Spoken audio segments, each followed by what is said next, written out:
They hate when you elevate. The second of losses, I'm handing them out, yeah, I had to go delegate. It feel like I'm floating, I'm lost in the moment, I swear I could levitate. They never believed that I would really fly, I had to go demonstrate. I had to set them straight. They hate when you elevate, elevate, elevate. They hate when you elevate, elevate, elevate. Yeah, they hate when you elevate, elevate, elevate. They hate when you elevate, yeah. I had to elevate. I'm way up, way too fly, yeah, I'm feeling myself. Ain't no chance I'm coming down, no. Got a soul view to myself, yeah. Why would I give it up? Why do they wanna come take my place? I work too hard for it, don't need a replacement. This my vocation, now I got rollies, all in rotation. Hop on a jet just to take a vacation. Remember the moments was trapped in the basement. Now the hard work is all taking me places. Swatting all black like we trapped in the matrix. Bet on myself and go ball out in Vegas. Living the life like I'm rich and I'm famous. Don't see the grind that I know that it came with. I ain't make it this far for myself, yeah. I had to prove to everybody else, I had to set them straight, yeah. I had to ball, so I had to renovate, I know. They hate when you elevate. The second of losses, I'm handing them out, yeah, I had to go delegate. It feel like I'm floating, I'm lost in the moment, I swear I could levitate. They never believed that I would really fly, I had to go demonstrate. I had to set them straight. They hate when you elevate, elevate, elevate. They hate when you elevate, elevate, elevate. Yeah, they hate when you elevate, elevate, elevate. They hate when you elevate. Salute, gentlemen and ladies, if we have it in the building. Only a couple of us in here in the building so far. You know, we'll filter in. I'm sure there's plenty of lives going on tonight. M Banks Unfiltered. For sure. Be a champ and smash that like on your way in, for sure. For sure. What is good, family? Now, did you guys catch that that Shakur Stevens press conference today? Did we catch it? We seen Keyshawn. Abdullah Mason got pushed up to the main card. That's what's up. That's what's up. We're going to talk about all that, continue the conversation from yesterday. But, of course, as we're going into what I think is going to be potentially one of the best fight cards of the year. I'm not going to lie to you, man. I think there's a lot of good fights on the card. I don't know about you guys, but I definitely think so. Blessings the AK crowd in the building. Salute to Mr. Big Plate Bray in the building. Salute. Salute.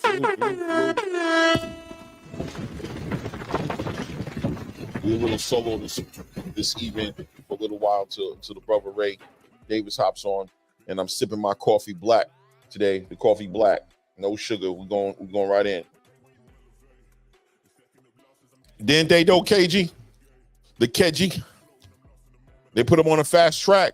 You know, Abdullah Mason's actually on pace right now to be fighting. He's looking to fight 5 times this year, but this being his 3rd fight this year, and there's already rumors of him potentially getting put on a card in a couple of months already. If you look on his box rec, it shows that he has a fight to be determined sometime in August.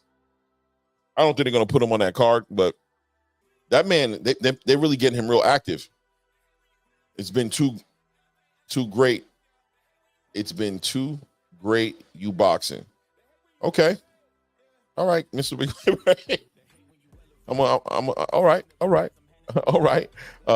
Yeah, right. You saw that right, the Keji? That they're trying to push him out there and put him in a fight. So look, man, they're keeping that boy active. We're definitely going to talk about him because he definitely put some flavor on the 135-pound division, doesn't he? And like we talked about yesterday, wondering what Shakur Stevens is going to actually do and how he's going to carry it after this fight with Artem. We got to see how he looks in that fight and see how interested Bob Arum really is in Shakur Stevens, and vice versa, obviously, right? So we'll get to find out soon. Keyshawn Davis also moving the needle. You know, he's talking about having a title fight at the top of the 25th year 2025, right at the top of the year. He wants to see himself in a fight. He looks like he's trying to contend for a WBO title, which puts him in the conversation of getting at maybe a Baron check or winner of the. If you guys didn't know, Keyshawn kind of put me on to this today, that Baranchyk is actually on time, or they negotiating for him to fight Mark Chamberlain. I don't know if you guys are familiar with Mark Chamberlain from out of England, but that boy is talent. I think he's a needle mover in the 135-pound weight class division.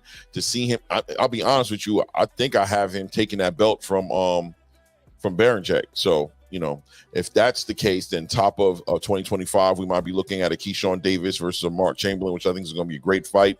Got to wonder if Turki Al-Sheikh is going to get involved with that conversation. If they do, you know, negotiate to put that together. But Keyshawn Davis trying to put himself on track to be a champion in the division and get himself in the conversation of undisputed. Isn't he, Dikeji? Yeah, man. A special fighter, man. You know what I mean? And a favorite of Turki Al-Sheikh. You know what I mean? One of Turki Al-Sheikh's favorite fighters out there. It would be great to see him, honestly, to put him in the conversation to get to undisputed, or to be a champion in the division and you know, fight a Keyshawn Davis or challenge any of the other champions. I think that's a great fight. At a minimum, he's a great dancing partner, right? So we'll see how that turns out. We saw Shakur Foster pretty much. I mean, O'Shaki said he closed up all the holes. He acknowledged that he didn't have any legs in his last fight against, what was it, against Abraham Nova. Was that his last fight, guys? Was that his last fight? Somebody let me know. Was who did Shakur Foster fight last time? Pull it up on BoxRec. I want to say it was Abraham Nova. I want to say it was Nova. You know, on the Wembley card too with Du Bois and AJ. Mark Chamberlain is right, Dikeji? Right. Man, he's a great. Yeah, it was Nova. Thank you, JR Spock. It definitely was Nova. It was definitely his Nova, and he basically explained that his legs were gone in that fight. We know. You know, we could argue what it was about. You know, that weight cut was difficult for him. So it looks like he's gotten that handled. The weight cut shouldn't be an issue anymore. He has a nutritionist. He's feeling good. But, you know, we'll find out the moment of truth to be Friday at the weigh-ins to see how he looks at the weigh-ins and obviously how he performs Saturday night. But he didn't give any signs of being interested in going to 135, right? Looks like he wants to hang out at 130, and he wants to challenge and unify belts at 130. So we'll see. We'll see what he does. We'll definitely see what he does. You know what I mean? What did you guys think about the Shakur Stevenson Artem press conference? Was it me, or did Artem kind of seem happy to be there? Like he was just happy to be invited to the party.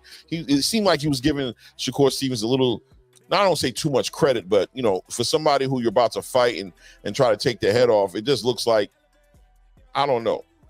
I don't know if that takes away from his confidence or if that's just how he is. You know, these Eastern Europeans are fundamentally sound fighters, so maybe he's just not emotionally that invested into the fight. But I did find it to be, he kind of gave me like a Jamel Herring, right? If that makes any sense, kind of energy. And we saw how Jamel kind of got spanked real bad by Shakur Stevens. I wonder if that's what we're going to be looking at on Saturday night. If we're going to watch Shakur Stevens really beat this guy's going to have too much respect. He's not going to have enough, emotion to really compete. Artem is so experienced. This is not personal, just business. Yeah, I hear you, JR. That's what I'm thinking as well. It's not personal, it's just business. You're probably right, JR. You're probably right. Probably looking a little deeper in it than we need to be looking at. Man, he definitely there for the check. Yeah, Anonymous. See, Anonymous kind of rocking with my energy a little bit with it. I would like to think I'm going to go with JR Spock's version of it and say that he's just being a professional. You know what I mean? He did give Frank all he can handle, though, and some say he was unlucky in the decision. Yeah, was he? Maybe. Maybe he was. 130 got some heat in that division, for sure. But I don't know how much money there is in that division for Shaq. I mean, right? I mean, it's not popping like that. And look, opportunities for him to make a lot of money. He's 30 years old, seem to be in the 135-pound weight class division. But, you know, legacy is something special, you know.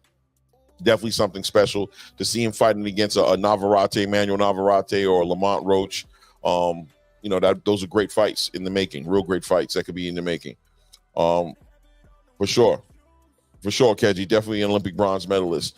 That's just him. I feel like he was like that with Frank, and then turn it on. Fight. Okay, Nook.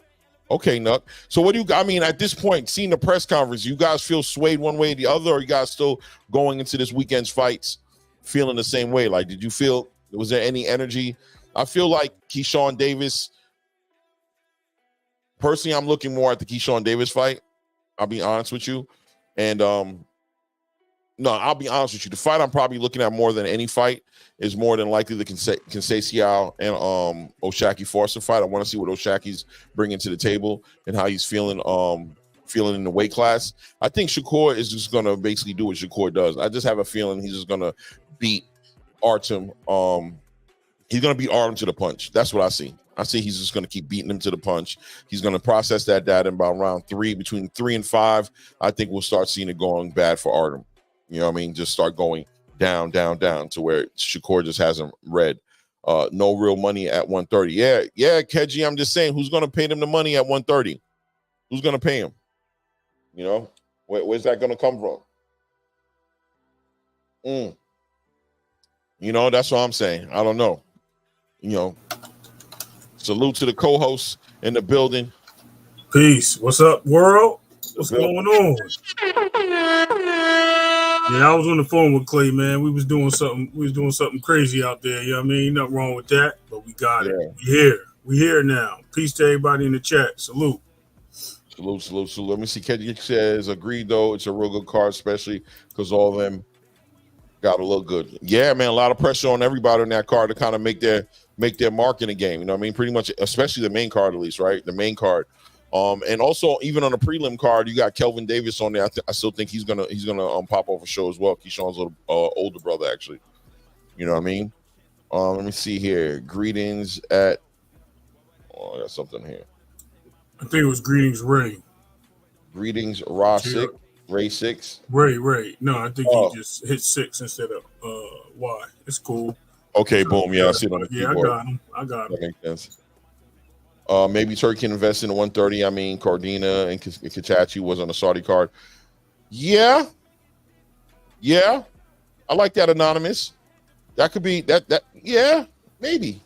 Because Cardina and Kachachi or whatever, however you pronounce his last name, was a good fight on that card. I thought it was. I can't. So you're right. I can't say it. Yeah, it's like Kachachi, Kachachi, Kakachi, or something like that. Kakachi. Yeah. Something weird. Yeah. We'll figure it out. Yeah. And that's Google. It's the big play. Bray say it's only 3 big fights out there. 135. It's only 3 big fights out there. 3. Really? See, Loma. You think so?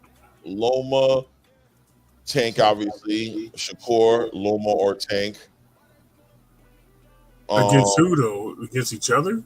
I guess that's what they're saying, but I think there's some big fights at 135. We're gonna talk about that. Yeah, I think it's a lot. 135 is coming together. Right, they starting to form the we call it the formula is coming together. Yeah, I had something else to say, but I'm gonna leave that alone. Yeah, no doubt. I think about it too long. Jarvis said there's only one big fight at 135. Whoever fights him gets paid. If they fight one another, there's no real money. Well, you know what I just heard, and actually I was saying this. I think I had said this to you before. Actually, I think I said it to the chat. Yeah, I said the same thing, bro. Look, Mr. Big, we thinking alike, bro. Look what he said. If O'Shaquie moves up. If O'Shaquie move up, bro, I'm telling you, bro. I said that earlier. But look, what I'm going to say is, and what I was getting at is, I had mentioned this. If somehow, some way, Tank loses, it raises the stakes for all the fighters again. All the fighters are in the bag. It doesn't matter who he loses to, whatever. I don't want anybody to lose. You know what I mean? I'm not trying to take that away. I'm just saying it just makes him human. And when it makes you human, that brings the numbers up, and that brings the quality of fights up for other opponents that he may have, especially the other top fighters that we have in the division. We got to look at it that way because, you know what I mean? That's incredible. That'd be incredible feats. Remember, losing is not the worst thing in the world. And that's why they fight, because it has to be a winner, it has to be a loser. So, right. 35. That changes boxing for real. It changes. That would change the division for sure. Bringing in those dance partners into the division makes a big difference. Makes a big difference on how the division moves around. But What'd you think of the press conference today, Ray? It was cool. Learned a lot. I mean, a lot of stuff kind of repeated. You know what I mean, from the little interaction they had in their little mini Top Rank show when they were talking to the fighters. But more in-depth conversations because now they got the opponents in front of them. They talk about the respect of their opponents, except for Shakur, of course. Keyshawn's being Keyshawn, you know, blasphemy sometimes, you know what I mean, not respecting, like really not respecting his opponent. Shakur was like, I think he just bullshitting this. So, I mean, there's some lines of, I wish he come with it. But, you know what I mean, I thought it was entertaining a little bit. It wasn't promoted well. Top Rank has a bad thing with promotion. Right. I think if they promoted these things better, I think we can we'll really have something going. Because they have the fighters. You know what I mean? They have the fighters. They have the show. I don't know if it's ESPN or Top Rank themselves, but somehow the budget don't allow them to do the promotions, man. And that's all we need. Everything's on social media. You can promote this shit easy. Like, I don't understand, bro. We should have, man. That's what hurts me. But other than that, I think they did a stand-up job. Yeah, I mean, I think the quality of fighters. Anonymous, you're right. That's what he does. That's what I said. Exactly. Yeah, I mean, well, look, man, that's what you got to do, man. He's selling the fight. He's selling himself. No, it don't always have to be that. You can always say you're gonna beat somebody up. Ain't no. What did he say that was bad? I didn't say it was bad. Hold on. I just said, like, I think he shows it's a difference. We always say it's a difference, and that you all heard this. It's a difference between confidence and cockiness. Right. Right. He's very cocky, and I think that Shakur is similar. It rubs people the wrong way, bro. There's nothing wrong with being confident. We like confidence because confidence makes us believe in you. When you're cocky, it makes us hate you. You know what I mean? And you don't want that side. You don't want to be the villain all the time. Like, I think Keyshawn's a great talent. We was talking about this last night. But when you sit there and say you're gonna beat the brakes off this guy, and you gonna F him up, and then your brother gonna beat the other dude up, and y'all gonna celebrate and stuff like that, bro, you saying it to this dude face like that? Y'all professionals. You know what I mean? It's a gentleman's sport. Yo, get in there, talk. You know what I mean? Do your thing.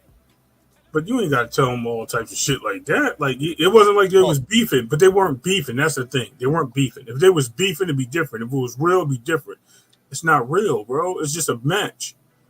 You know what I mean? He's trying to promote something that should have been promoted, but they ain't promoting it because he's not the main card, and two, that energy is not called for that. And that's that, and Keyshawn overdoes it. I'm telling you, he overdoes it. And and then the whole thing with Andy Cruz, he looking past his fighter, bro. That's true. Yup, I'm good. I'm with Anonymous on it. Nah, man. I don't know, man. I think we're dealing with guys. He's an apologist. I'm just messing with you, Clay. We're dealing with a very emotional era of boxing. I don't understand, man. It's entertainment. It's entertainment for me. I don't see it that way, man. I see it like as that's what's up, man. He's talking shit. I found him. I mean, to be honest with you, just to keep it 100, he was respectful to the fighters in a lot of ways, like giving them their credit. Like, yo, listen, man, great fighter, you know what I mean? But when it comes to me, it's just a different conversation. These guys just ain't fucking with me. And I don't think there ain't nothing wrong with that. Like, I don't know, man. Like, it is what it is. It's entertainment, man. Like, I don't know, bro. I don't take it. I don't know. I just can't take it seriously to the point where I'm like, I don't like that. What don't I like about it? He ain't talking to me. No, I don't say I didn't like him. I didn't say you don't like him, but you said like people have animosity. Some people did. Cocky. Yeah. Like who? The fans of the people who he's fighting? Do they feel like they don't like him? Just people in general. Like certain ways you move in certain places can turn people the wrong way on you, man. It's just general. It doesn't matter who it is, where you at. I mean, there's nothing wrong with being confident. I told you, confidence is a whole different level. People like people that are confident. They like having a Tom Brady over, you know what I mean, a guy like give me like an Aaron Rodgers, and some people will say, right? Aaron Rodgers is cocky. Right. People cheer on Tom Brady. You know what I mean? So you can see the difference. It's the same thing. Like, it's nothing wrong with the arrogance. I get it. It's boxing. That's your stilo. I get that. But not on every time. Every time you get a mic in front of your face, we don't have to see it all the time. Show some respect from that guy across the ring from you, man. You know what I mean? Like, I get it. You want to beat him up? Yeah, I'm gonna beat you up. I gotta watch it again. Maybe I missed it. I don't see the way he disrespected. Maybe. And then he started playing out Cruz, talking about he gonna fuck Cruz up and this and that, man. Listen. Yeah, man. Why not? Fight, he know that fight ain't happening, just like he knew the Frank fight wasn't happening. He said the same shit. And it was, you know what I mean? And then they rolled up on each other. It was like, oh yeah, you tell your people to get with my people. That's what's up. And what happened? Nothing. That's what people don't like. It's like you like that kid that just you go to school with and he just talks shit, he never fights. Like everybody know what I'm talking about now in the chat when I say that. Everybody. They're like, yeah, I know that guy that just always talks shit. He never fight. He put the stick on his shoulder, knock it off. Knock it off. Go ahead. Knock it off. You know what I'm talking about. You know what I mean? Boxing. That's not the point. He boxes the kids that can't fight. The kids that wear glasses and the nerds. You know what I mean? He boxes the kids that can't fight. I don't get that. My point. Again, you missed the story. Either you wasn't listening or not paying attention. I feel like I heard you. Maybe look, Anonymous don't talk about it. So you missed my point. He's that kid, bro. I'm telling you. He's the kid who talks shit but won't fight. Yeah, like when he fight, he want to fight the easy picks in school. You know what I mean? I'm not saying that's him generally in boxing, Clay. You're missing the connection. You're missing the connection. Anonymous know what I'm talking about. Maybe he can break it down better in a different term. No, Anonymous is relating to the kid in the school, but I don't know if we're saying Sean is that kid, but maybe he is. I don't know. All right. Okay. You know what I mean? Mike Tyson was cocky and crazy. People loved it. Holyfield was laid back and said people said he had no charisma. Exactly, Mr. Big Play Bray. Look, all these fighters are trying to make names for themselves. They're trying to become big prize fighters. They're following a blueprint of fighters before them who showed them how to collect the energy. Muhammad Ali, Floyd Mayweather, you know what I'm saying? These fighters that just always did that, you know what I'm saying, that were able to grab that attention. There's a balance for everything. Too much of anything is a bad thing. But there's no win in just sitting there quietly, just like, yeah, man. No one's saying being caught. You gotta stake your claim. You gotta let it be known what you plan on being in division. And unfortunately, but if you're gonna do that, do something first. That's what we're asking. What have you done for me lately? Like what performance have you put on that really say you that guy? He just put Pedraza on it. Who is Pedraza right now? It don't matter. Clay, come on, Clay. His performances. At the end of the day, the fights he's getting is the fights he's getting. But in the fights, he's performing and selling himself as an exciting fighter. And he's just like, look, give me the shot. Right. Look, boxing is different than a lot of other sports. I agree. Because boxing is a sport where guys don't got to fight. They don't got to fight. So you got to spark that interest. You got to poke at the bear, you know what I'm saying, to get the fight you want. It's not like the NBA where it's like, yo, I'm going to see you anyway in a couple of weeks. We're going to play each other. Or the NFL, we definitely got to play each other. We're scheduled to play each other. Or, all these other sports. Or even in the UFC, for example, where it's like, yo, I'm next up, so I'm going to get put in position. In this fight game, if you don't sell yourself, if you don't poke at the bear, especially for the big money fights, for them A-side fighters that you want to get in the ring with, they don't got to fight you. They don't got to. They can get right around you. They can drop a belt. They can just say, I don't feel like fighting you. If they got that kind of pull with the sanctioning body, they can do all types of nonsense. So at the end of the day, you got to sell the fight you got to poke the bear, and you got to sell the fight to the actual fan base to get them hopefully to get behind you. Like, yeah, man, why we ain't seen that fight happening? I'm sure if it was just about asking and being polite, he would have just been like, Tio, let's fight. And Tio would have been like, sure. You know what? Let's put it on for this date. Let's get this next fight. But that's not what's going to happen. That's not Clay. That's not what we saying, Clay. But it's okay. I got you. We're gonna leave it. We're gonna leave it there. The chat is talking. The chat is saying it. It has nothing to do. Look, Mike Tyson was that way, but Mike Tyson was not cocky. Mike Tyson was confident. What's the chat saying? They're saying the same thing. Yo, the Anonymous was saying it the whole time. You have J.R. Spock saying the same thing, bro. It's there. It's there, bro. It's cool. Nothing. It's cool. Pedraza's nothing. Yeah, there's always a kid like that. Hey, what are they saying? What are they saying? Oh, Pedraza's still a good win. We need to see more. Look, at the end of the day, right? The point of it is, what is this business about talking too much in boxing? I didn't say talk too much. It's just certain things. It's still certain ways you go about it, Clay. How do you go about it? Give me an example of the right way to go about it. First of all, you build it up. If you're going to build it up with the fighter. You know what I mean? You're going to engage like that, then show some action. Don't sit there and talk across the stage. Yo, if you're going to come at somebody and talk about how you going to beat them up, get in his face, like, yo, I'm just going to beat you up, nudge him, do something, put your face on his face, like forehead to forehead, like, yo, I'm going to knock your ass out. What you going to do about it? That's how you build that type of energy if you're going to be that guy. But one, he's not that guy. He's not the bro. He's just a guy sitting in the third row of the movie theater, bro. Like he's got a seat. He got a couple of seats to move up, bro. I gave a former world champ moment. It was a good test. Listen, man.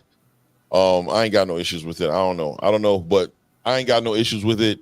I think. I'm not saying we have issues, Clay. I think you're missing. The point is, no, I'm definitely missing the point. Hold on, Jarvis. I hear you with Tank, right? Like I hear you with Tank. Tank is blessed to be the A side, right? He's blessed to have to been developed properly, and everybody wants to fight him. He's must see boxing, and I think ideally people would carry themselves that way, Jarvis. But what about the other fighters who have to fight for their fights? What about the David Benavidez's? What about the Jerron Boots Ennis's? What about the Terrence Crawfords? What about those fighters who don't have that following that Gervonta Tank Davis has? How do these guys get the fights? How are they supposed to get the notoriety when they're not blessed with that? And 100% agree with you, Jarvis. Like Tank, I would love for fighters to be like Tank. But we all know, we got to be honest with each other, fighters like Tank, Canelo Alvarez, those guys don't have to talk no shit. They're the ones that everybody wants to fight. But show me the other fighters that are sitting there quietly getting these big fights and getting to the bag. What, Frank Martin? Mm-hmm. Is that who you want to compare him to? The guy who, he was just a body they put away. But who's doing it? Who's doing it? I'm saying. This boxing space doesn't have any type of rules to it that guarantees anybody any kind of fights. You got to poke the bear. Yeah, Loma gets a bag. Does he? Yes, no, yes, maybe. I don't know. So we're okay with the antics and everything leading up to fights. Like antics. Whatever it takes. Fighting. As long as it's inside of fighting, yes. As long as it's boxing, as long as it's I'm gonna whoop your ass, I'm gonna knock you out. That's different. I'm heading you. I can get at you. As long as it's inside of that realm, yes. Antics outside of that, dumb antics like Ryan Garcia, hell no. Those antics ain't got nothing to do with boxing. But as long as it's got something to do with boxing, as long as I'm calling you out for a fight, as long as I'm letting it be known, I don't see what I'm trying to get y'all to let me know what Keyshawn said that's crazy in a box as far as speaking towards people he actually wants to fight. Listen, I guess it's hard to explain it because I already said it. It's like, Clay, Keyshawn he's right now. All right, let me be honest with you. I don't care what his record says. I don't care how we see him in the ring. He's a B-level fighter right now, right? He's talking like he's elite. We just went over this morning when I was talking to you, and I said, yo, he said there he don't want to be a rising star. But he feels like he is elite. Okay, but that's okay. But if you're not, don't act like it. What do you mean he's not? Where's he elite at? Where's he elite? Where? But he feels like he's elite. He feels that way. He wants to fight elite fighters. Who we to knock him for wanting to fight the best in the game. And he said it today. I don't care what nobody says. I'm the best 135 pounder out here. All I need is a chance to show it. I know who I am. What's wrong with that? So then I can live with that comment. But saying that you're going to fuck up Andy Cruz, who you're never going to fight, you're talking mad shit to a guy who whipped your ass. He doesn't know he's never going to fight him. He just knows he's not fighting him right now. He doesn't know he's never going to fight him. That fight, bro. We already know they're not going to make that deal. Bob is not going to move him that way. Bob knows that fight is too risky for him right now in his career. So we're talking about what Keyshawn is saying. We're talking about what Keyshawn is saying. That. But what I'm saying is, if it's not realistic, why are we talking shit about it? Jarvis, you asking me, do I think if Keyshawn can beat Tank? Does it matter for me? Does it matter what I think? Or are we talking about what fuels Keyshawn thinks he to can move the way he feels like moving. That's what I'm saying. You know what I mean? Right. My guy Mazuma TV. You right. Listen, Mazuma, you trying to get the link, or are you just what's taking up, it out? Mazuma? I got it right here, Clay. Well, I don't know if he wants to, if he's trying to come in or not. Oh. He's gonna have to. Oh, you're asking me? No. I don't think he's gonna beat Tank. I don't think he's gonna beat Tank. I mean, he can beat Tank. You know what I mean? Anybody can beat. I think he's. You know what I'm saying?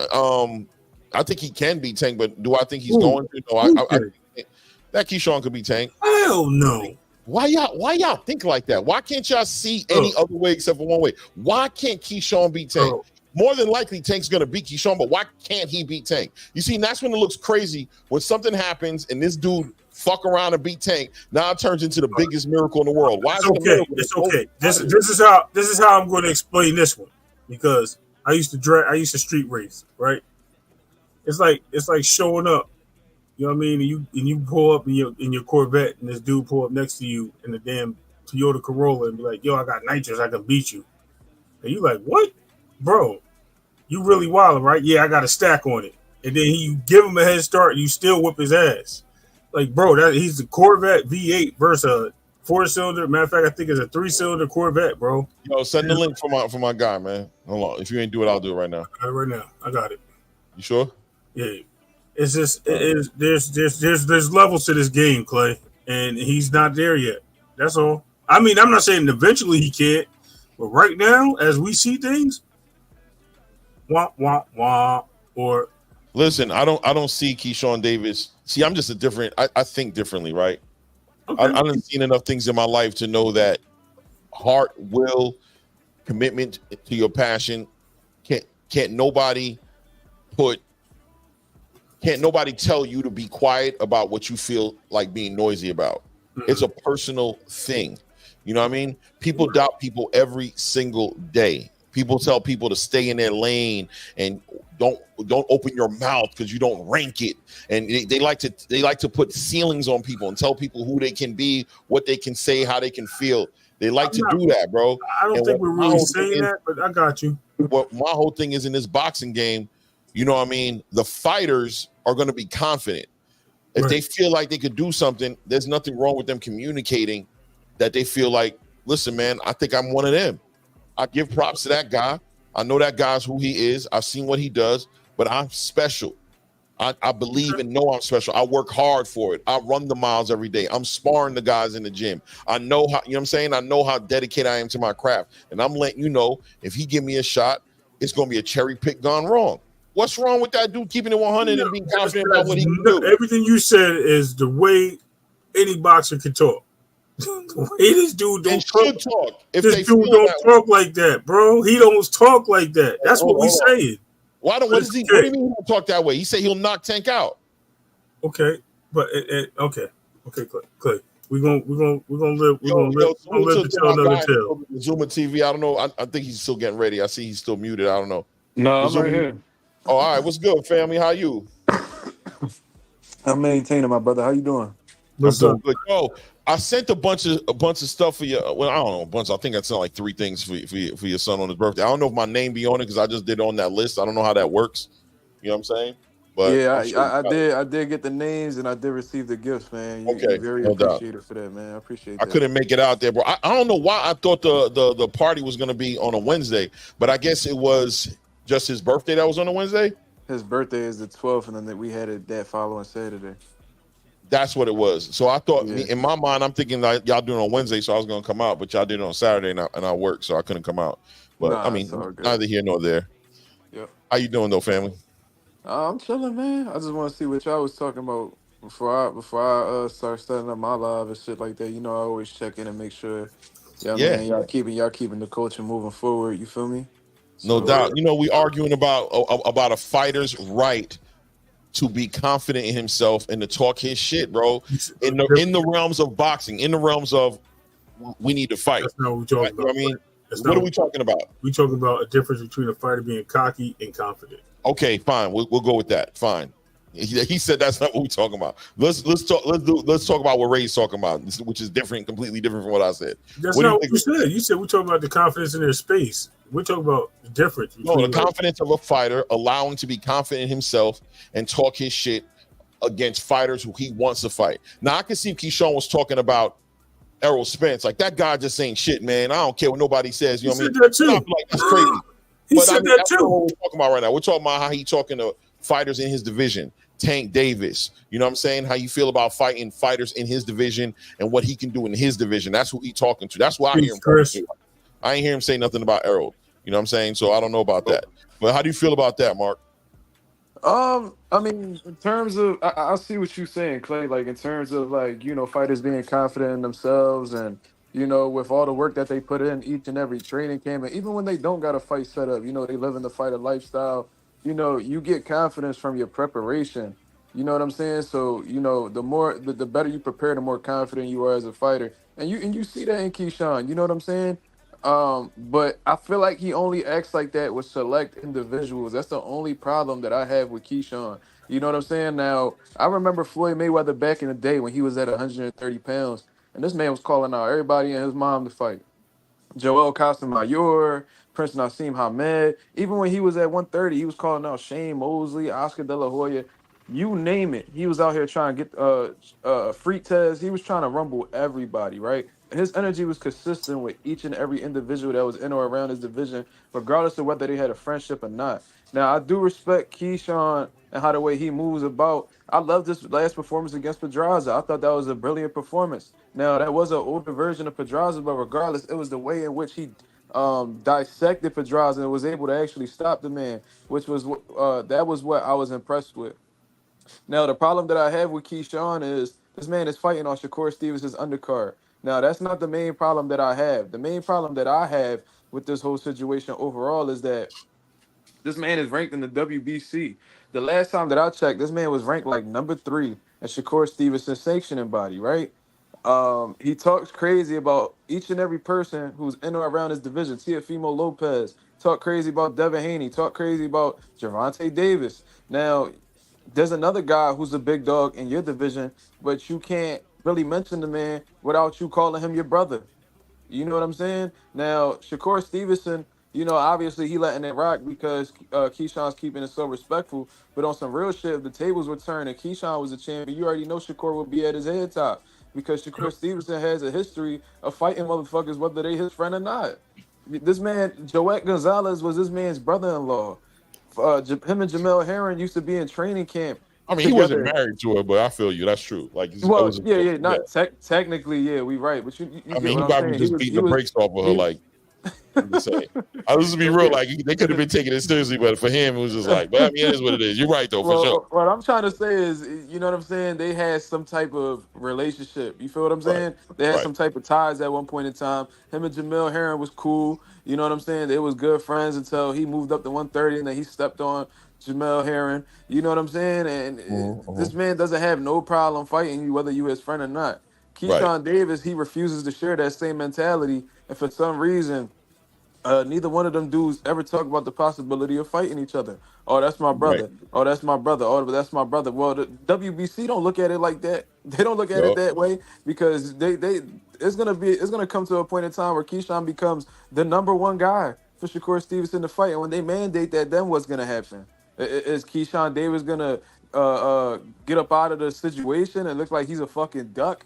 Or is Shakur Stevenson gonna is he gonna be encouraging of the fight? Or is he gonna not want to fight the number one mandatory in Keyshawn Davis at one point in time? Because I believe Keyshawn Davis is probably 2-3 fights away from becoming the number one guy. You know what I'm saying? So he's right on the cusp of becoming Shakur's mandatory now.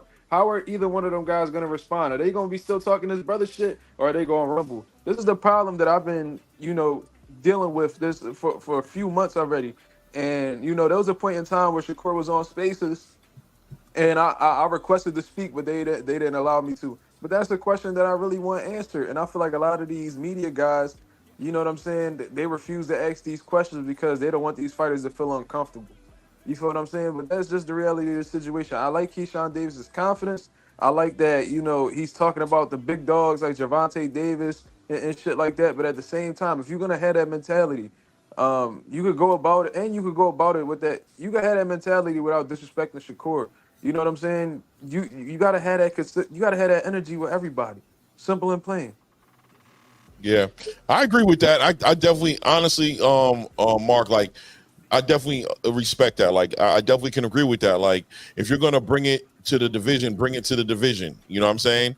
Bring it to the whole division and be about that life and because if you're going to be the best at 135, your brother is holding a WBC title there, and he thinks he's the best at 135. So just even in the sense of saying you're the best at 135 is already contesting Shakur Stevenson's, you know what I'm saying? What he's trying to say.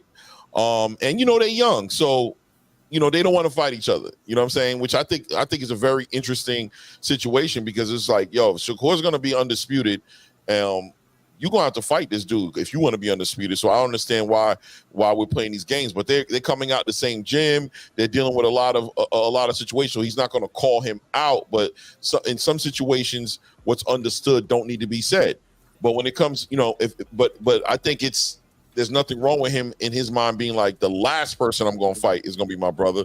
Right now, the people in front of me that I can fight right now that I want to fight are these available champions. I want to fight Tank and put him out. Not to mention the money that's there to fight Tank. I want to fight, you know, maybe a Lomachenko. I want to fight, you know what I mean, Teofimo. I want to, you know what I mean, like he's looking at the fights he can make and that he doesn't have to call out Shakur because at the end of the day, I can fight these other fights and hopefully, God willing, the stars are aligned. Maybe Shakur will move up to 140. Maybe we don't know what kind of conversations they having in the background about how they plan on handling it. So I understand where y'all coming from, but once again, what's wrong with him doing what he is doing though, as far as calling out the rest of the division? Why should he just not say nothing just because he won't talk to his brother bad or just because he won't call his brother out for a fight?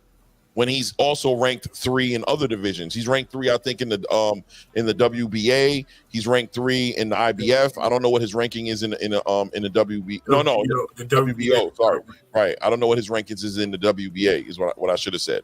So I mean, what's wrong with that? What's wrong with fighters in general calling out other fighters and being confident about it?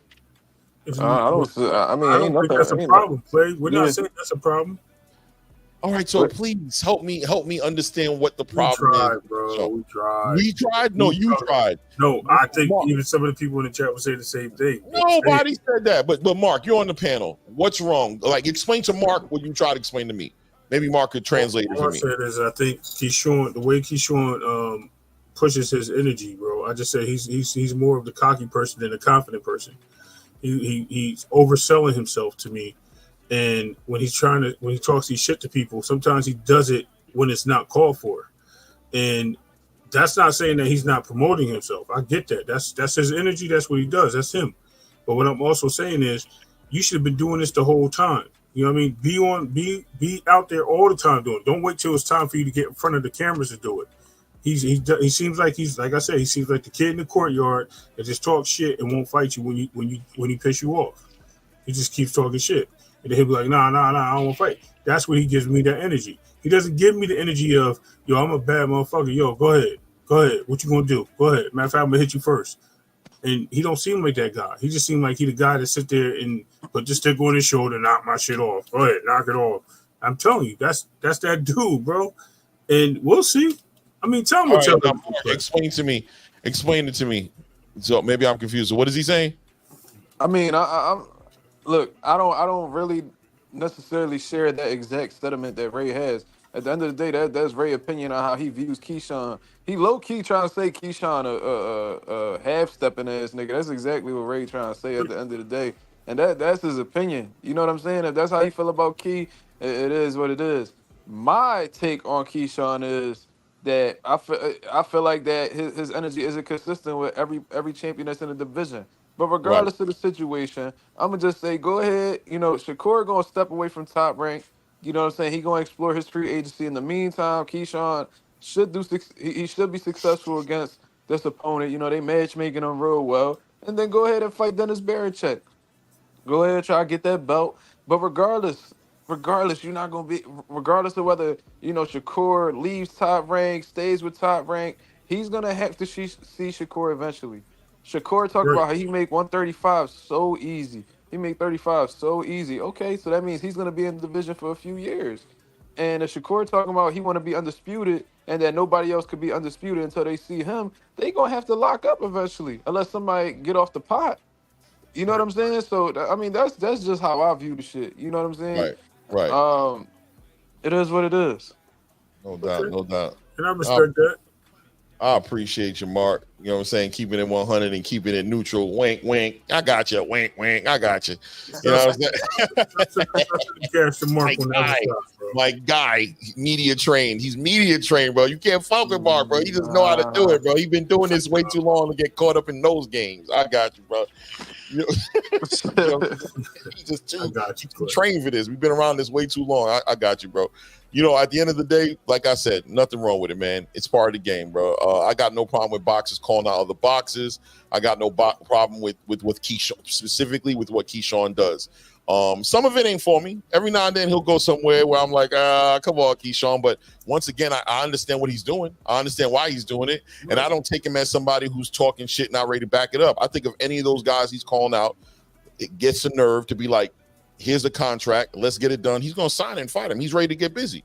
So he's not, you know, I think as long as you're willing to back it up, talk your shit. As long as you're willing to back it up, when it comes time to it, talk your shit. Okay. You know what I mean? That's all. That's all.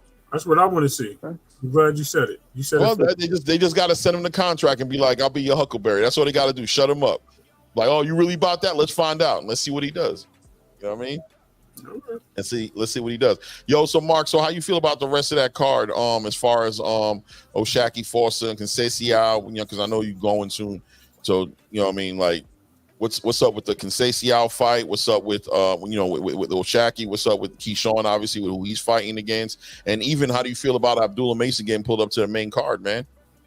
Well, Abdullah Mason being pulled up to the main card is well deserved, man. Abdullah Mason has been putting on statement after statement and just winning in spectacular fashion, in all honesty. So I think it was just a matter of time before they pulled him on the main card, and you know, had the boxing fans really get to know who Abdullah Mason is. This kid is the absolute truth.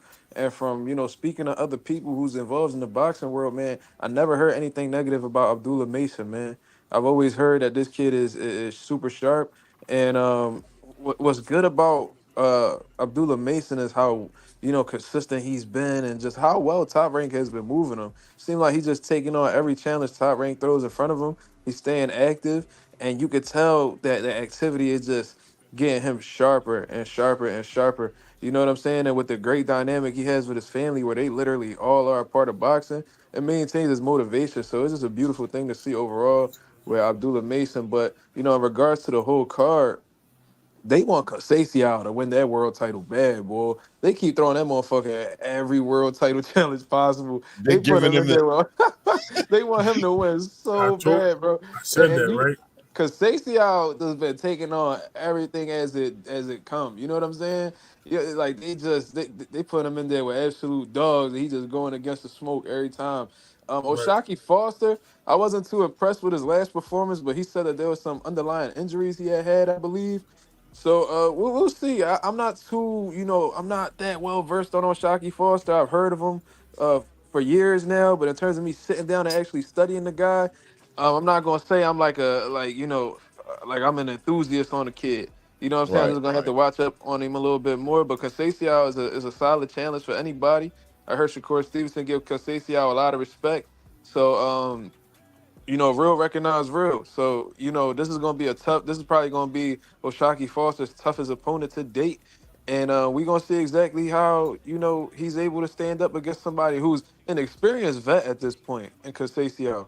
You know what I'm saying? But with experience may come mileage. So is Conceição going to be the same going up against an O'Shaquie Foster who's pretty much well reserved? You know what I'm saying? So we just going to have to wait and see. In regards to the rest of the card, who else is on there? I mean, besides Shakur, Mason. Keyshawn, huh? Say that again? Mason, Abdullah Mason. Okay, Abdullah Mason, Conceição, and Foster, and we got Keyshawn and then Shakur, correct? Right, and you got Kelvin Davis on the prelim too. He fighting Kevin Johnson. Right, Kevin Johnson, exactly. That's a good step up fight, man. That's a good step up fight for Kelvin Davis. If he's able to defeat, Johnson in spectacular fashion, then there's gonna be a lot more eyes on him because Kevin Johnson, he takes on that role as like the sparring king. You know what I'm Hmm. saying? So this man done seen every look possible. So if Kelvin is able to dispose of this man and just make it look easy against somebody as experienced as Kevin Johnson, that's impressive. That's impressive. So I'm looking forward to seeing that. But overall, I guess Top Rank saw that, they main event wasn't like that, that big of a deal. So they just stacked the undercard to get people more invested in the overall, event. You feel what I mean? So Right. I guess that was a smart move. They knew that Haratunyan isn't like the biggest opponent for Shakur to face. Right. So, they was like, all right, let's just give up some names that everybody talking about and just get people excited with, the people that are coming up.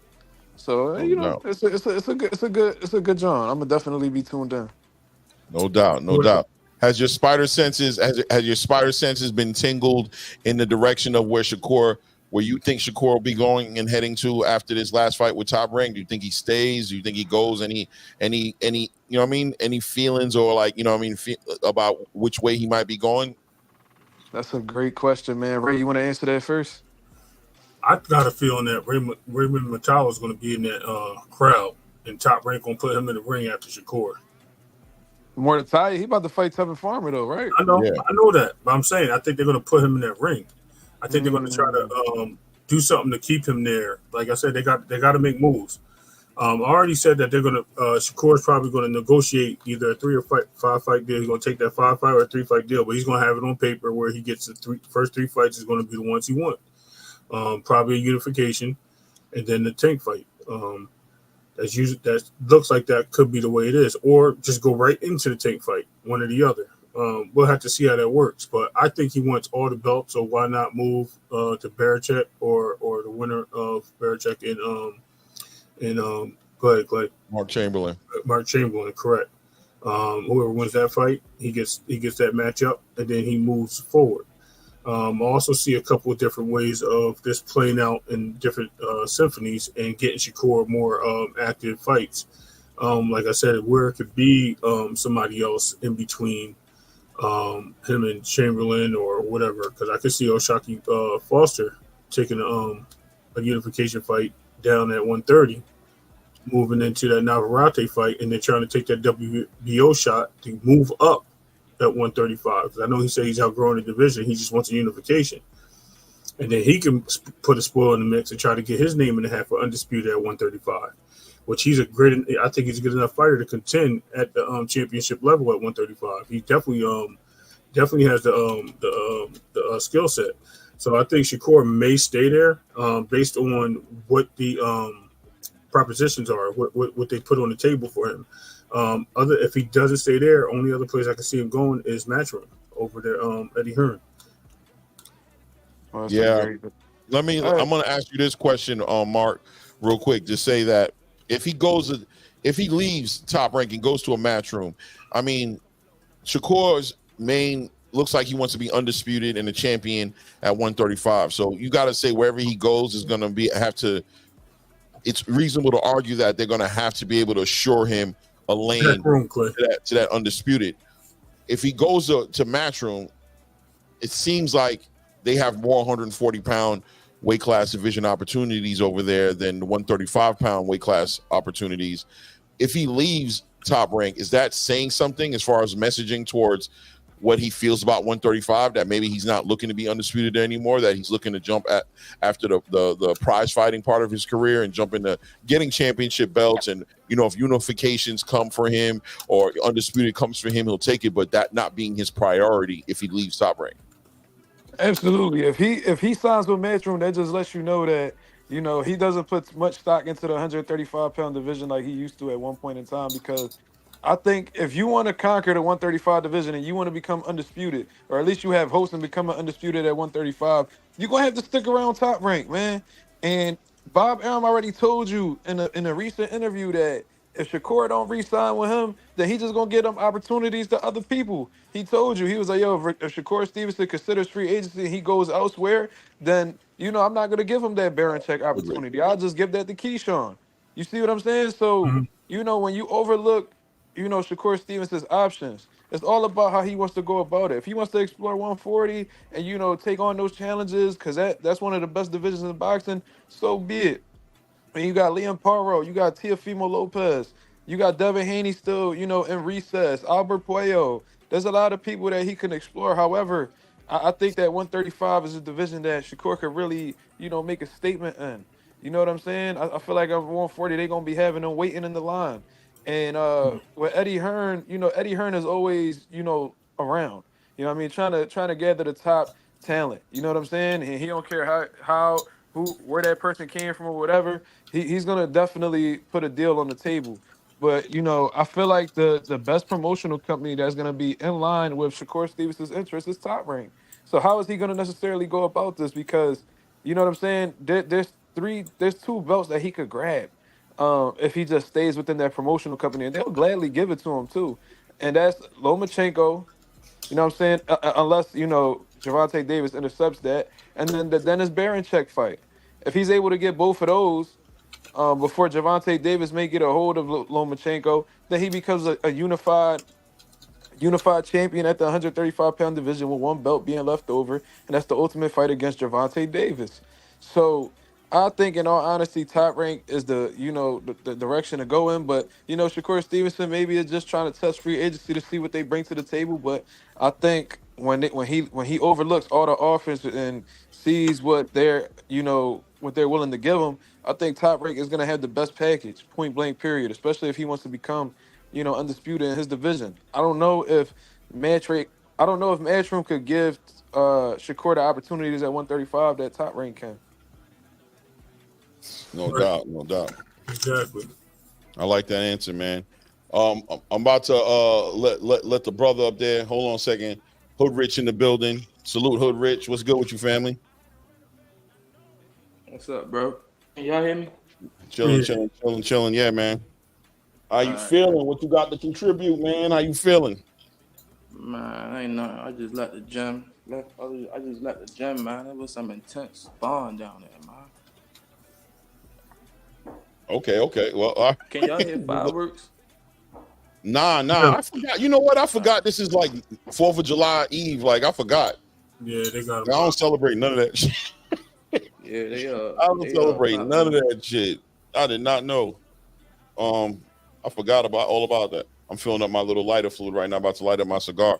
But yeah, man, Yeah. that's what I feel about Shakur as well, Mark. No doubt, man. Like, I feel like if he leaves the division, if he leaves Top Rank, I think it speaks to his interest in 135. Because I just don't think that Eddie Hearn can facilitate what Top Rank can facilitate for him in that 135 class division. But at the same time, Tank goes ahead and takes that off of Loma. Baranchek, if Mark Chamberlain takes that off of Baranchek, you know what I'm saying? And they're supposed to be getting scheduled to fight for that WBO title. That kind of pulls everything away from Top Rank within itself, as far as belts are concerned. And if he wants to be undisputed, what can Top Rank do if Loma doesn't keep his belt and if Baranchek doesn't keep his belt? And Shakur leaves with his WBC title, what opportunities are there for him then at Top Rank? Does that make sense? No? Yeah. No, that made total sense. Yeah, that could definitely switch up within them. A few fights, the whole landscape of 135 can change, and maybe it'll be a situation where Top Rank maybe won't be able to give them fights because those belts are going to be distributed to other promotional companies. So we just go. I'm talking about at this very moment, though. Like at this very moment, with the people that have the belts in this division, because I don't know if Mark Chamberlain is going to beat Baranchek. You know what I mean? Right. I don't know if Javante Davis is going to lock in a fight with Lomachenko. Javante do whatever he want.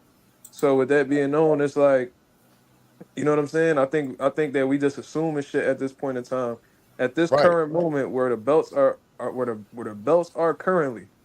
If Shakur Stevenson wants to become undisputed, he's gonna have to really consider re-signing with Top Rank, because if not, like Bob Arum said, he's just gonna cut up from them opportunities, and that's just business, because at the end of the day, you're not gonna be giving a fighter who's not loyal to you all these opportunities if you're not gonna benefit or profit from them. Right. Yeah, man. Respect. I gotta respect that for real. I do gotta respect that. I think what it is now, I don't know if that's, I don't know if fighters, go with the whole entire, well, this is what I think is going to be in the future. We don't know what it's going to be. Now, if he makes a deal with Top Rank, what are you thinking? Like 2-3 fight deal and just get in and out? Or does he sign some big deal? Like, how does he treat that relationship? Also, remember that Eddie Hearn offers those partnerships, right? Like he just did with Jerome Boots Ennis, like he's done with Devin Haney. You know what I mean? Like he does those partnerships, those quote unquote partnerships that kind of leave these fighters flexible to get involved in big fights when they want to get involved in the big fights. Do you think that holds any weight in the negotiations or any kind of leverage in how Shakur feels about staying or going? Whatever. No, I don't. I don't think it holds any weight. I think Shakur is going to make up his mind as he makes up his mind. I just hope he makes the right decision at the end of the day and just gets his does what he needs to do to be successful. At the end of the day, he's going to get the Tank fight. We already know that. That's going to happen no matter what, whether he's with Top Rank or not, because that's a big fight. You know what I mean? Tank's actually pull, as Hoover said, Tank wants this fight. So he going to send that paperwork over there, but like, yo, let's get this guy, if he at Top Rank, let's get this guy in the ring. Bro, stop holding it down. Let's get this fight going. He trying to go over there, across the street. He trying to go across the street and take all them belts over there. You know what I mean? That's what he's looking to do. So he don't even care that they got all the 3 belts right now. He's trying to take them all. Then you have a situation where if they do leave Top Rank, Shakur probably still get the Tank fight. That's one fight that he gets to unify, right? If a chance to unify, and then he can go into other options there and go after a Chamberlain, which I don't even know how that's going to work out, because I don't even see Chamberlain fighting what's his name his next fight. Tank? Yeah, he's not fighting him his next fight. So you don't think so? No, I just looked it up. No, there's no fight. There's some Josh Party or something like that, whatever. But it doesn't even matter. Like, even if that did happen, we have to look at it as what is best for Shakur, what he believes is best for him, where he's going to get the most activity and the opportunity. You know what I mean? Because it can all work out for him either way, and where that money's going to come from. Because if he's worried about the money, he's going to take the Tank fight either way, and he'll just move on. If he's worried about the legacy, he's going to stay where he's at, try to get that opportunity where he's at, as well as move over across the street and fight Tank if that's the case. And they're definitely building that fight up, because both of them are engaging in that they want to fight each other. So it's definitely building up. So that right there is promoting in itself. So that's going to show that fight's worth having for both promotional companies. So right. I'm gonna say this too. If Shakur steps out of Top Rank and he's with Matchroom, and they still looking to get all those big fights in terms of unification and going for undisputed, like those fights against let's say like guys like Baranchek, guys like Lomachenko, if he still has the belt or whatever, Eddie Hearn gonna have to give them an amount of money that they can't refuse. You see what I'm saying? Like, it's going to have to be a check where it's like, yo, we not making this money anywhere else, because if it's just an average amount of money, they just going to keep that shit in-house. Right. You see what I'm saying? So if Eddie Hearn going to take on that responsibility of signing Shakur Stevenson, he going to have to pull that checkbook out and really put some money up. And I don't know if, Eddie Hearn may sign the man, but does he look at him? Is he willing to lose some money in order to, help Shakur Stevenson reach superstar status? I don't know that. Yeah, you're right, man. And I did see that with that. I forgot that Mark Chamberlain is fighting on that Anthony Joshua, Yanni Dubois card. I know that, but it seems like Keyshawn has some inside information or something of that nature where he's saying that it looks like that's who they're setting up. As long as Mark makes it through his fight that he has coming up on this card, that they're setting him up to fight Baranchek for that WBO title. I think Mark is like a WBO like interim or silver or whatever. I don't know. Like he's some sort of like lower version of the WBO. or something like that. I don't know. Is it? Yeah, he's ranked 8th in the WBO. Or maybe the WBA. He got a belt in his last fight. Oh, maybe in well, he's Maybe not ranked in the WBA, so it could be the WBA. I'm not sure. Everywhere else he's ranked. He's ranked 5th in the WBC and 7th in the IBF. So that's maybe it's the IBO, Clay. No, it ain't the IBO. It's one of those belts, either WBA or I remember he got some sort of belt. It's probably the WBA. He's probably got like a secondary or a third tier belt, intercontinental belt or something like that, or European belt over there. Yeah. But look, man, at the end of the day, it's going to be interesting to see how Shakur moves forward. And what's most important before he moves forward is how he performs in this fight. So I guess at the end of the day, what kind of performances does he need to have in this fight also to make his stock that high and maintain that interest? Eddie seems to believe that Shakur just hasn't been marketed properly, and Bob Arum, I don't know what he thinks, but I know the fan base feels like they're looking for some sort of redemption from the De Los Santos fight. I mean, you think Shakur's thinking about that and making sure that redemption is his priority in this fight? Of course, because when you just listen to that press conference, he was talking about how he gonna have Haratunyan running all around the ring. So he said that he wants to prove that he don't got to use his feet in order to make people miss. That he said he could stand in front of somebody and beat them up. So that's exactly the approach he's gonna take with Haratunyan. You got to understand, Shakur Stevenson is a very competitive person, and along with that competitive side that he has, he's pretty emotional as well, and he reads every tweet. He reads every comment on YouTube. You see what I'm saying? He was just at my channel. He just had his people reach out to me talking shit about me on my channel. You know what I'm saying? So they always watching. So, the situation is he listening to what everybody's saying, and he wants to prove everybody wrong. So with everybody knowing that, he's going to switch up his whole approach, and he's going to attempt to stand in front of Haratunyan and beat him up. That's what he's going to do. And once he does that, people are going to be like, oh, Shakur's back. Maybe he was injured. Because boxing fans are fickle like that. So, one good performance after a bad one, and everybody seems to forget the De Los Santos fight. That's how it's going to go. You're going to have some people still talking shit. As good as your last fight. I always say it. Yep. What have Are you done for me lately? Are you expecting him to deliver on the promise? I believe so. I think he's going to beat Haratunyan up. That's what I think. Yeah. I think he's just going to beat him to the punch. I think he's going to beat him up. I think that's what he's been wanting to do for a minute. I think, look, I'm not no fanatic of any one particular fighter, and I've always said it. If you're going to give me one, you're going to put the jacket on me, it'll be Terrence Crawford. Other than that, I don't be studying none of these fighters that close like that. But I think I think he kind of lost his opportunity. He wanted to do that with Frank Martin. You know what I'm saying? He was really motivated to do that. I think when the De Los Santos fight came, he was super motivated to do that. But I do believe him in the injuries. I believe he had a situation that got in the way of him delivering that type of performance. And I think this performance is a performance that's been in the oven, baking on a slow 250, 225 degrees. You know what I'm saying? Left on in the morning. It's been cooking for a minute, bro. And I think at this point it's about ready. And I think it's falling off the bone. You know what I'm saying? Like, I think he's been waiting to deliver this for a minute. And he's excited about it. You could tell, he's like, yo, I'm feeling good. Like, I'm really going to do it this time. My hands is good. I'm not playing no games. I've taken the proper precautions. I prepared accordingly. I'm going to beat the break off this dude. I hope this dude's ready. I think that's what we're about to see. Okay. What's up here for Boxing? Peace. Everyone who calls out is just cloud chasing. He was actually going to fight him. Yeah.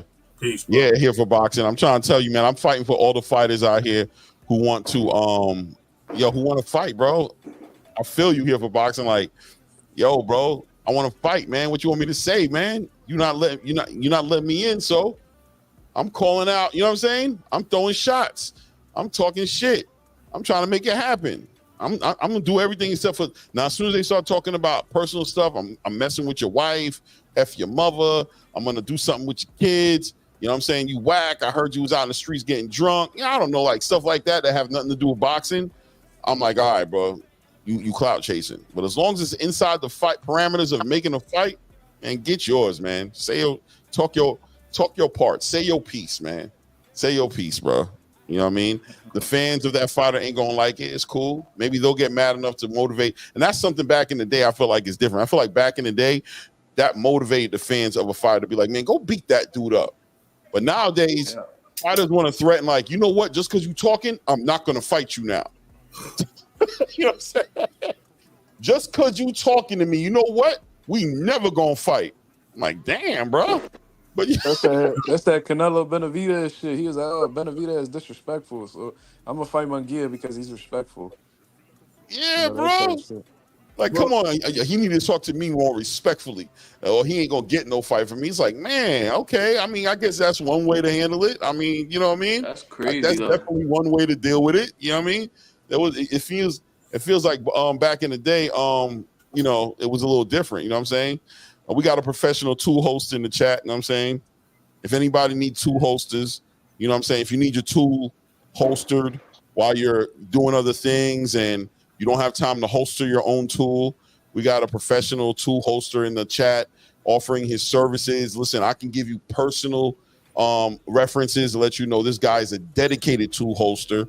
He takes his passion very seriously. He does not slacken in any opportunity. Listen, you put this guy on the job, your tool will be held, cuddled, warm hands. He puts lotion on his hands before he holsters your tool. You know what I'm saying? Shout out to Kai you know what I'm saying, who always finds you know what I mean, some time to earn his tools though, like hammers and stuff. Yeah, no, I'm talking about like, you know what I mean, like phallic, like man parts that, you know what I mean, what you use. I'm talking about, you know what I mean, when you need your tool held for you. You know what I'm saying? Like you not there, you doing something else, and you want to make sure somebody's out there holding your tool for you. Like, yo, my man's not here, but my man is that dude, bro. Like the tool holster. You know what I'm talking about? God. No, I'm talking about that tool holster. I'm talking about everybody. Every now and then, you need a tool holster, a good tool holster who's gonna really do that job. There's not too many people who's that passionate about, and he don't want no money. He don't need no money. He don't need no Happy Meals. Yo, what is Clay talking about? Like, Hey Ray, get your. I'm about to put him in the back room. All he needs is for you to rub him. All you gotta do is pat him on his head when you see him. Pat him on his head when you see him. What the fuck is going on? You know what I mean? Just let him know. Let me finish. All you gotta do is tell him he's a good boy when you see him. You know, pat him on his head, pat him on his back. You know what I mean? Let him know like you're doing a good job. I really appreciate how officially you've been carrying the tool. You know what I mean? Yo, who is he talking about? Who is he talking about? Y'all, let me shout out to Kai, man. Let me put him on blast. This guy right here, bro. You know what I'm saying? You clowning him. All right, I was lost. Yeah, I know I went left, but I wanted to really help this guy. I wanted to help this guy sell his service. You know what I'm saying? He got a service. You know what I'm saying? This guy right here, let me tell you, bro, personal reference right here. I'm letting you know, bro. Dedicated. You know what I mean? Whether you sleeping, on vacation, sick, you can't do it, that's your guy to handle it for you when you're not around. That's your guy. You know what I mean? We're going to keep him in the chat, too. We ain't going to block you or nothing, Kai. You keep on doing your job. I'm going to send your boss a letter and let him know that you out here doing your job. So just in case he don't know that you out here handling the business. Shout out to you lucky this ain't my chat, because the nation would have slapped you with the wrench, nigga, on God. That's what I normally do. I ain't gonna lie, but I think this time around, you know what I'm saying, I'm gonna let him hang around and let him promote himself.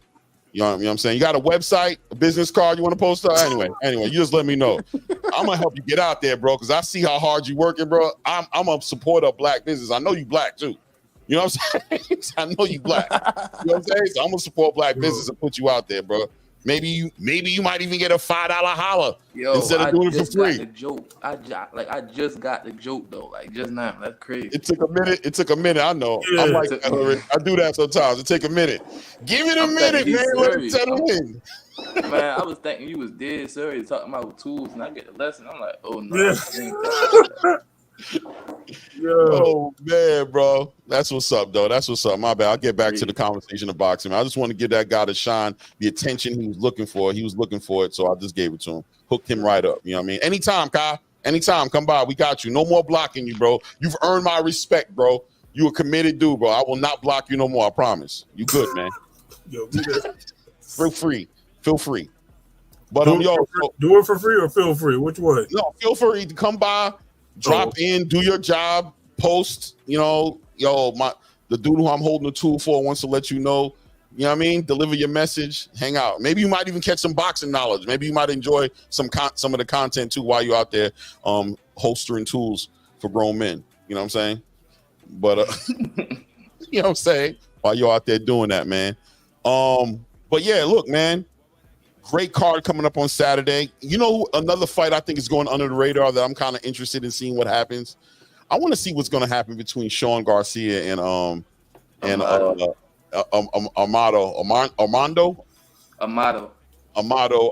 Vargas, man. Any opinions on that? Anybody feel like that fight might be swaying one way or another with that fight? Or are we not paying attention to it because Nate? First of all, I don't even. Is that real? I'm paying attention. I ain't gonna lie. I like boxing. Vargas gonna beat him up. Then Vargas gonna beat him up. Yeah. Probably stop. Shit, I don't even know too much about Sean, bro. I can't even speak on Sean. Sean good. I've seen him fight. So it's a 4-rounder. Yeah. I want to see if Daniel Jacobs could turn the clock back on Shane Mosley Jr. I want to see if Jacobs still got it. He been inactive like shit, so I want to see how he get in the mix with Shane Mosley, because like Shane Mosley Jr. He all right, like he probably like a solid C+ type motherfucker. So like if Daniel Jacobs is anything like himself, he should beat him. But with the inactivity, it makes it interesting. I ain't gonna lie, Clay. I ain't gonna lie. I really want to see the fight. I want to see the Shakur fight, and I want to really see the Calvin and the Kevin Johnson fight. Cause I really want to see like Kevin Johnson, and I want him to get like a good shot, cause he always crying talking about, you feel me? They always cheating him, so I really want to see like how good he actually is. Yeah, I want to see Kelvin too. That's a fight I definitely want to see as well. That's a prelim card for. He took the spot of Abdullah for me on the prelim, because Abdullah was going to be the star on that card, but now that Abdullah went to the main card, it's like Kelvin took the spot. Let's see if he delivers. Man. Look, Anthony Dubois, and only because I got my guy Mark in the building, man. Anthony Dubois, Anthony Joshua, bro. I mean, oh my God, Daniel Dubois, Anthony Joshua. Daniel Dubois, Anthony Joshua. Let me be, man. Let me be, bro. Come on, chill. Let me get it together. Any opinions on that, Mark? Oh, Mark ain't there. He there. He probably just don't hear something. Maybe he's not by the mic. All right. I definitely want to break that fight down a little bit more too. But you got Mosley Jr. XL. Why would you say that? Brownsville, bro. Never ran, never will, bro. It's Danny Jacobs all day. Ray, who you got in that fight? Oh man. I don't know, man. I'm going Jacobs. You gotta go with Brownsville, baby. It's not about Brownsville though. Come on, why is Brownsville about home of Mike Tyson, Shannon the Cannon? You know what I'm saying? Zab Judah. You know what I'm saying? It's just built different out there. Shout out to Shoot Carrington, Bruce Carrington. I'm saying product, nothing but the realest come out of Brownsville, bro. Ain't no junior gonna get at him. Maybe senior, but not the junior. That's what. Yeah, I don't know, man. What's up, Chef? What up, Chef Dre Boog? I don't know, man. I don't know. I think Daniel Jacob handles the business, man. I mean, I'll go with the more veteran fighter in that case, but I mean, it's gonna be a decent fight. I really don't know, man. They put it together for a reason. Let's put it that way. Well, you think they put it together to put Shane Jr.? Yeah, obviously they think that's a good matchup for him. What's Shane Jr. really doing out here, man? Is he really supposed to be? That's my point. That's what I said. They think it's a good matchup for him. For Danny or for Shane? For Shane Jr. They think that's a good matchup for him.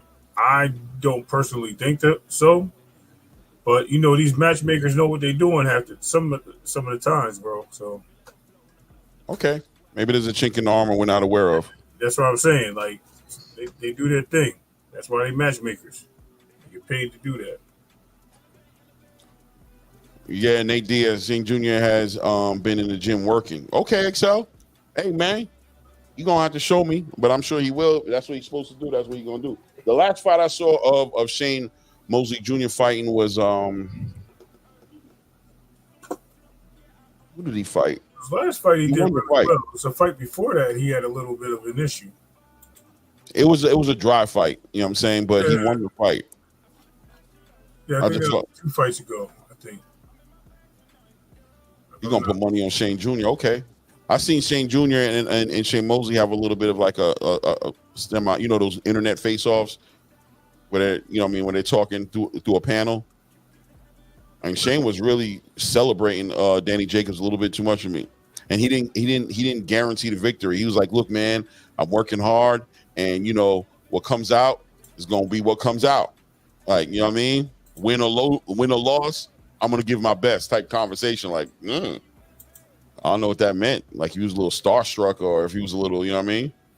He was a little too humble for me, in my opinion. Kind of gave me that Canelo Charlo feeling. Like when Charlo, you know what I'm saying? When Charlo was talking, he gave me that feeling. Like he was just happy to be here.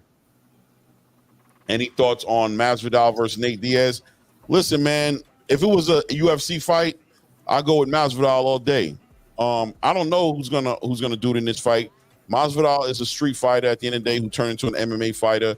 Nate Diaz is an MMA fighter, but he has a lot of training and rounds in with the likes of like Andre Ward and fighters of that nature that he sparred with. So he does have some boxing. And there was rumors going on for a long time that him and his brother was going to go into professional boxing. I think Nate's a little punch drunk, personally. I think he's a little punchy. He's definitely in the golden years, you know what I'm saying, of his combat journey.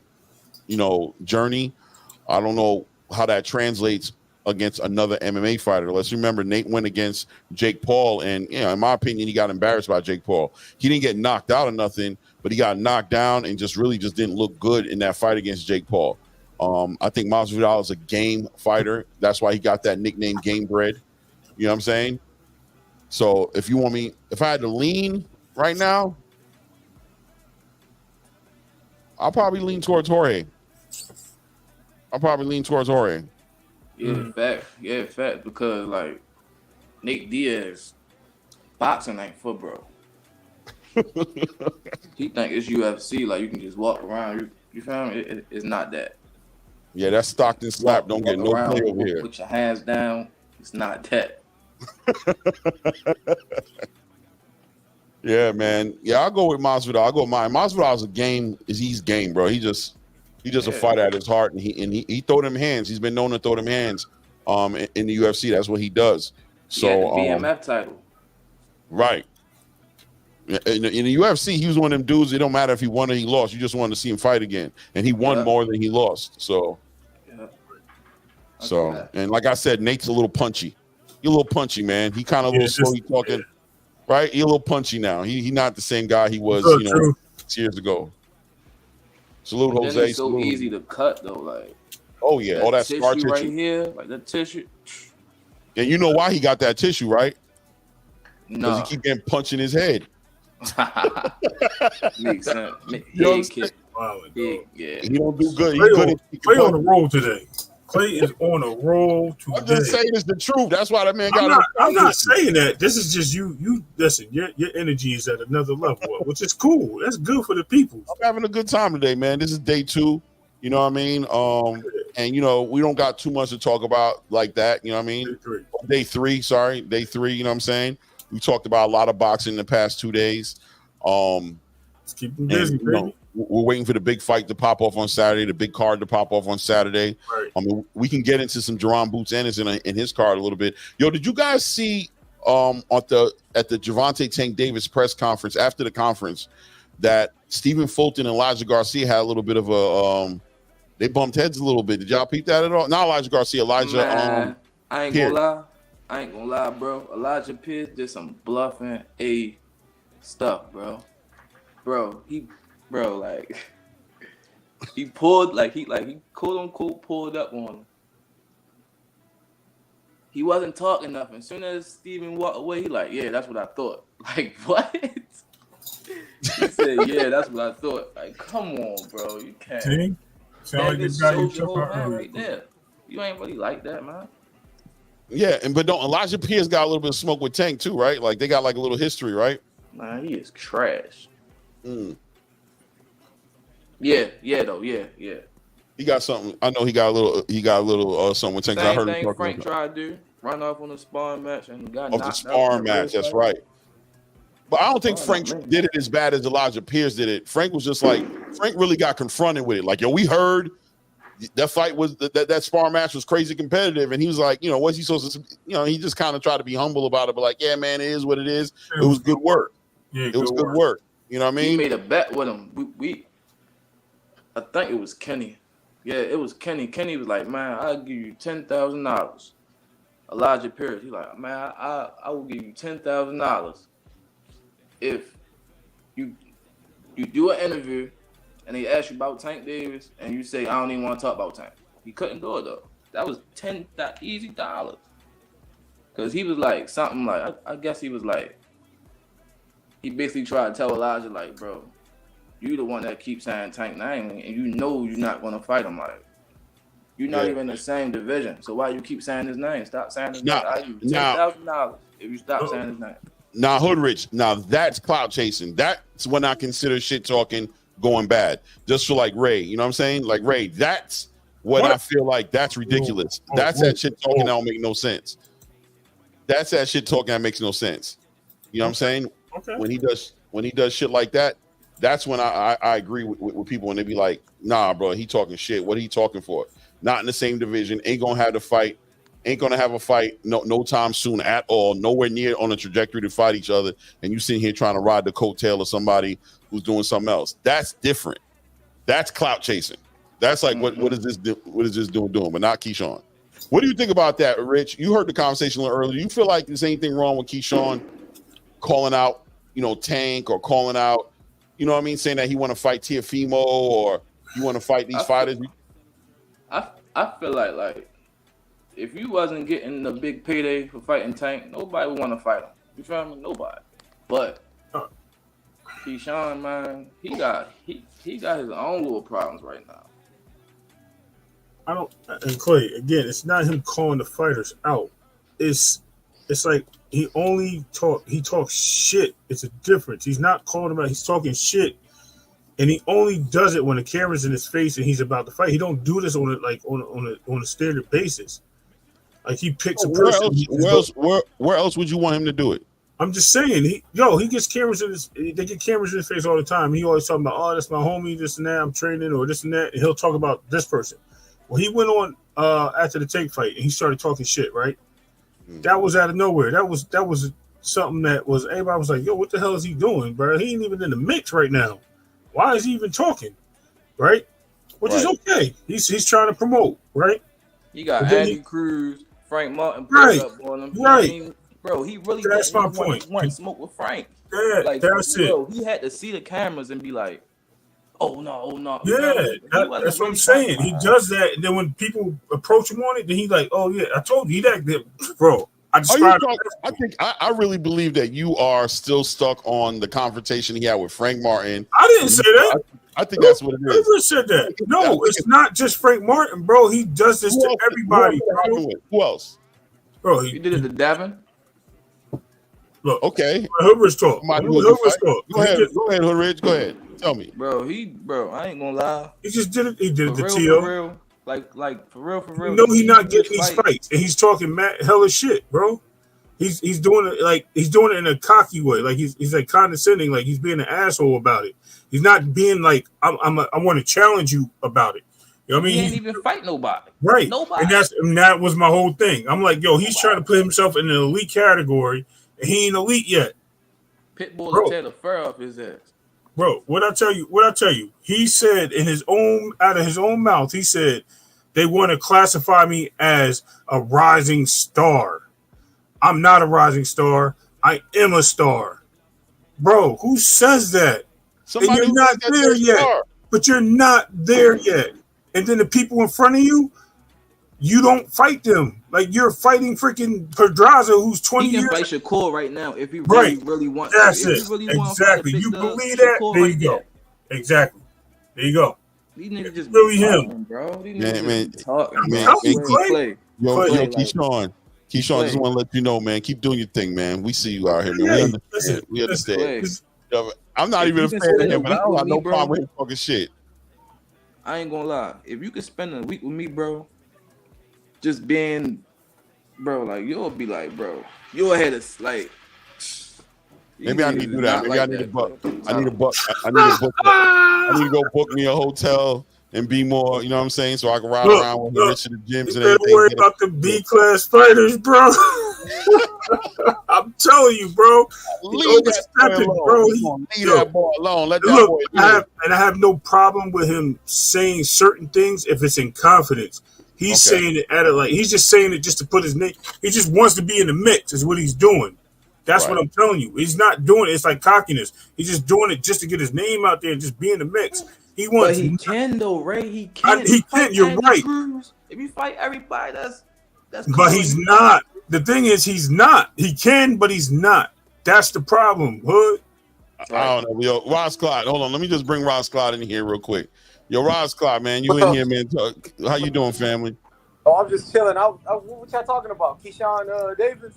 Yeah, they don't like Keyshawn talking. I didn't say I didn't like him. I said they don't like you talking. They don't like it. They want him to stop. Claymore, tell him fight Shakur then. But you know Shakur I ain't the trying broski. to hear that. If you want to fight a big dog, top of the food chain, Shakur is sitting right next to you, bro. Okay. What do you think, Ross Scott? You think Keyshawn should mind his mouth, stay in his lane? He's probably trying to sell himself for whatever the next fight is coming up. Whoever that. That's all. It's good. It's good for boxing, but when you start to talking crazy, like I will whoop that little nigga. All that. Now look.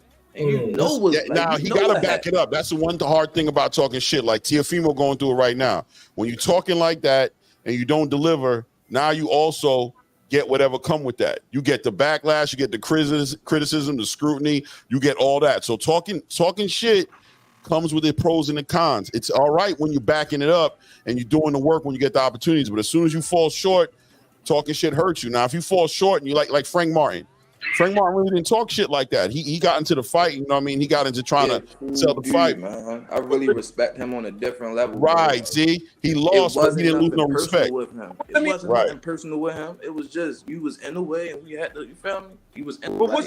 What's wrong with somebody talking a lot of smack though? What's wrong with that? It's not an issue with him talking. It's not him talking shit.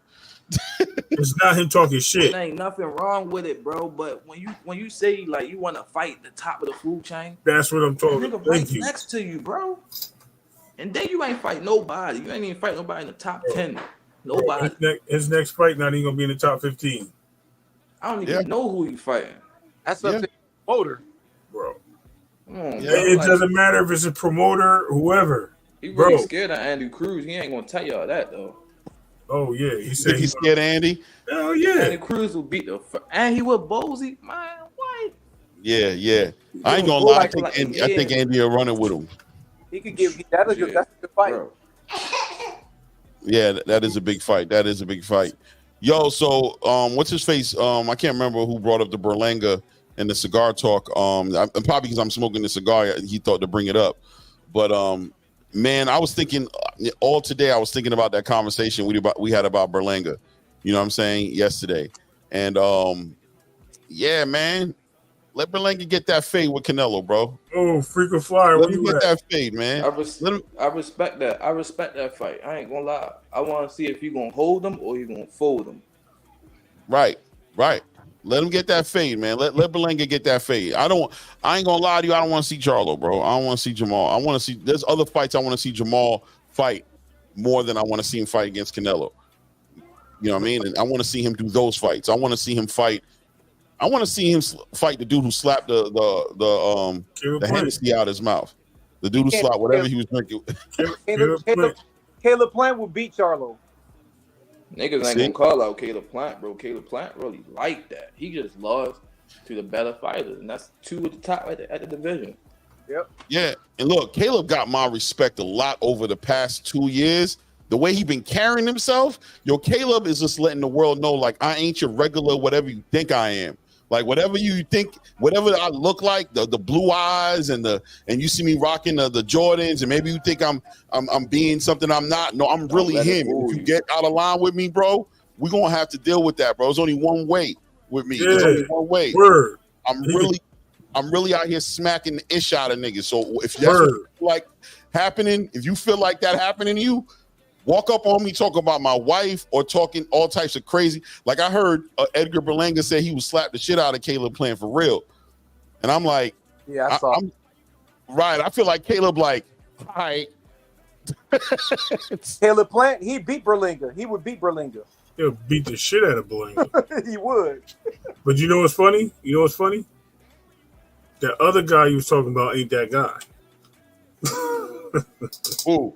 Keyshawn ain't that guy. That's Man, the difference. Y'all gonna leave Keyshawn alone, bro. I'm gonna fight for Keyshawn, bro. Come on. Look, Caleb Plant about that business. Keyshawn be like, yo, yeah, just meet me over here. Oh, no, meet me over there. You know what? I'm gonna be honest with you, Ray, right? I'm sitting here letting it go through I understand what you mean. Like, Keyshawn he does talk, he does give me that feeling of, yeah, he does. Like, I'm gonna talk a certain way, but he don't necessarily ever really be in the smoke. You don't see him fighting that. You don't see him fighting. He always talking. He always talking. He always in some circle talking. He always talking. He does give me that vibe. I'm gonna tell you the one thing where he lost me at. Oh, if I could fight Andy Cruz, I would have fought him. It ain't what? It ain't what? All you gotta do is tell Bob I want him. Yep. Get him early. Give me him. I'm not fighting.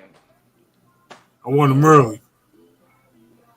So you think he got that kind of pull? Like he could just be like, "Yo, that's what I want." It's not about pull, but you, at a certain extent, you can tell them who you want, and they can try to make it. And if they don't, it's a duck. You feel me? Like it's like certain, like the duck. But Keyshawn had an interview where he said if it was up to him, he would have fought Andy Cruz. He would have been fought Andy Cruz. So right there, he's insinuating that the reason the fight ain't happening is because it's above his pay grade. That's what it sounds like he's saying when he says something like that, right? When somebody says if it was up to me, this is how it would have been moved. Right. Isn't that fair? That's why I said it's his promoters. Right. But you gotta think about it. Like you can tell you say what I'm going to say. Go ahead. You can tell your promoter who you want. You can tell them like it's not like they signing deals and they don't got no control whatsoever who they fight. No. He is a rising star. He can tell them who he wants, or at least. There you go. Thank you, Rachel. I was about to say that, and I was going to say, Hoodrich, back me up on this. Who is his promoter? His promoter is Bud. Bud's his promoter. His promotional company is Top Rank. They can move him. Promoter? Yes. Bud is his promoter? Yes, his management team. Both Bomac and Bud are his promoter. That's even better. That's better. That's what we fights under. His promotional. Rachel, what do you mean? No, you can't. What do you mean? No, you can't, Rachel. You can decide. All the pros that I know, they tell like I want him, or if you can't get him, then just give me somebody. He's under that umbrella. He's under the Bomac Bud umbrella. Was it BMB or something like that? Well, I'm gonna tell you the way I feel about Keyshawn is until somebody shuts him up, I think and that's what's going to happen. Right. Until somebody shuts him up, I don't feel like, you know what I'm saying? Like until somebody shuts him up, I have no problem with him. I have no problem with him, being who he's being. Like I don't, but I do understand the cringe factor in the way he talks and what he does. I understand how that can get under skin. You know what I'm saying? How that can get under the skin. I really understand how you guys are feeling about it. Like I get it. And ain't nothing like when you read somebody and you just know you know who they are because you've seen that version of him before, and then he's talking a certain way. You can't help but just be like, throw your grill up to the right and be like, "Yo, Clay, let me tell you how funny this is. Y'all can all chime in on this. What happened when he got caught with the weed? How humble he became, and he was like, "I'm not gonna be that guy no more." And he was much better, right? He came out. He was. I was like, "Yo, okay, that's what I'm talking about." What was he supposed to do? Just sit there? Hold on. No, I'm saying he sounded like he grew up. He was still promoting himself, still saying he wanted fights, but he wasn't talking like shit, reckless. Not even shit, just reckless. Right. Now he's back to talking reckless in a matter of what? A fight? That's crazy, bro. It's like you just. He gotta be him. He must be smoking weed. Be Chenny too. I don't know, bro. I ain't seen it. What? Man. Not here. Oh, Bright rocked him. What? No, I mean that fight was that fight. I agree. Yeah, Nair did, but that makes him chinny. I mean, he's only 10 fights in, and that was a bad experience. But he still won that fight. But let Tank touch that chin, and you think he ain't going down? Let's see it, man. Let's see the fight, man. I'm gonna when it comes to shit like this. Let's see the fight, man. I'm down to see him get put to sleep. I don't even got him beating Frank for real. I think he beats Frank. Frank is good, bro. I think he beats Frank. On Frank I think he's trying to smack Frank around too. Yep. Yeah. I think. Yo, shout out to Rachel. Shout out to the queen in the building. What's good, Rach? I don't even know who we're talking about, but I mean, I walked in with people saying that he can say that he wants this person or that person, which is completely false. That's what I said. It's false. He can't just ask who he want to fight. Right. I mean, he can ask. God gave him lips. He can use them. You know what I'm saying? And he can speak to the right people. But I don't know if he has the power to demand and move the needle. I think only like even Canelo tried to demand Jamal Charlo, and they were like, "Nah, bro, go somewhere with that. You ain't getting that." And he's Canelo. No, like I wasn't saying demand. I was saying like he can let them know who he want to fight. They don't gotta make it. I'm saying like I'm not saying like he can demand like I want him right here, right now. I ain't saying that. I'm saying. But Horace, let me ask you: do you give any weight or credibility to what he said? Do you believe what he said when he said if it was up to him? When he said if it was up to me, I'd have been beat Andy Cruz. I'd have been fought Andy Cruz and beat his ass. I don't feel like he want to fight him for real. He ain't mentioning him in nothing. Like you ain't mentioning him building up nothing. No, I've seen him say he want to fight Andy Cruz next. I've seen him literally. I could look it up on YouTube where he's like, "Yo, that's the next fight. Set that up." Yeah, I want that fight. I've seen that too. You seen it, right? Is it multiple times? I don't know how many times, but I know for one specific time for sure, he was like, "Y'all talking about this dude?" And I remember him and Eddie Hearn got into it. So that's the second time when he told Eddie Hearn, like, "Yo, bro, line your boy up, man. What are you talking about?" No, that's not what he said. Eddie said, "You don't want to hurt him." And Eddie said, "I'll make the fight happen. You already know what he did to you, so don't make it happen again." He said, "Send the contract over to me." He said, "Send it over." Eddie Hearn shut that shit down. Did he? I don't know. He shut that shit down. He's like, "You really don't want to fight somebody." Okay, so but then who? So is that Keyshawn Davis's fault if Eddie Hearn shut it down? Boom. No. That's why I need Ross Scott up here. No. There you go. Hold on. Ain't got nothing to do with Keyshawn. Stop trying to steal my job. Right, listen, all I need is Ross Scott on my side, bro. You ever see that comedian? He said, "All I need is 3 motherfuckers. Take a whole army down." He's like, "I just need 3. Give me 3 crazy motherfuckers, bro. I don't need 100 bitch ass motherfuckers. I just need 3 real motherfuckers, and I take a whole army down, bro." What are you talking about? 3 crazy psychos. Ross Clot is a psycho. Let's go. I'm saying though, like we had got on this topic about him talking about Tank. So y'all feel like he can skip the line, jump the line, and fight Tank right now? Yo, you know that's Tank's responsibility to put that together. No, but I'm saying like y'all wouldn't wouldn't degrade him if he knocked him out. Y'all wouldn't be like, "Oh, he ain't fight nobody," or "It was too early." Y'all wouldn't say that. Exactly. Exactly. So that's what I'm saying. He got to fight. I mean, I'm trying to be honest. Yes. I don't want to lie. I don't want to sit here and lie. I don't want to lose my credibility in the midst of this and act like I want to. You know what I mean? I still got to protect myself. He needs to get to the B level first, bro. We want to see him fight other people. We want to see Keyshawn fight other people. Who said we don't want to see him fight other people? Right, but he's saying if they were to line up the fight, would we sit here and be like, "Man, Keyshawn just ain't ready for things." Like, would we give Tank credit? Basically, would we give Tank credit for beating Keyshawn up?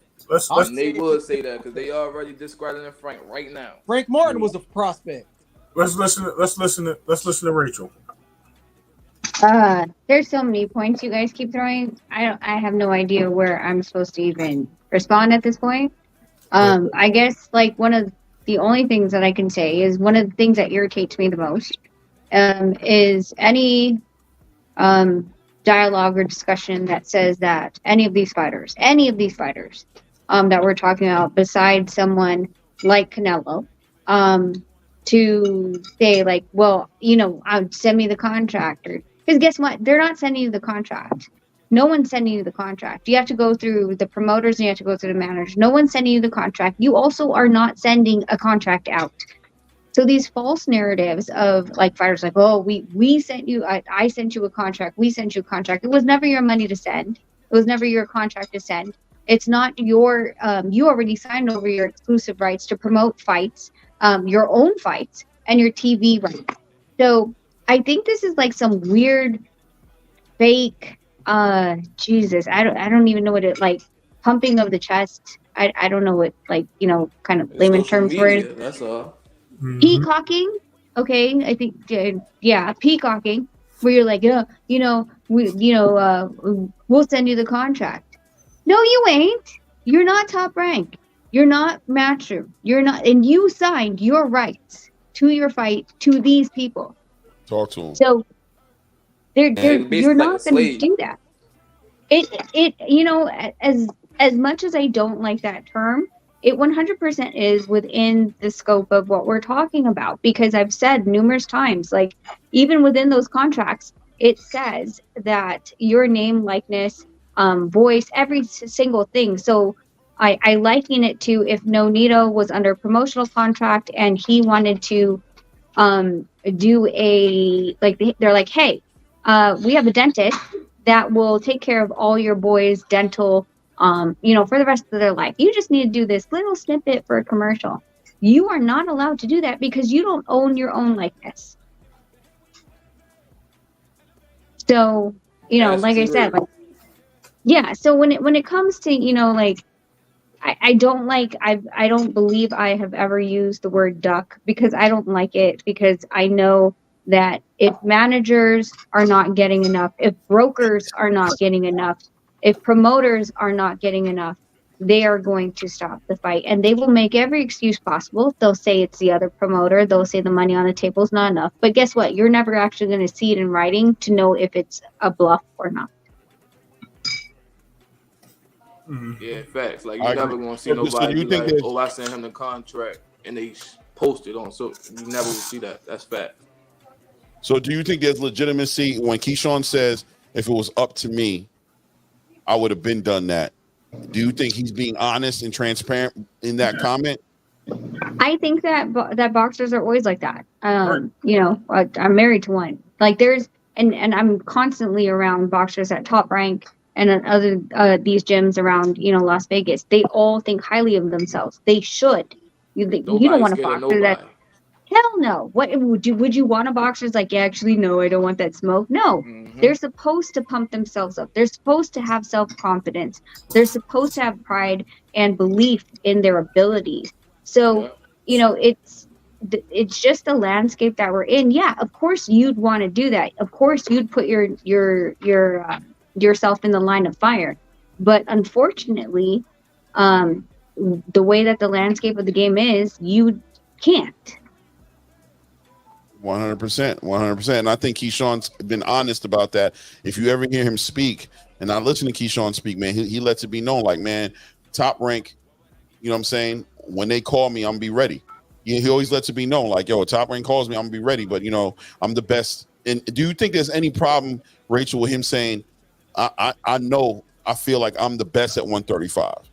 I feel like I'm the best at 135. I'm letting that be known. Is anything wrong with him saying that? They should think that. I think I agree. Like they need to think that. They need to continue to do that. They need to promote themselves. They need to find, the best in the rankings that will be approved by promoter and the sanctioning bodies, and continue to say that. Listen, nobody wants to see a pussy ass fighter get in the ring. Be like, hey, so I'm just like, who's gonna go in there? And there are fighters. I'm going to tell you this. There are opponents, right? We've seen them come out from God knows where, and they're like 20 and 50 and like 2 draws. And you're like, how are people still sanctioning this shit, right? There are people that are career opponents. They're career opponents, though. They're career opponents. They know what they are. But if he really wants to make his namesake within the boxing industry, you have to make waves and you have to get some people upset and disrupt it. Put your name in those conversations, because once you get into the top 10 rankings, at any point in this game, you can be called as a voluntary title defense.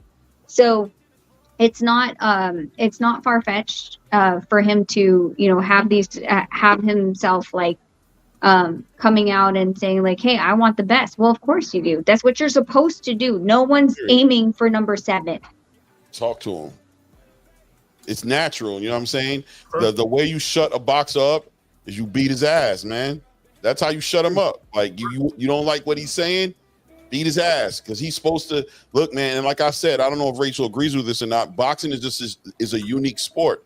It's a sport where everybody don't gotta fight each other.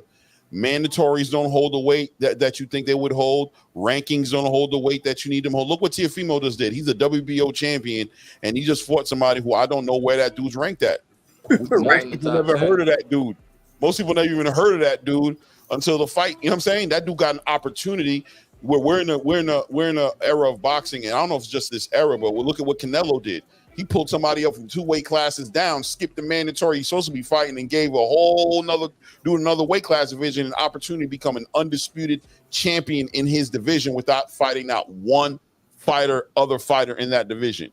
So your ability to sell yourself and to push it. Look what Rolly Romero did. Well, I mean, Rolly he was mandatory though for Tank, but at the same time, you know what I mean? A lot of people feel like he didn't deserve to be in that ring with Tank, right? But at the end of the day, he talked so much. He sold it. He did so much. It was like, I'm going to just beat your ass.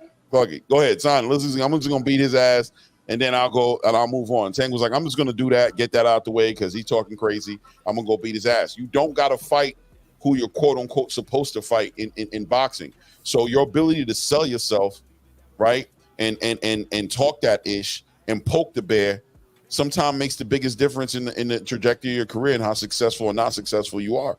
You look at Jerome Boots Ennis, man. Jesus, bro. If that dude don't deserve all these fights, and what are people going to say about him? He don't talk enough. He need to call these dudes out hard and start talking crazy to these dudes, or he ain't never going. That's what you hear about him. You know. It is what it is, man. Flag is great. Flag was number 7.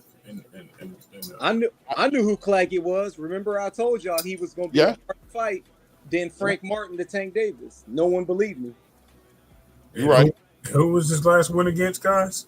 Come on.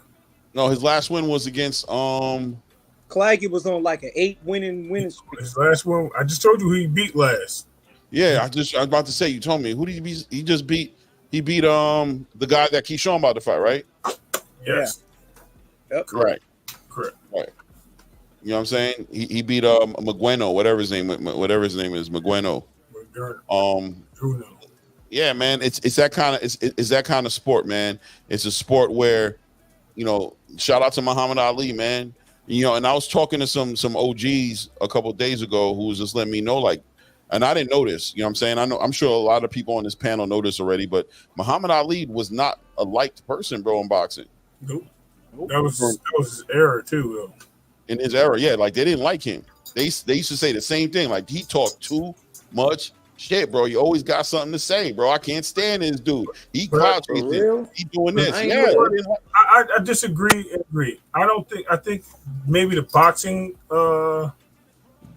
people, like some of the people in boxing did, but I think they love Muhammad Ali because if you think about it, he was everywhere. He was everywhere selling himself. He was on TV shows. He was on the late night shows. He was on sporting events. All he did was sell himself. So, I mean, he was loved. He was disliked. No, I said I think he was. I said in the boxing world, maybe because nobody did that in boxing. People weren't out there being flamboyant like that. But outside of boxing, I think he was a great entertainer, and I think people liked him for that. I think he had a fan base. Now, once you get into Ali's bigger than boxing to me. He's bigger than boxing. People loved him as far as Muhammad Ali, how great he was. I'm talking about in the boxing space, how boxers felt about him. How, like boxers did not like him. Right. in the 60s they didn't like him because because that was going through like yeah. racist times. So Jim like Crow everything was ran by white people. So they had a narrative. You feel me? That's a fact. And remember, Joe Louis Jim Crow was a big problem for Muhammad Ali, I believe. Yeah.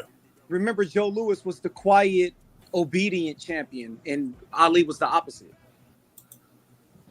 That's the thing is that, like, I think, like, when it comes to, you know, old school mentality and how we were all supposed to be raised, I'm going to assume you're supposed to be respectful. You're supposed to be humble.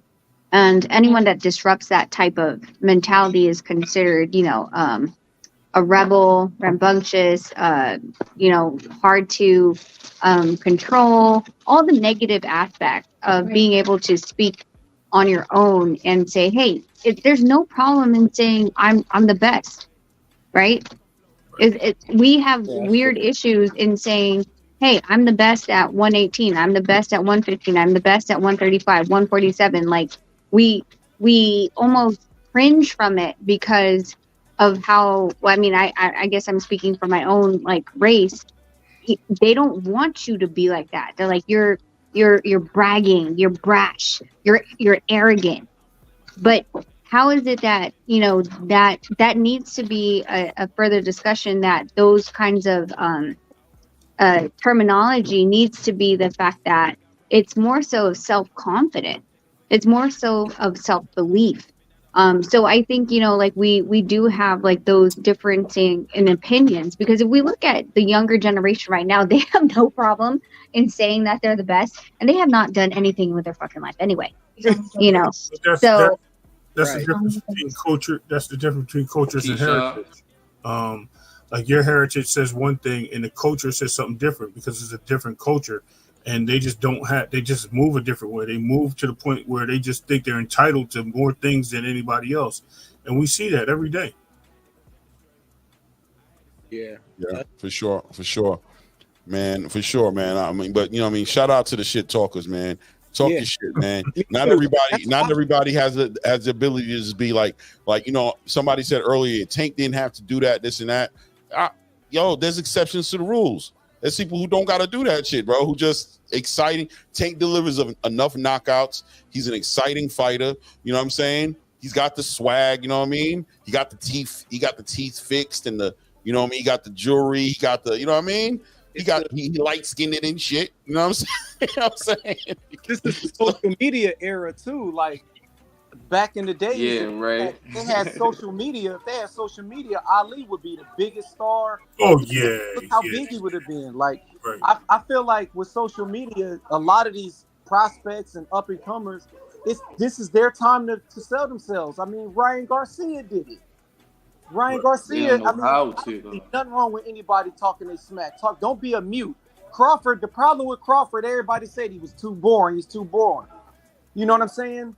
And he is boring outside of boxing. Oh, he's you gotta have a personality to sell. And I think if Keyshawn could back it up and talking that smack, he could be a star. He could probably be a star. We don't know. He might know what we don't know. He definitely can. Who knows Keyshawn better than Keyshawn? You know what I'm saying? Just because we haven't recognized it in him yet doesn't mean he ain't who he say he is. Just we ain't seen enough yet for ourselves. But who are we to get mad at that dude for being like, nah, man, I'm that guy, bro. I don't think anybody's upset over that. I mean, it may be somebody. I don't think anybody on this panel is upset over that. I'm still confused. I ain't gonna lie. I'm just confused at what the issue is with Keyshawn. That's what I believe. I ain't gonna lie. I think y'all don't like him talking shit. I think y'all want him to shut up and not talk no shit. It's not him, bro. It's not him talking shit. It's him. It's what he talks shit. It's I don't know, bro. It's the way he does it. It's like. I think y'all just got that feeling, and I respect it. I know the feeling. I got that feeling. I don't know what we're talking about. What feeling, Clay? What do you mean the way he talks shit? What feeling though? I think y'all. Well, at least for Ray Davis for sure. I'm not going to say you hood rich. You understood. Hold on, Clay. You said you understood. Now you say you didn't. What you want? No, that's why I said I understand. I know the feeling of meeting familiar personalities, of seeing people that you've seen before, like, yo, I've seen this type of personality before, and basically saying, I don't believe this dude. I just don't believe this dude. You know what I'm saying? And there's just a feeling you get where you just don't believe somebody, where somebody's talking and you like, he really not that. He really not like that. And you can't help it. Like, it's just like, I got to keep it 100 with the way I see this dude. The way he talking, he shouldn't be talking. I don't believe him. He ain't him. He's homie that come to the basketball courts that just talk all that shit. You see? Listen, I'm telling you, he that homie that come to it. Yo, I'm going to dunk on you. I'm going to do this. I'm going to do that. See? And Ray knows exactly too. He'll say, Ray gonna keep it 100. He ain't gonna say the person's name, but there's somebody who Keyshawn reminds Ray of. I'll tell you his name. I can tell you his name. The kid I grew up with. No, don't put his government out there. That ain't right. I ain't gonna put his government. I'll put his street name out there. No, I ain't gonna do that. But anyway, yeah, as a kid I grew up with like that. And all he did was run his mouth all day, every day. As soon as it came to some action, the first thing he did was, come on, man. Fool. Come on, man. Like, what you talking about? I don't. And then he'll get with his group of friends and he start talking shit again. And I'm like, yo, what is wrong with you, bro? See, Hood Rich, you see him? You see him? Wait a minute. Two boxers? No, because I know exactly what you're talking about, though. Yo, that's his energy, bro. That's his energy. That's not saying who he is. That's just his energy. I'm telling you, I don't think he's really meaning to come off like that. I just think that's the way he represents himself. Okay, let Rosscott is my tag team partner, so you know what I'm saying. You're gonna respect Rosscott tonight. But go ahead, Rosscott, talk your shit. I don't understand. He's talking smack. He's trying to sell himself, right? He's talking smack. He's trying to sell himself. Okay, I had no problem with that. Problem with that. I don't see the problem with that. Even let's say if he loses. So what? I mean, this is a sport where you got to sell yourself. This is a sport right now. Hold on. This is a sport right now where it's not like back in the days. Now boxing got to compete with bare knuckle. They got to compete with MMA sport. They got to compete with the stupid slap game. All these different fighting sports that boxing got to compete with. You got to sell yourself right now. You cannot be a mute in this sport. You just can't. And if he gets beat after talking smack, so what? To get to Ray's point, I seen a lot of dudes back in the days in my neighborhood talk a lot of smack and go to another neighborhood, get beat up. Guess what? We go back to the neighborhood. He got his respect, even though he talked smack. You know why? Because he ran that one-on-one. So who cares if he talks smack? You got MMA, I mean UFC, PFL, bare knuckle. You got YouTube boxers. You got the stupid exhibitions. You got all these celebrity boxing, all these different freaking fighting sports that boxing today got to compete with. That's why we need these fighters to fight each other so that they could still overshadow a stupid promoter like Dana White, who always put an event during a boxing event. Boxers got to put their foot down. So Keyshawn talking smack and trying to sell himself. It's not a competitive shit. Call out Frank Martin, call out Tank Davis, call out all these bums. And if you don't get the fight, what? But I'm saying though, like, it, like, yeah, that's cool. Like, I agree 100%, 1,000%. But Abdullah Mason chilling. He chilling. Like, man, I feel you. Look, whoever got a belt, I want him. That's cool. Like, that's 100. But negativity sells though, so I get what you're saying though. I get exactly what you're saying. Do y'all remember when Shawn Porter stepped to Keith Thurman? When Keith Thurman was in the middle of his little interview, and Shawn Porter walked up on him and looked like Shawn Porter was gonna smack Keith. Right? I remember that. It got to that point where Shawn Porter was just like, yo, this dude think I'm really playing. Like, I need to fight this dude. Like, I really don't got no more patience left in me for his team to act right and get this contract out there. So now I'm going to have to walk into his space. I'm going to have to call him out, tell him that I'm not playing no games, look at him eye to eye and let him know, like, yo, I'm not playing with you, bro. You going to come off that belt or you going to fight me, bro? Yeah. Stop lying to these people and telling these people the real don't want no smoke. The real want the smoke. Here he is right now. The real is in your face, bro. Stop playing with me. But Clay, they not doing that no more. Right. Shawn Porter was who at the time? Hold on. Let me, huh?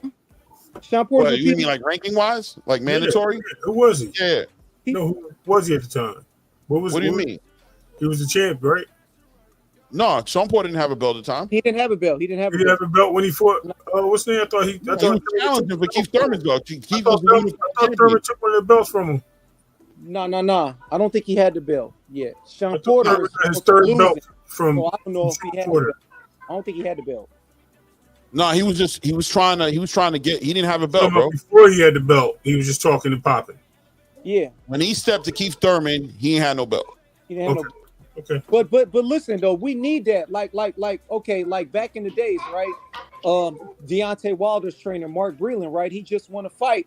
Lloyd Hunnigan jump in the ring and say, "Yo, I want to fight you. Let's get this fight happening. Blah blah blah. I'm gonna knock you out. I'm gonna do whatever, right? Talking mad smack, right? 3 weeks later, the fight is signed. The fight is signed quick. They get in the ring. Not 3 weeks later, they didn't get in the ring, but they get in the ring. Lloyd Hunnigan got knocked out. Nothing wrong with that. Great example. He sold himself and he made the fight. Great example. He made the fight. Because Keyshawn was talking hella shit about Frank Martin, and Frank Martin rolled up on him and said, "Make the fight happen." What happened? I knew he was gonna bring this. I'm still waiting for this fight. I mean, but already commented on it. But Ray, that's this generation though. That's this generation. I don't care. You just made a great example, and you gotta talk to these promoters. That's this generation. That what happened with the Lloyd Hunnigan and Breland situation, that would never happen today. Let me tell you something. You know what Keyshawn should have did? Keyshawn should have slapped the shit out of him to make that fight happen if he really wanted it. Well, Charlo got slapped. Is that fight happening? Ooh. Hey. I think they tried. I think Charlo wanted to fight him, but Charlo didn't know who did him. He tried to fight Canelo. Nah, bro, he got smacked in his mouth, bro. He thought David Benavidez smacked him. He fought the wrong guy. And then Caleb followed it up too later in the interview. Caleb was like, "I don't know, that man need to fight me. Like, if he got a problem." Caleb was like, "Yo, I don't know that dude. I ain't hear about no fights. I'm ready to fight him right now." Like, shout out to Caleb, man. We're gonna keep giving his props on this channel, bro. Caleb, that guy, bro. He did it right. Caleb, that guy, bro. Caleb, yo, man, I'm fucking with Caleb, bro. Caleb, that guy, bro. Charlo copped the whole plea deal, bro. He went on live and said, "Bro, man, me and Caleb, I hope we can get cool." Or he said, "We is cool." He said something like that. Boy said, "I deserve to get smacked in my mouth, bro." Boy said, "I was playing around. I was talking too much. I grabbed his beard. I deserve to get smacked in my mouth." Yeah, I don't know why Charlo said that. Like, you don't do that. You don't acknowledge someone slapping you. Like, nah. His mental ain't right. I don't care if I spit on your Nikes, bro. You ain't allowed to smack me, bro. Right. You ain't just allowed to smack me, bro. I just want to know why it took him 20 seconds to realize Caleb playing slapped him, and he went chased him after he left. Win, lose, or draw. Nah, if I get smacked, win, lose, or draw, I'm coming out of there. At least y'all said, "Damn, bro, Ross Clark got slapped, but he came back swinging." 100%. Nah. My boy didn't do nothing. Charlo didn't do nothing. Even if Ross got right, even if you were drunk and you smacked this girl's ass, bro, don't put your hands on me, bro. Yeah, you can't. As a man, you shouldn't be getting smacked. I don't care. I don't care, bro. Don't smack me, bro. It's gonna go up. It's going up. Ain't no, "Oh man, I was out of pocket. I understand why you slapped me, man. I get it, man. You know what I mean? My bad, bro. I deserve that smack." What? Right, nah, bro. Right. Nah, bro. Give me an Caleb's opportunity. He's a different animal. Like, I remember when during the Spence versus Crawford fight, Nonito went up to Charlo. I don't know which Charlo he was yelling at first, but Caleb and him were like pretty much nose to nose, and he was like, "Hey, what's up?" Blah blah blah, and they're like, "Hey, Nonito," but they wouldn't take their eyes off of each other. Yeah. Like, they gave respect to Nonito, but they wouldn't. Like, Caleb was like locked in on dude. Like, you know what I'm saying? Like, Caleb. He just built like that. Yo, hold up. And the Charlo's got a history against Smack. Don't forget, Jared Hurd smacked the shit out of one of them too. Yeah, remember Jared Hurd smacked one of them. You know Jared Hurd about 250 when he not boxing at 154. My man was losing 100 pounds to get to 4. That's crazy. And after he smacked him, Jared Hurd was like, "Walk this way." You know that? No, come this way out in the hallway. We don't got us. Come out this way. Well, we got a special guest right now. Come out this door right here. We got Jamal's favorite fan, Jamal, in the building. Jamal, you put his government out there. That man don't want his government out. He's got 5 frequency. You're not allowed to put people's government names out there. What's wrong with you, right? Yo, we got Jamal. This dude could be on a whole run from the police and have a whole life. That's what I'm saying, man. You get Ray a Happy Meal, he's spilling the beans, bro. Ray nuggets like, yo, these chicken nuggets is fire. Yo, Jamal, talk to him. Damn, you didn't put it out there too. Thank you. You already said it, so it's not on me no more. Okay. We all good. Everybody know that's his name. Yo, salute Bayani Dela Cruz in the back in the building. Glad to be back, brother. Or she, Bayani. I don't know. Bayani, you said it right. All right. Bayani Dela Cruz. All right, no doubt. Definitely What's from up? the island. No disrespect. Definitely from there. I see it. Doubt. That's how you pronounce it, Bayani. But is that a girl or a dude? I don't know. Okay, cool. We'll leave it alone. We'll leave it right there. I'm happy you back, Bayani. You know what I'm saying? Whatever your pronouns is. Salute. It's 2024. Bro, oh my God, just leave it. Hi, Bayani. Just leave it there. Bro, leave it there. You been drinking today, Clay? You on fire, bro. You are on fire today. I'm gonna chill, bro. I'm gonna chill. Kai, you ready to catch another one, Kai? Yo, where you at? Claymore feeling some type of way with his Marvel shirt. That's why. Yo, talk to him, Rachel. I'm feeling real cute right now, man. I ain't gonna hold you, bro. I'm feeling real cute right now.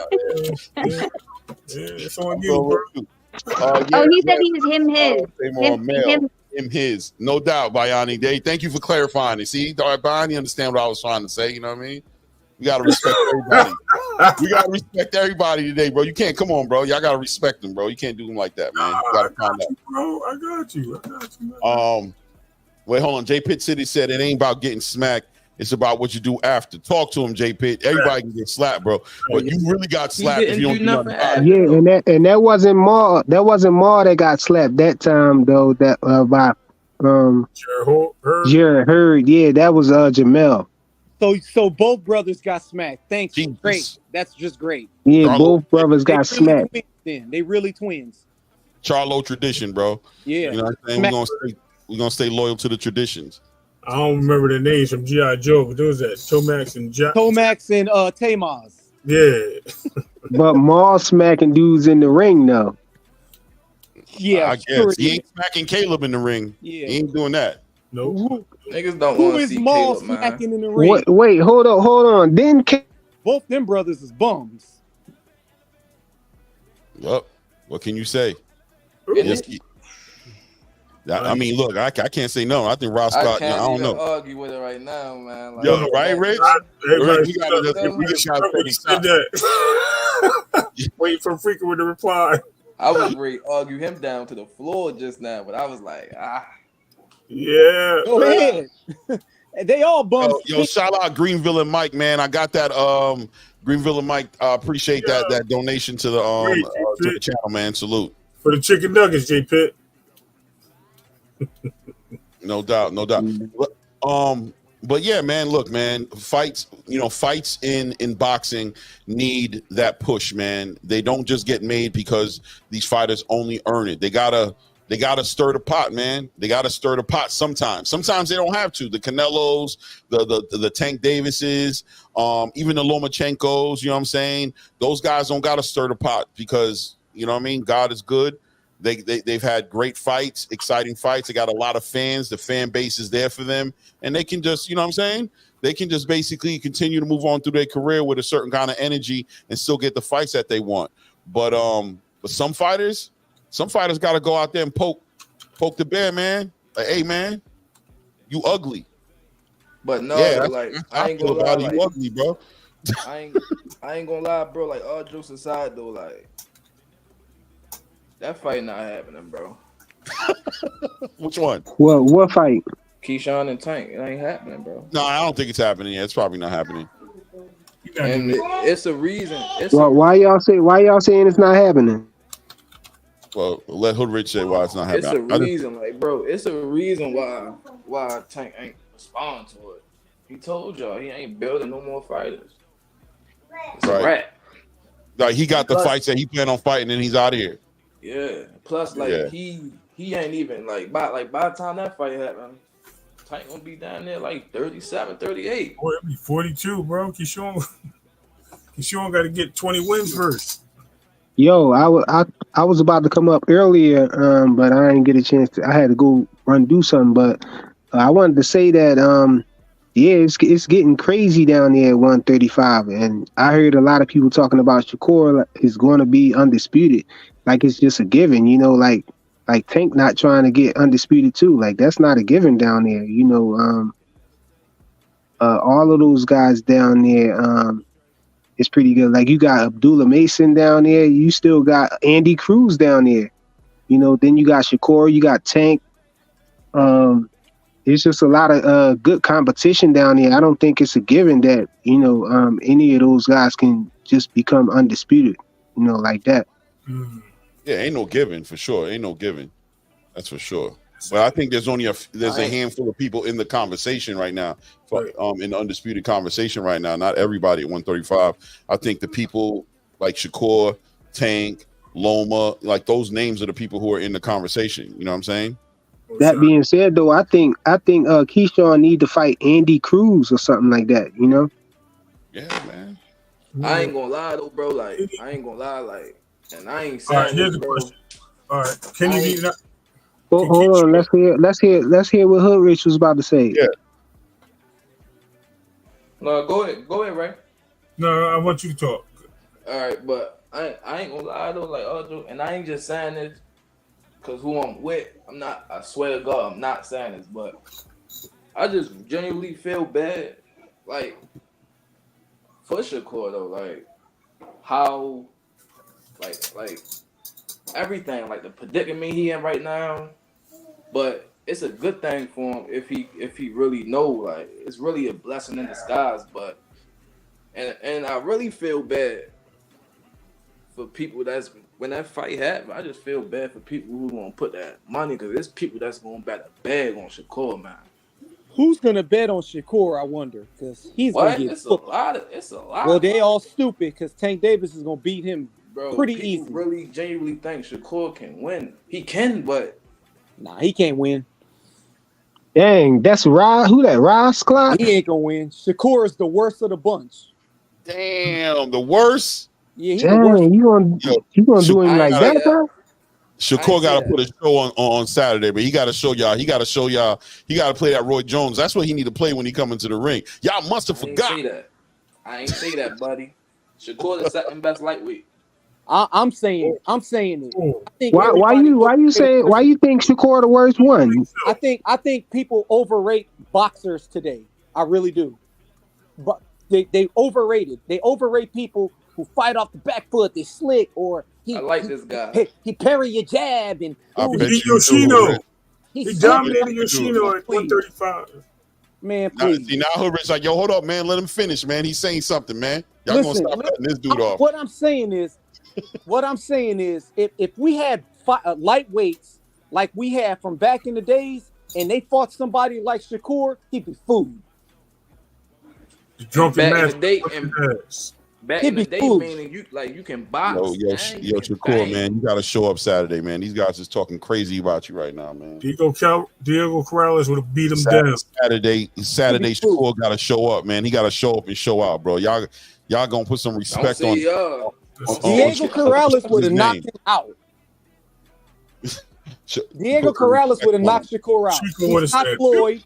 He's not Floyd. He don't have the long reach like Floyd. He's not a range fighter like Floyd. He would have got knocked out. Man, he would have beat him up, huh? Damn, Shakur. His head on a straight line, though. Saturday, baby. Gotta talk to these guys on Saturday, man. Are we gonna bet on how many punches are landed by Shakur? Shakur going off on Saturday. I believe that. No matter, he's fighting somebody who can't punch. On Saturday, he's going off. He's going off on Saturday. Shakur looking at this dude like he Yoshino, bro. I'm telling you, he's gonna be different. Bro, Autumn is good, bro. He good. In my opinion, Autumn is definitely good. He really won his last fight, in my opinion. Yeah, but really good, Core gonna cook that dude though, man. And I ain't even no big Shakur fan like that, but I think Shakur gonna cook that dude, man. Didn't we say that about De Los Santos though too? Right. Thank you. What you say, Rachel? I didn't hear that all the way. Didn't we say that about De Los Santos? That De Los Santos was going to be food, that he was going to get a knockout, that there was no excuses, and all this other thing. This was all in the press conference before. I'm not putting words in his mouth. This is literally the narrative that he gave us. Wait, who said that? Shakur said that? Yes, he did. He said he gonna whip his ass. He gonna make him spell his name right. I think Shakur. He gonna make him take the sunglasses off. You want me to keep going? I think Shakur was just selling the fight because he knew he had that hand injury at that time. So I'm so tired of that excuse. Yo, I ain't gonna lie. He had a hand injury, man. They showed the X-ray. They showed that. Listen, let me tell you something. I had an injury too. My eyes hurt from watching that performance. Well, thank you. I ain't gonna lie. I ain't gonna lie, bro. Today I made a post on Twitter and it went viral. I said, Shakur, before the fight start, do you got any injuries? Let us know now. He gave him the Tarver. Any excuses tonight, Roy? No, for real though, bro. Cause like that was crazy, bro. Like he really had me expecting. I'm like, man, De Los Santos. No, but he sent KO the documents though. His arm, he really did have a fracture or something. You know what I mean, with his wrist, and he was messed up, bro. Wrist, his hand, which one is it? It was his knuckles, his wrist, it's his shoulder. Bro, he said, and he had the flu in camp too. He was throwing up in the ring. He had a stomach ache from eating right? Wasn't he eating Twinkies the night before? Posting pictures of him eating Twinkies and stuff. So just because he got a hurt hand, he can't eat some Twinkies and have a good time, man. He can't enjoy Twinkies. His stomach hurt bad. And he had a cataract. Oh, wait a minute. That was Errol. Wait, that was Errol. You confusing the excuses bleeding over. You confusing the excuses.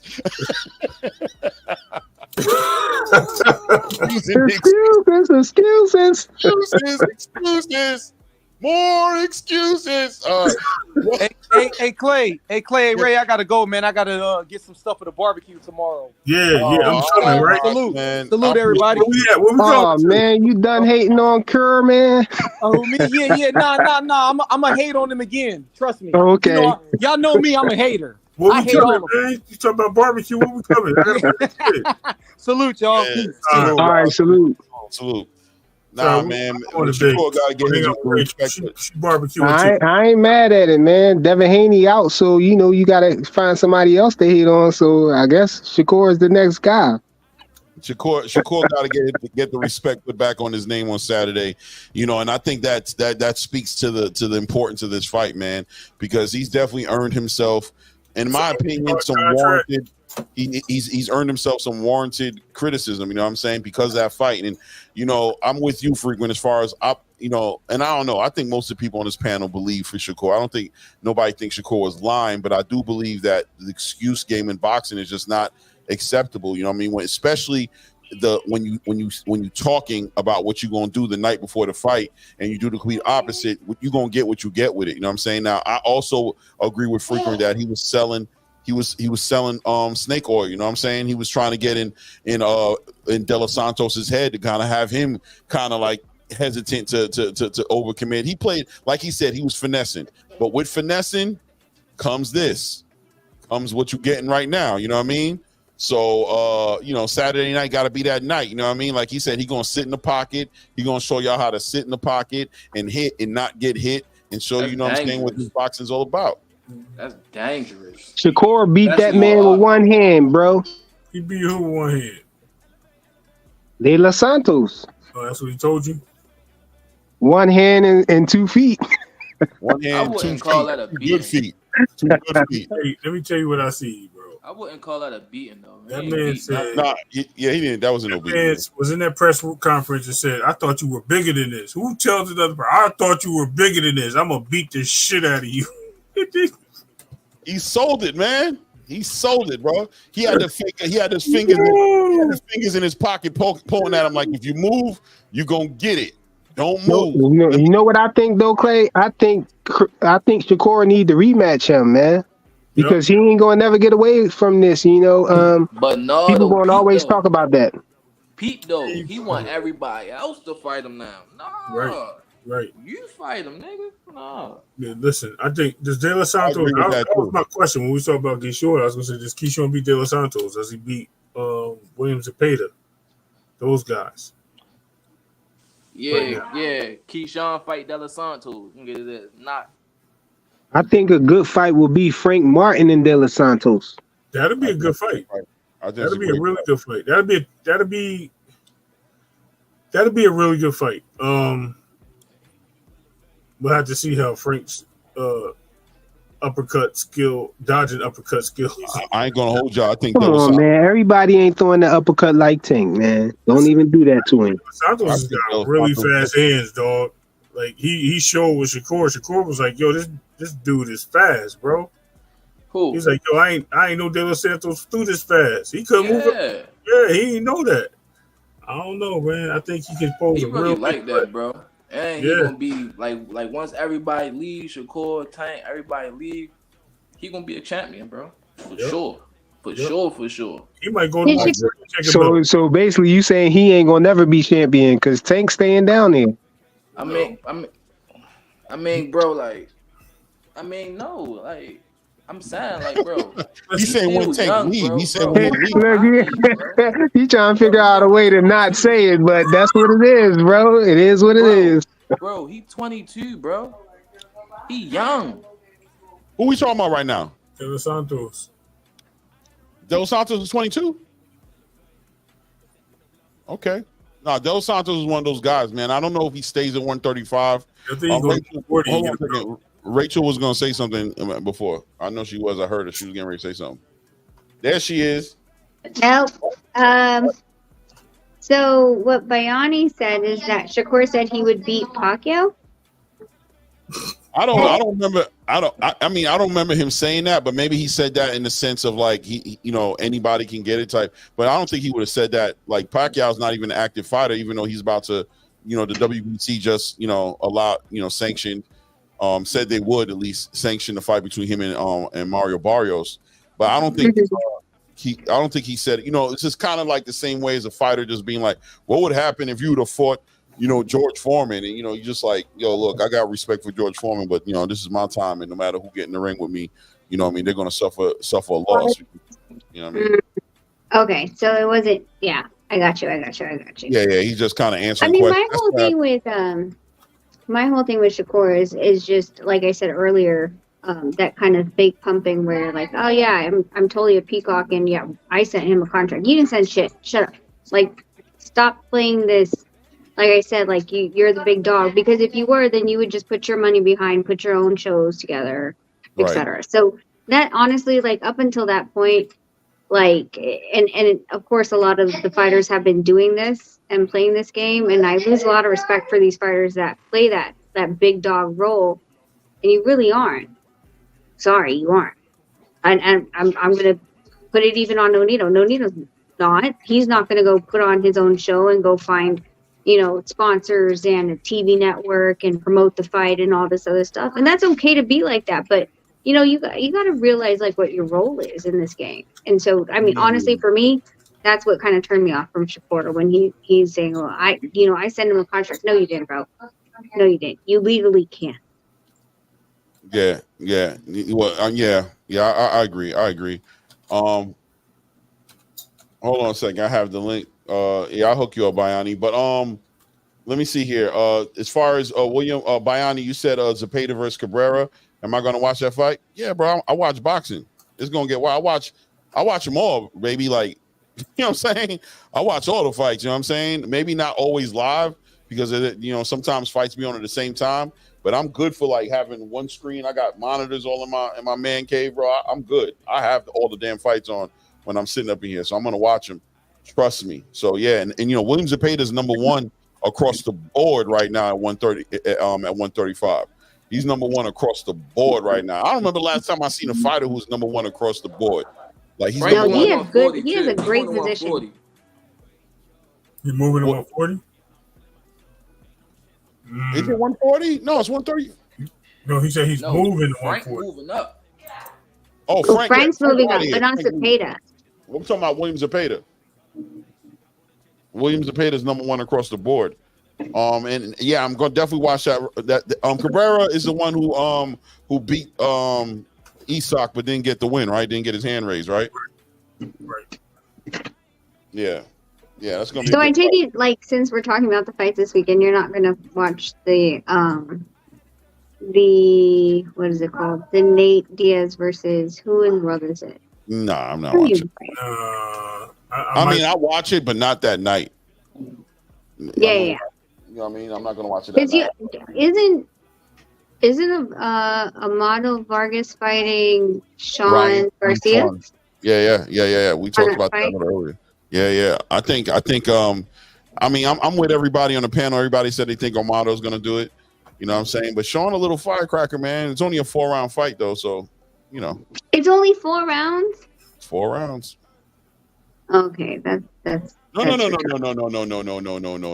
Hold on. You can't tell me they're doing 4 rounds. Somebody said it was a 4-round fight. I don't think it is. I think it's like a 10-rounder or I think it's a 4. Please tell me it's a 10 because like a 4 is like child's play. What? Oh shit! Cepeda fighting this weekend. What? It's 4?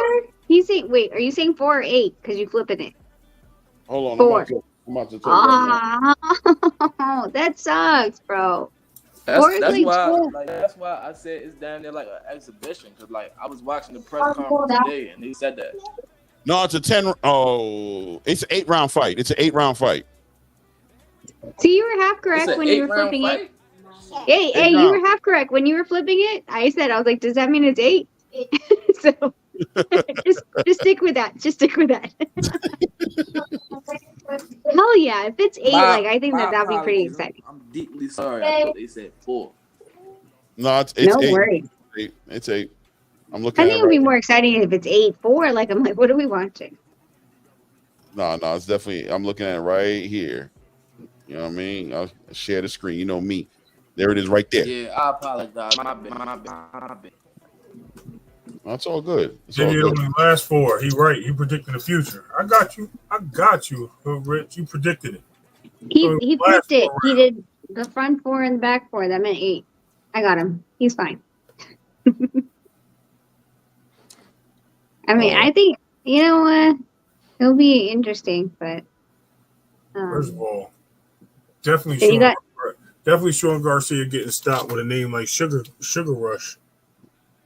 What? That's his boxing name, Sugar Rush. Sean Sugar Rush Garcia? Yeah. Like from Sugar Rush from the video game from Wreck-It Ralph? Probably. That's what I think. That's crazy. That's so weird. Sugar Rush was the little girl. That was the girl. Yeah, it was the girl that had the glitch. Yeah.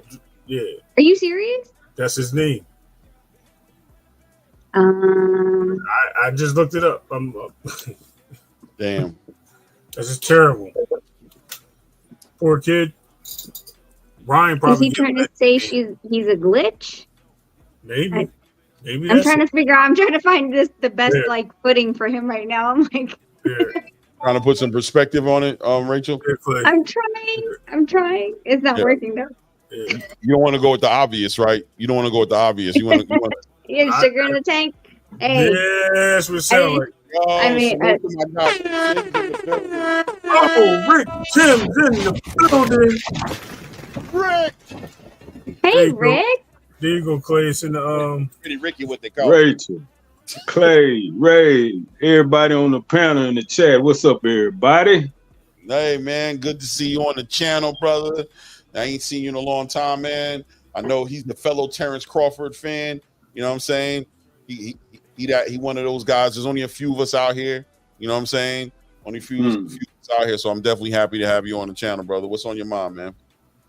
Oh man, just to give Shakur a little support, man. He didn't generate it, and he kind of earned a lot of this criticism he been receiving in these chats every day. You know, in the YouTube world, just the whole internet world. You know, that that egg he laid against Edwin, it didn't sit well. So, and I was thinking about it. I'm like, well, damn, man, as long as he been living out here in Houston, ripping and running with Jay Prince and them up there in Fifth Ward, man, he should have a little bit more aggression about him by now, So he going home, he back home for the fight this weekend. So he said he gonna make up for this and come forward, sit in the pocket, and do what he do. Well, if he talk it, he gotta walk it. You really gotta walk it this time, dude, because you got so many detractors that don't believe you're gonna do it. So that should motivate him to make him really want to get that done. So we're gonna see what Shakur got working with him Saturday, man. I'm really looking forward to seeing how he gonna respond after that debacle against Edwin. The dude is really talented. He just gotta have a little bit more oomph about himself. He don't hold back. What you holding back for? If you're that much more talented than your opponent, prove it, show it.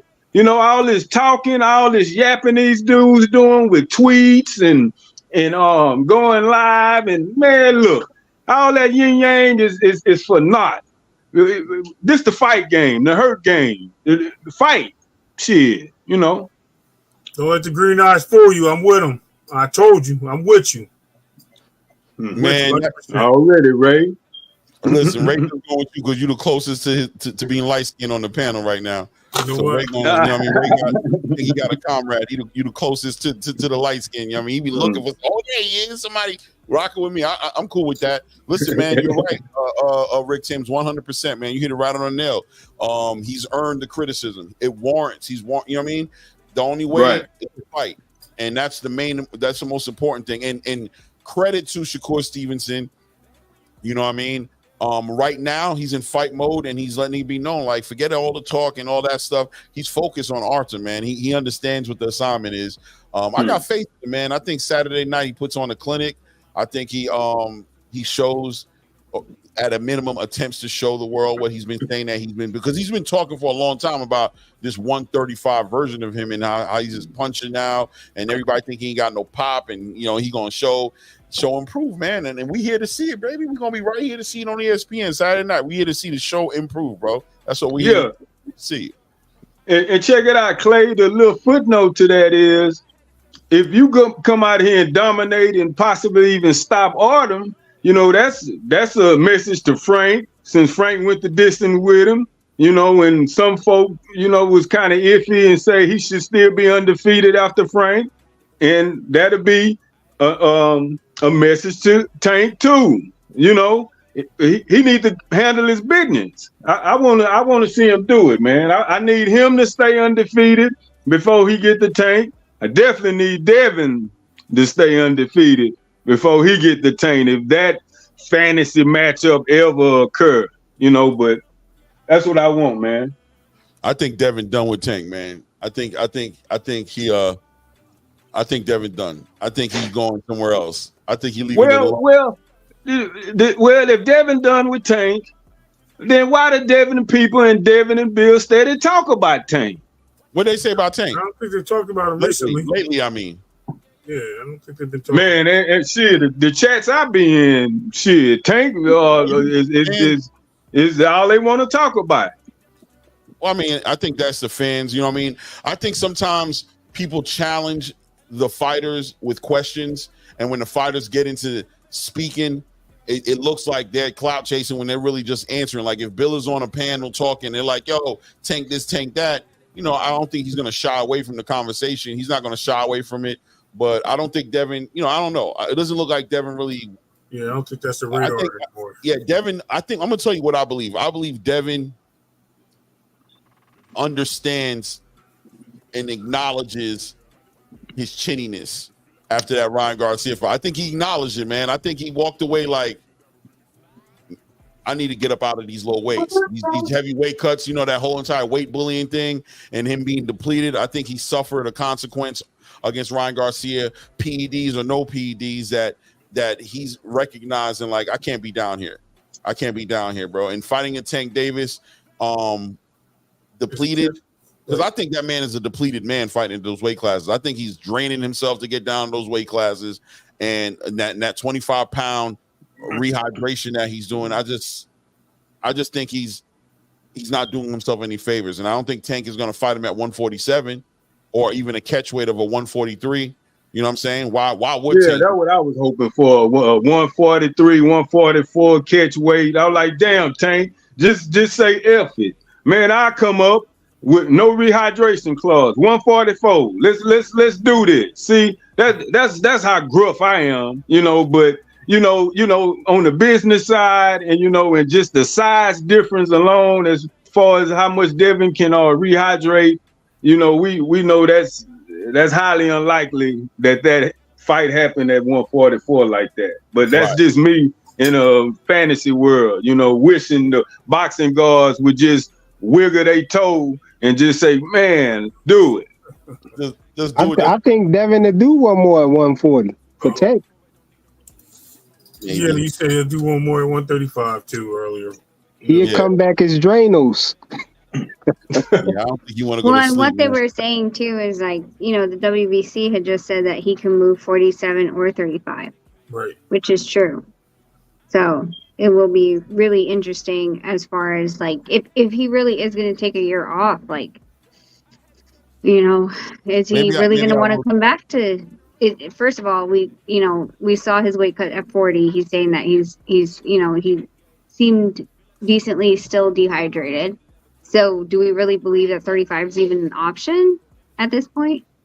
Nope. I doubt it. Jorge Linares said that he thinks that that Devin should cut the weight properly and get on the right nutrition program, and he should go back to 135. He thinks going north is not going to help him. He thinks that there's too many heavy punches up there. He's chinny, and he thinks that he should properly get down to 135.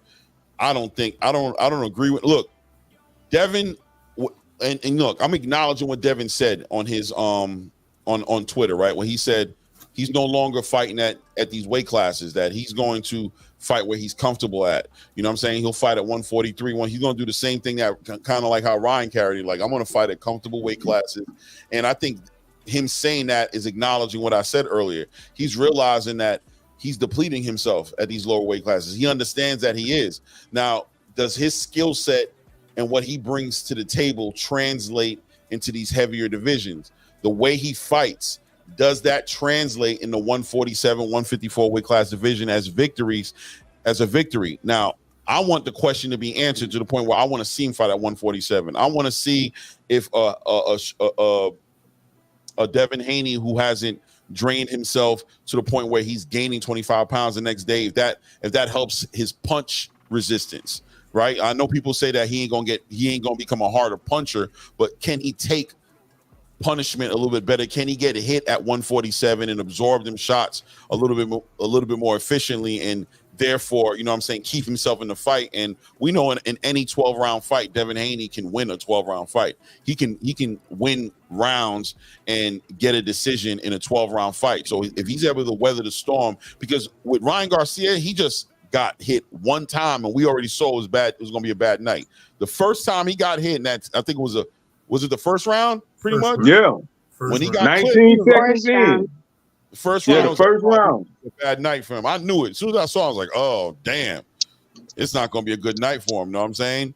I didn't say it out loud. You know what I'm saying? I waited to see more, and then he kind of brought it back a little bit, and Ryan Garcia kind of took off some rounds. And I'm like, all right, here we go again. But as soon as Ryan Garcia turned it up again and tapped that chin, he started doing his stanky leg and walking all around and grabbing and trying to fall on the ground and getting put.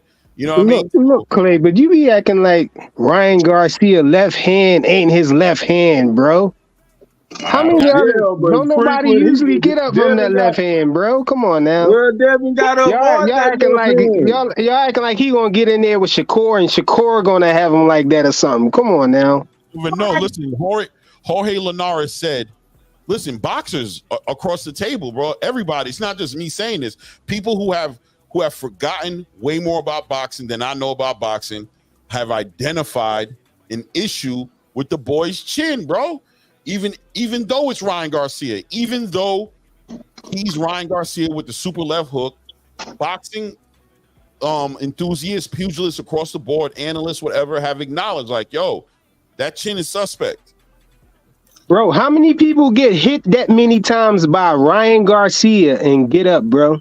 He got heart. I ain't saying he ain't got no heart. No, that's not heart. Heart is what heart is him getting hit in the body or something like Ryan did and waiting for the 10 count before you get up. Now that's a lack of heart. That's heart right there. Heart is when you're in pain and you still get up. Chinniness is, the ability to take a shot and absorb it and not be knocked out, bro, and be able to recover from it. I don't think. Oh, go ahead. No, go ahead, Rachel. Go ahead. I don't think that going up in weight is going to solve that problem. It's a bone structure thing, and when you go up in weight, those are heavier punchers than he was facing before. So if you thought that Ryan was punching heavy, even though that's Ryan Garcia, and that left hook is something that we all knew was coming, even though, could you take, because we have to remember, right? Let's talk about the numbers. We're talking about a +7. He's going to take a +7 weight division. Let me put this into perspective for you. When Nonito fights at 118, he rehydrates to 128, 10 pounds. Not a big deal. When Nonito moved up to 126, he was only walking up to 134, possibly 135 into that ring. The guys at 126 were rehydrating to 150. Both Walters and for sure Carl Frampton, who told us after, he's like, dude, I'm walking the ring 150. So you have to always continue to increase this amount when it comes to the 147 pounders. What is Errol? What is Bud walking in at when they were at 147? More so if they're at 54, what are they walking in at? Like, it's always a plus and an exponential calculation when you start going up in weights. And in the bigger weights compared to the smaller weights, which only have 3 or 2 pound weight differences, the bigger weights go to 7 pounds or more when they start jumping. So you have to take that into consideration and perspective. And unfortunately, going up in weight does not increase your ability to take a punch. I mean, there it is. But let me ask you this, Rachel, as somebody who's been in boxing as long as you've been involved in it, your husband, you've even boxed, managing other fighters, seeing a lot of fighters spar, just, you've seen a lot. Do you consider Devin Haney a chinny fighter? With the punches that he's been caught with, his chin is suspect. And I think that his boxing skills up until this point has allowed him to evade a heavier punch, right? Like I said before, like one of the things that he does very well is that he creates distance. He's seemingly, and I'll say this from personal experience, when they start to go up in weight, for some weird reason, these guys, they start to not move as much. Now, whether that's because that they're not used to that weight naturally, I'm not even going to say naturally, but because that's how they've been training with the heavier weight. Like I said, put on a 10-pound vest. How does that change how you move in that ring? Most of these fighters, look at even Canelo. Once he starts moving up in weight, look, his feet started being planted. He didn't move as much anymore. So I think because he said he wanted to fight in the middle of the ring with Ryan, press him, and then also because you're starting to plant your feet once you get heavier, you gain weight, you're going to be heavier. Your feet are not going to be reacting the way that they're supposed to. So he's there for those shots. Right. Yeah, man. Hey, Clay. I just wanted to say, when you was talking about Devin Haney moving up, maybe solving his suspect chin, quote unquote. You meant like because he wasn't going to be dehydrating himself, right? Not necessarily that he was just going to be bigger, but just that he wasn't going to, have to do that hard weight cut, and that giving them a little more punch absorbance, right? That's the question I have in my mind. Is I'm wondering if he's able to not do such an extreme weight cut, if that helps him in his punch resistance. But I mean, Rachel kind of addressed it. You know what I mean? Kind more of so body. That's more so body. But go ahead to be. Go ahead. Well, Rich. Hey, you know what, y'all? When. No, not you. You're not muted. No, Hoodrich was. I think Hoodrich was trying to say something, but he's muted. Oh, okay. You're not muted, but we just don't hear you. Yeah, we don't hear you.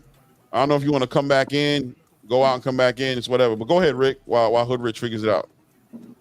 Yeah, I was thinking about how dynamic Dev looked against Regis. I mean, Dev looked really, really good against Regis. I mean, if he would have put the pedal to the metal, he really could have got Regis out of there. So after such a very impressive win against Regis, I feel like Dev was gonna go in there and do the same thing against Ryan. So when that didn't happen, and then when the Osterine and the lawsuit and all this other stuff came to head, it just kind of exhausted me on the whole Devin and Ryan saga, and when we think about Devin moving up, how Rachel just so eloquently put it, it's really an issue about, I heard Clay mention how, him putting on 25 more pounds, with punch resistance and stuff, but it won't be 25 more pounds on that chin. So I'm really, really concerned about him, getting hit flush. And I want to see how he reacted at the same way I want to see how Earl reacted in his fight with Fundora when he get hit, after sustaining that type of damage. Earl and Devin both, had a lot of damage, inflicted upon them. So I don't know why he want to take a year off, though. I mean, why not stay active, man? Take 3 months off, heal up, get back in the gym. Hell, get your fight in before Ryan get back. Whether Ryan fight you again when he get back. If I feel like I was wrong, somebody cheated me, and I got all these people out here clowning me, calling me names about the lawsuit, and we not gonna forget it. Everybody saw the ass whooping. Man, I would be with my head down grinding right now. I'm gonna have to show these people I really mean business. But I don't feel that type of energy coming from the Devin camp. Why take a year off? It'll be hella more difficult to make 140. Hell, maybe not even 147. How your diet gonna be this year? How disciplined you gonna be? How much you gonna even train this year? Are you just gonna take a full year off and just chill? It's so many question marks. When your people call you the face of boxing, the face of boxing not gonna take a year off after a performance like that. The face of boxing gonna prove themselves to be the face of boxing. So these dudes nowadays just not wide with the type of oomph, the type of desire, the type of determination that it requires to be the top dog. I get that out of Bud. I get that out of Earl. It seemed like he got it. Better Biaz, Morrell. It's just a different caliber of determination and brute. I'm never say die type of attitude that it requires to just really, really press forward in this type of comeback sport. And too many dudes then glamorized it, and it got too soft for me. Rick, I'm gonna push back. I love you, but I'm gonna push back. Okay. Come on. I love it. I think it's because of the fact that, Devin holds a belt and he's having to make a decision very quickly with the Sandor Martin mandatory. I don't think, as far as I've seen, fighters that have lost their first and in the fashion that Devin Haney did, in addition to the amount of up and down roller coasters, I don't think that he actually is mentally or emotionally prepared to go back into that ring. I will say that people that you did mention, like Errol Spence, just because he didn't say he wasn't going to come back in a year, we are seeing that he hasn't been in the ring for a year. You know, I think that, you know, because of the fact that Devin was being pushed, that he had to come back in the ring, he had to make a statement. But I don't want to ignore the fact that most of these fighters have been out. Whether, you know, Errol had, of course, he had an eye thingy in December, and or is deciding what is for his future. He has the luxury to do so because he's not beholden for a time limit for a belt. So I think that most of the time we're not even looking at the time clock, because no one's saying I'm retiring or I'm taking a timeout for a year. Most people don't do that. They just disappear into the darkness for a little bit. You guys forget about them until they start challenging someone a year later. And that's what we see with Errol Spence. So, you know, I think that when it comes to what's good for the goose is good for the gander. If Ryan can say that he has mental health issues and get the sympathy from the WBC, then that goes for every single other person, especially a champion that hasn't been stripped, to put him into a what is it called? Not emeritus, recess position. Reset. Yeah. Then I think we can't not respect it either way. I honestly believe that any fighter that is saying that they have mental health issues, I think that they need to have some type of doctor's note, some type of professional to actually confirm, and in addition have a treatment plan that can be confirmed by doctors, because we asked that of any of the fighters, like Shakur, he had to give a an x-ray or whatever he did. That's for the reporters. The sanctioning bodies are not as forgiving. So I just think that we have to, mental health is such a newer topic. We don't know how to hold it, because I think we're all in the same generation where, damn, my dad was like, are you hurt physically? No. Then why are you crying? Right? That's what we grew up with, 100%. But it's not the generation right now. I mean, Rick, what Rachel just said. Yeah, 60s, 70s, 80s, and fighters, man, they didn't have all these mental health diagnoses. I mean, it's rampant nowadays. Let me just put a perspective from what I think is going on. I actually personally think that he's looking to change some tactics in his fight. He's trying to train himself to be in a walk-around weight where he's closer to fighting, rather be 147 or 140, so he doesn't have to kill himself to make these weights, and he can come in stronger. And I think he's also looking for somebody to help him with, besides his dad, with training, and to put somebody else in the corner to help him. And I think that's going to take some time. I think it's behind the scenes. We're not hearing about it. But I think eventually we will, and we'll see him get back in the ring and show us that he has won the chin, or maybe learn how to overturn his punches and things of that nature, because he's a great boxer, but we just want to see him take the next leap and bounds. But I think he can survive at 147. I don't think it's a problem with him taking the shots up there, like what Clay was saying about being absorbent. I think that's very possible too, because we've seen fighters go up. Like, I didn't think Barrios would go up there and be able to take some of the shots he did, and he well did. He adjusted, so it's just a matter of time. If I would give him a 147 fight, I think Barrios is an excellent fight for him. I think that's one of the champions that he can beat. Being what styles make fights in that type of clash, and Barrios takes too much punishment. And Devin's a great boxer. We have to look at it in that aspect also of the of him trying to, and I'm taking it. And the reason why I said this, the weight thing, of him trying to stay close to weight, because I think he's seen some success with Tank doing that. And I'm not saying he's a copycat, because I know that gets around the internet, but I think with Tank being so close to weight and not having to struggle to make weight and be comfortable and keep all his strengths, I think Devin sees something in that, and that may be one of the reasons why he's taking time off to try to recalibrate his body.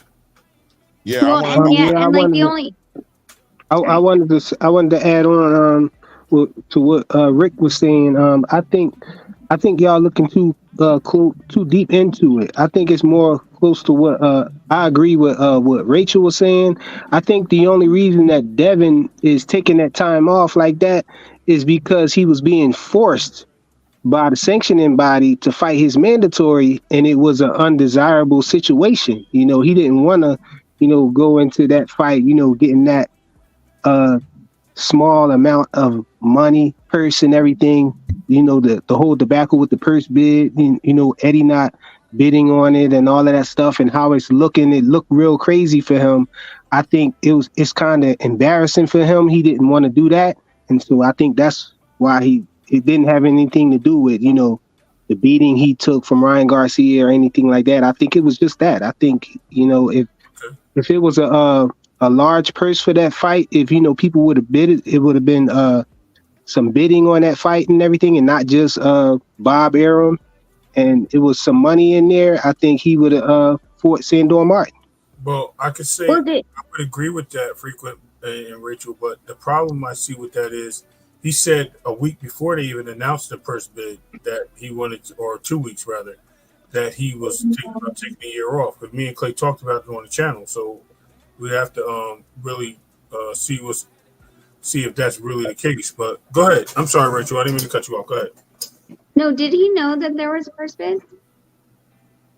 Did he say know? it one more time? He said something after the purse bid happened, like, it seemed, I don't know, the way that they reacted to the purse bid. Did they know there was a purse bid? The only reason I asked that, okay, because I mean, I'm not going to look back at his Twitter and things like that. His reaction to the purse bid was something like, almost like, damn, like he got sideblinded. Right. And it's, how do I say this? There has been situations with sanctioning bodies where fighters have, I'm not even going to say fighters. Well, it's listed that the fighter had vacated the belt, and the fighter doesn't know that he vacated the belt, and it was actually pushed by the promoter. And I think that we have been in, certain situations with Devin Haney and other promoters where sometimes the sanctioning bodies don't know who holds them, right? So I'm like, I don't know if he did or not. I would suspect at this point that with all the things happening, he might have missed the email, which would be his own fault if he did.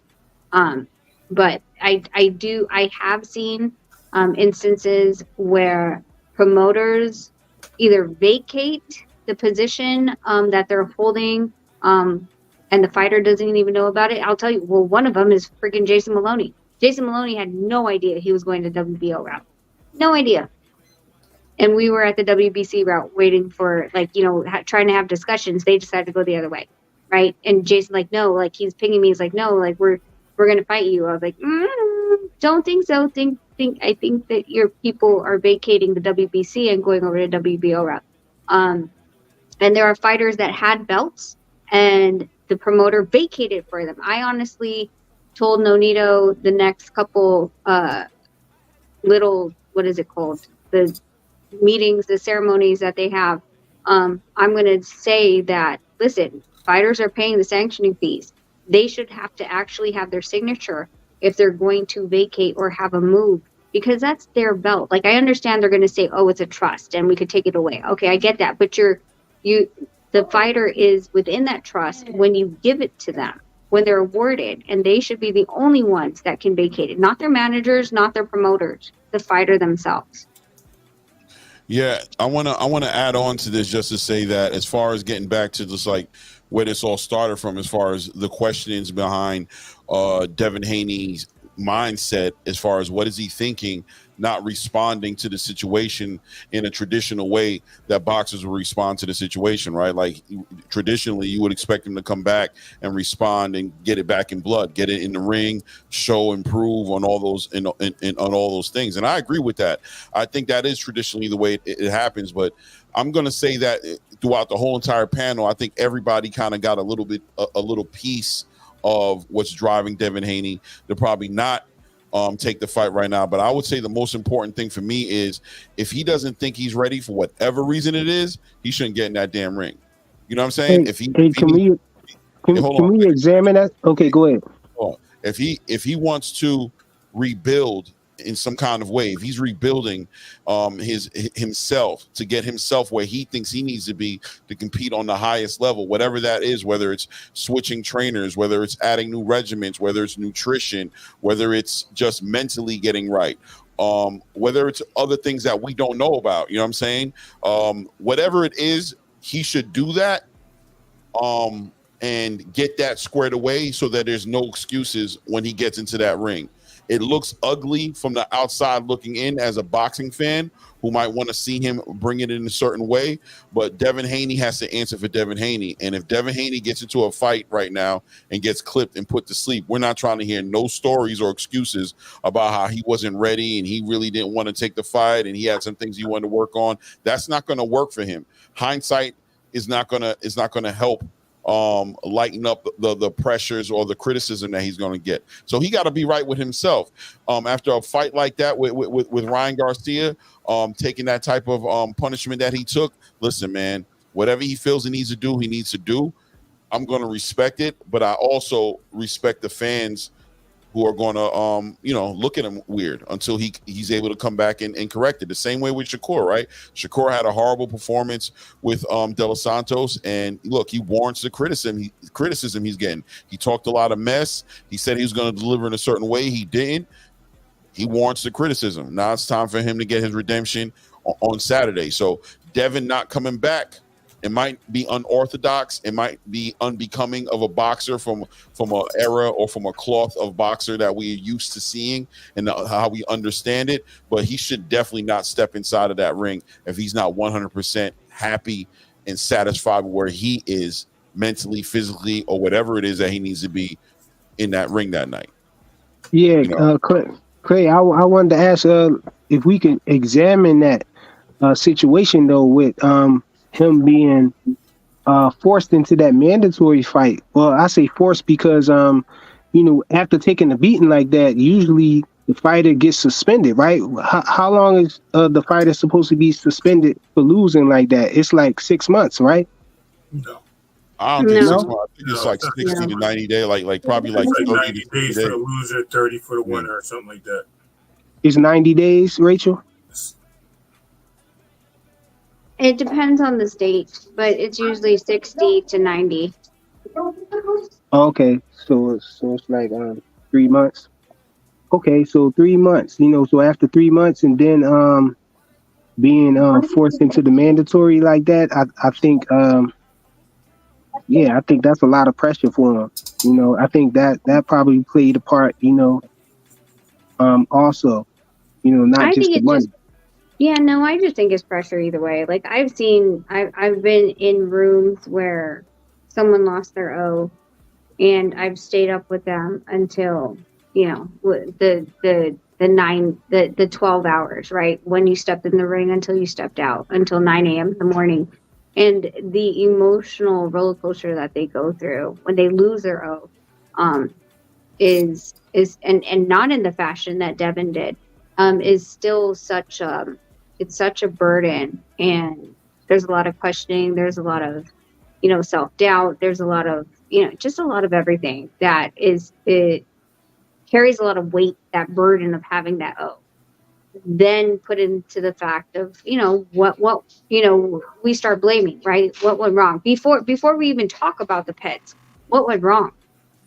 What did we do? Whose fault is it? Of course you have to have accountability for yourself, but should we have done this? Should we, like, if it was me fighting Ryan Garcia and the things that had happened, why the hell did we take that fight plus 3 pounds? Why didn't we make him do the same day weigh-in? Why this? Why that? Like, I would have, you play that weird, what is it called? That kind of alternate reality, like the what ifs. And that plays hard. And then let's add in the freaking knockdowns. Okay, great. Like I didn't just lose on the cards. I lost, with 3 knockdowns. Like, how the hell did that happen? What did we do in training camp that we didn't prepare for this? What didn't I see? What did we take this for granted? Were we focused on social media way too goddamn much, right?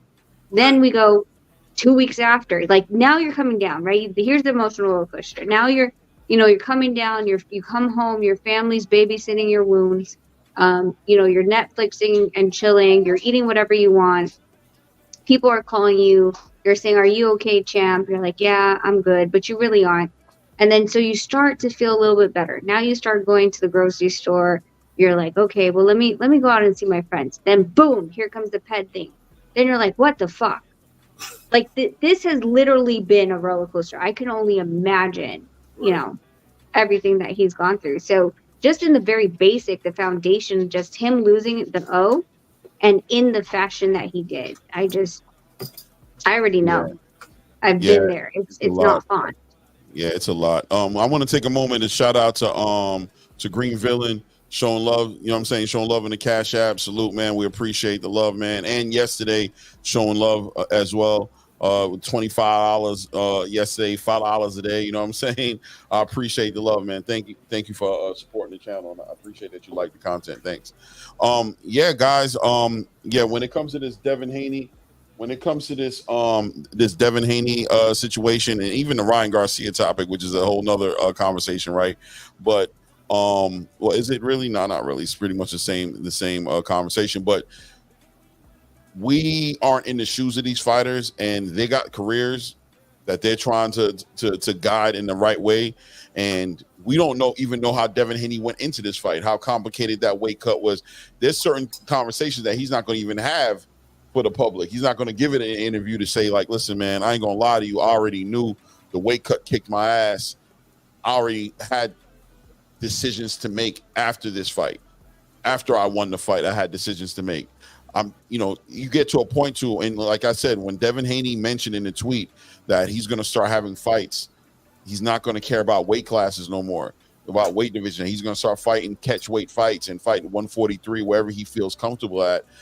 To me, I read into that as that kid is tired, and let me not say kid. That dude is tired of these hard weight cuts, of feeling the way he felt going to that match. I think he thought he was good when he went that Regis match. He was like, "Man, I feel great. This worked out great. Maybe 140 is what I'm going to be." Just for him to come back have to fight Ryan Garcia and be like, "Damn, bro, it's 135 all over again. I got the raccoon eyes. I'm feeling like crap." You know what I'm saying? I'm going to what did I do wrong? Dranos. Yeah, so he might have to revisit. He probably was already thinking about revisiting the whole drawing board anyway, just to be like, "Yo, this was a horrible weight cut again. I thought I left this behind me. I thought this was a 135 problem I had. And here I am going into this fight against this dude who, by the way, he didn't even make the weight. He was like, 'Yo, I'm not going to go through that. I already know how that feels. We're going to fight at 143, bro. I'm not even fighting you.'" So he's like, "Damn, he's a smart guy. I'm the dumbass in here trying to, see here, get to 140 just to walk in here, shell at myself." And once again, you know what I'm saying? Nobody cares. Nobody showed me no love. Nobody even cares that this kid used PEDs against me. F the whole game. I'm going to do me. I'll see y'all in a year. I'm going to revisit my whole game plan. I'm going to revisit my training. I'm going to revisit and get comfortable with where I want to fight at. And I'm going to get back at y'all when I decide where that's going to be at. Whether it's going to be 147, whether it's going to be a catch weight at 143, whether I maybe find a way to cut my weight in a healthy way and fight at 140. But y'all be all right. I'll be back when I come back, bro. Y'all don't care either way. Either way, y'all gonna hate me anyway. So what difference does it make, bro? Y'all pay to see me lose, so I'll be back so y'all can pay to hopefully see me lose. And we'll just leave it at that. You know what I'm saying? Like, you get to that point where you don't care no more, where it's like, y'all want me to do a bunch of stuff, but who are y'all? I'm not sitting here trying to entertain y'all no more. The hell with y'all, bro. The hell I've been catching right now. I'm the one who's the victim here, and I'm getting called out. You know what I'm saying? On all kind of levels, I'm getting called out. So I don't even care no more. F y'all. Say what y'all want to say. I made a bag. I'm going to go spend some of it on some girl that y'all think, you know what I'm saying, I don't deserve, and live in the crib that y'all don't think I deserve to live in. And Jesus, you're going pretty deep on this. Clay been on the fire today. It is what it is. What are you drinking? Because he has the Marvel shirt. Got you. I'm feeling cute. I keep telling you. No, I mean, I totally agree with, like, you know, like, let Devin move the way that he does. And I think that all these fighters, honestly, should just move in the way that they do. We have very short attention spans. We are demanding as fuck. We think that we're entitled. And we want them to do what we want them to do. And yet none of us have taken the punches that they have. We're not doing the weight cuts that they are, you know. And our lives are, well, maybe my life is a little bit more microscopic than yours. But, you know, we're not underneath the microscope as compared to whatever they say can be taken out of context. Twitter, they put one sentence and that's not fully their thought process. And now it's, you know, ingrained and publicized and put on every damn, like, not just social media, but in addition to some of the biggest writers are reporting on what they're twittering at these points. These boxers cannot make a mistake. You know, they can't be human. And we're going to either love them or hate them, and ride it until they're not the next thing anymore. We're just going to keep jumping. So, you know, for me, whatever he has to do, I'm all for it, because I just know that game. I've seen it happen way too many times. So, you know, I just hope, I hope at the end of the day, like, none of these fighters have any permanent damage. Right, and I agree with you. I agree with you on that last part, Rachel. And I also disagree. I agree with you that, yeah, let them live their lives and let them make the choice of when they want to entertain the fans. Actors and actresses in Hollywood decide that they don't want to make a movie for 2 years because they want the money to be right, or whatever the case may be. They're entitled to that. We don't sit there and cry about them not being in the sequel of the movie that we just liked them in. But also as a consumer of the sport, I think we do have some likeness to what we want and what we desire when it comes to the boxers being in the ring. Do we have a choice and say in the matter? Absolutely not. But I think as a fan, you do have some cheering going on and things you want to do. But it is what it is. Like I said, I'm more towards what you said, though, about, you know, we do need to give these guys a break. Boxing doesn't have an all season, basically. So, you know, let them rest up when they have to and they need to. There's nothing wrong with that. Well, that's what I'm saying. Like, you know, one of the cringy questions I freaking hate is, like, a champion winning, and whether it's knockout or whatever, but more so the ones that really do, you know, knock out and they were the underdog. And the first question that they give them is like, so this guy's calling you out, or what's next? And it's like, let them fucking be, bro. Right. Let them actually get their flowers for just at least like 10 seconds before you shove another fighter down their throat. Like, I don't feel like we give them those flowers. And that's why I'm totally like polar opposite. It's like, yeah, because guess what? It'll never be enough for you guys. Right, exactly. And that's part of being spoiled, right? As a consumer, because I agree with you. I think when Devin beat Regis, what Rick Tennant brought up, I mean, everyone was like woo and wah. Whoa, he just did something that we didn't think he can do. We put him on his ass. He did this. He did that. It was a dominating performance, and literally you had 2 days of commending this guy for what he did. And then it was right back to kicking his back end, saying, "Oh, he can never do that to Tank, or he can't do this to Shakur. He ran from this guy." And I'm like, "Damn, you didn't even let this guy breathe. Like, let him live it up for a minute. Like, he didn't even get through the weekend." Bro, they're doing the same to Bam. They're doing the same to Bam, and this is the funny part. Like, we're talking about Devin. Oh yeah, right, exactly. What you said. Bam just fought. He just fought, less than a week ago. And he had an amazing performance. And, you know, and Devin and Ryan went back in April of 20, and we're still talking about them. And, you know, and what did they say about Bam? Like, I'm seeing Robert, you know, really stand by Bam on Twitter, because people are like, oh, well, he didn't fight Junto. And, you know, Junto, Bam only fought old people. And blah, blah, blah. And for the best of Robert, he's defending Bam. He's like, Bam went against the champions. Whoever was a champion, doesn't matter how old they are. They held the position, and Bam went after them.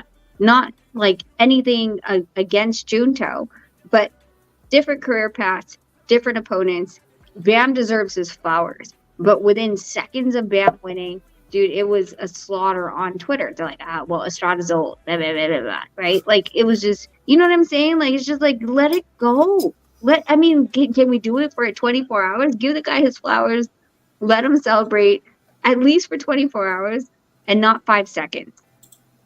Yeah, well, I mean, that's the nature of the beast is to feed me, see more, right?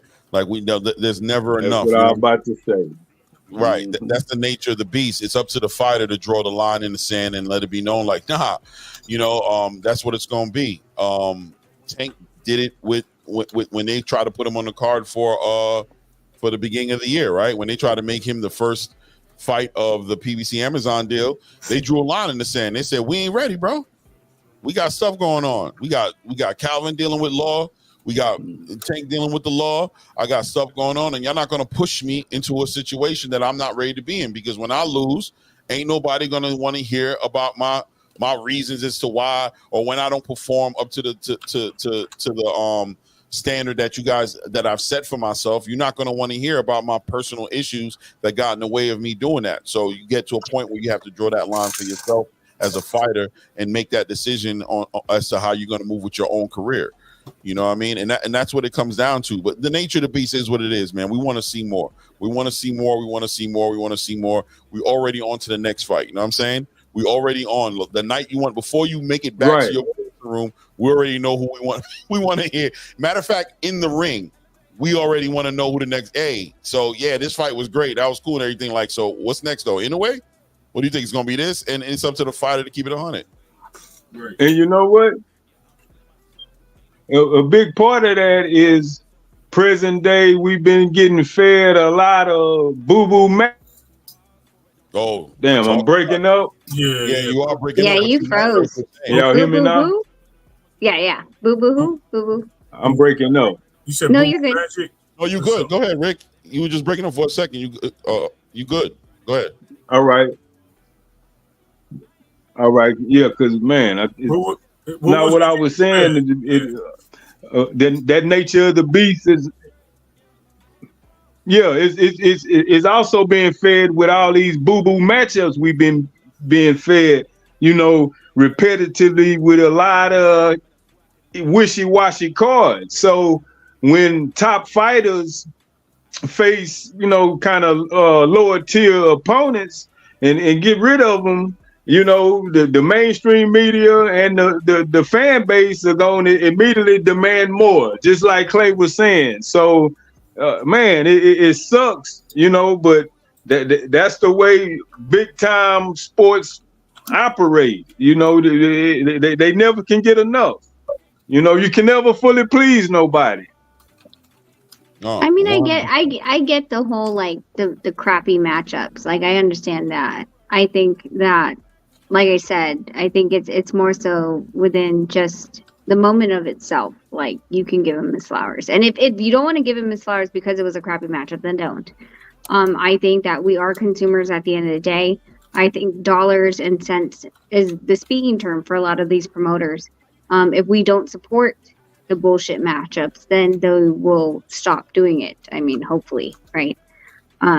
But if we continue to, put dollars and cents behind them, seats in asses in seats, then they're going to continue doing their bullshit. They really are. And, that's just how the game is. But I mean, like I said, like for me, it's telling when it goes to, like, most of the money does go to the promoter. And these fighters are, I think it's a different game if the fighter actually has his rights and can do what he wants to do, make the money that he wants to do the moves that he wants to do. But because, for lack of a better word, they're puppets, they sold themselves to a promoter. We can only get what they give us at this point. Like, there's nothing we can say. And unfortunately, that's where it is. Early. Your hands are tied. Yeah, man. It's a lot of things that are out of the hands. We just got to learn to, push for the best, fighting the best. That's important in this game. Push for the best to fight the best. but also understand that, you know, there's a whole business going on in the background, and that's why these things move the way that they do. And you know, the art of building, rebuilding, fixing, patching holes up, you know what I'm saying, acknowledging your own shortcomings in a fight you just lost. The process of getting ready is different. You know, Anthony Joshua went like a good 2 or 3 fights where he was like not getting paid hardly no real good money, fighting people that we were like, who's this guy? Who's this guy? In the process of rebuilding himself to who he is today, to put himself in the back in the top dudes in the heavyweight division. You know what I mean? People were just wondering, where's his knockout at? This guy he's lost it. Deontay gonna knock him out. You know what I'm saying? He better not get in the ring with a Deontay Wilder. What was he doing? He was rebuilding himself, going through different coaches. Man, this guy won't stay with one coach longer than one fight. He's in the process of rebuilding in front of the world. You know what I'm saying? Doing what he feels like he got to do so he can get back into contention to get his get back in blood. You know what I'm saying? Whether it be with Usyk or whether it be with a Tyson Fury, whether it be a getting title. We're just sitting here watching it. That's it. But today, I think hindsight says, okay, I see what he was doing. Well, yeah. I mean, shoot, like being at Top Rank is the funnest thing. Like, because I'm like a fly on the wall, right? So I'm watching father and sons get it, like really in it. Like when it comes to like sparring, they're talking shit to each other. Well, not shit, but talking back, right? There's weird relationships between some trainers and some fighters that have no familials, and yet, you know, like again, same kind of shit. Like within the fight, they're like, I told you, stick that jab out. He's like, I couldn't. He stepped on my foot. Like while they're sparring, and then get back into the corner, they're in a verbal like freaking confrontation. You know, these are things that especially when you change trainers, you really do have to have a certain level of respect, because if you don't, then there really is no reason for you to have them there. I agree. 100%, man. Guys, we are running to the 3.5 hour mark. You know what I'm saying? So, you know, we're just getting started. I mean, we can cook. I'm just messing with my brother, man. You know, Rick, my brother. I gotta shout him out, man. You right though. Yeah, we're getting late. No, I appreciate Rick Timms. You coming to yeah, much love, Ray. Already. Bill, you know what I'm saying? Yeah. You know what I'm saying? I know we got a bad rap in some communities, but you know, we like boxing over here, bro. We building. You know what I'm saying? We ain't about all the extra nonsense. Hey, you know what, dog? You know what? Exactly. You know, I don't even participate, you know, with any of that them personal spat type of nonsense that you speaking on. You know, right. I navigate in so many different chats, and I navigate with people that don't get along with each other, and I get along with both. You know, so right. Hey, I let grown men do their own thing. I'm here to talk boxing, man. You know, that is waiting on Bud, August 3rd. That's it. That's another card we're gonna speak on too as we get closer to that, because that's gonna be. But Bud got a challenge in front of him, man. I don't care what anybody says; they can think what they think. That's a challenge in front of him. You know what I mean? I think he's gonna step up and do what he's supposed to do. But great fight coming with that card. Great things Turkey's doing too, huh? And Turkey gonna continue to do great things in the sport. You know what I mean? Shout out to anybody who's helping us get the best fight, the best. Anybody who's trying to facilitate that for us as fans, shout out to them guys. Right. And I was going to say Rick Timms, because, you know, I'm an Earl fan, but Bud had grew on me, man, this last 2 years. Matter of fact, he grew on me the last 3 or 4 years, but he really grew on me these last 2 years, the way he handled himself and doing certain things, man, and being proactive, the way he's been active and talking and stuff, and some of his words. So, you know what? I'm supporting Bud on this fight, man, and you know, I'm just going to tell you guys, I'm never going to doubt Rick Timms again in his predictions, man, when it comes to this guy. Because that Bud and Arrow fight, bro, he called it. He let me know, bro. Skills pay the bills. Bro, I was in there killing him, bro. Hey, you know what? I remember when Bud pulled that bull. David Advil move and boy, the Earl people was blasting his. Oh, he dug Earl, man. It's never gonna happen. Bud it'll never fight Earl. The fight never gonna happen. And I just got to the point. Every day I would type, people, relax.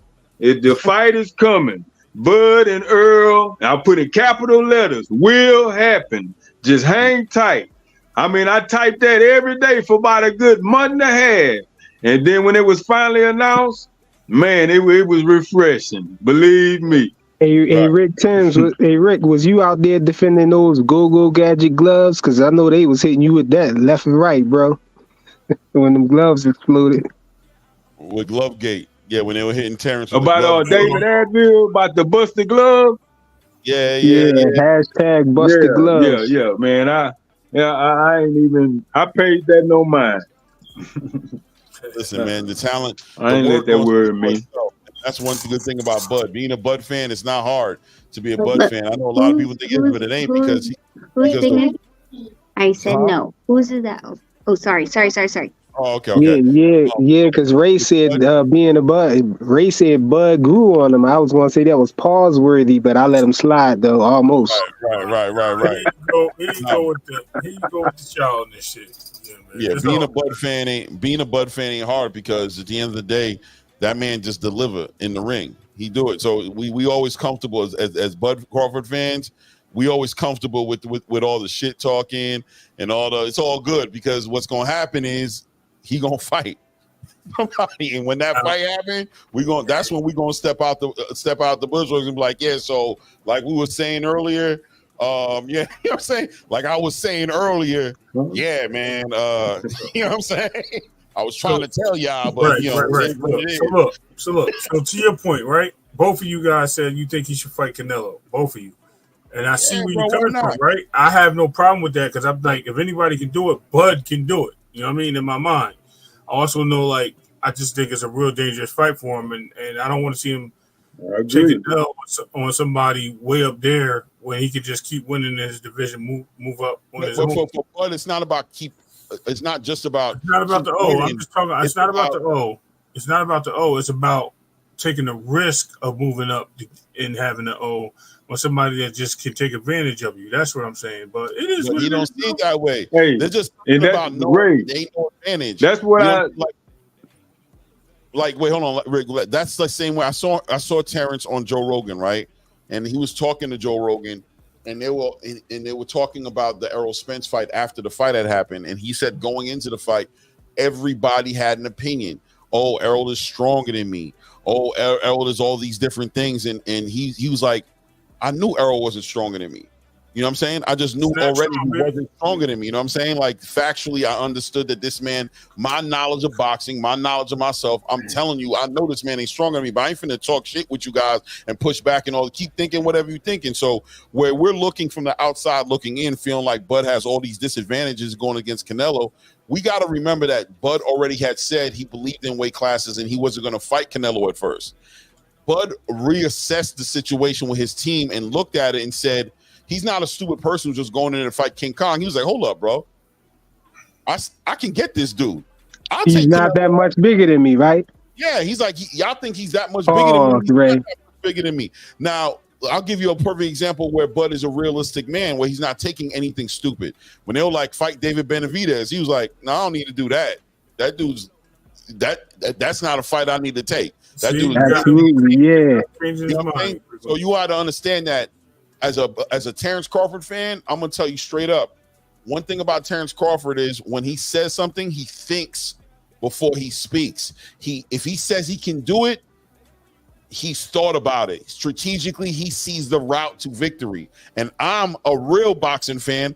I want to see him execute that shit. I want to see him get in that ring with Canelo Alvarez and do the work. And if he loses, that's okay, bro. He lost. But there's nothing in my heart or my head that's in here. It's like going up there for money and just going to put himself as a sacrificial lamb. Nah, that dude thinks he's going to piece that boy up. Go ahead, Rick. I'm going to head out. I want to say thank you, guys. I just absolutely. Go ahead, Rachel.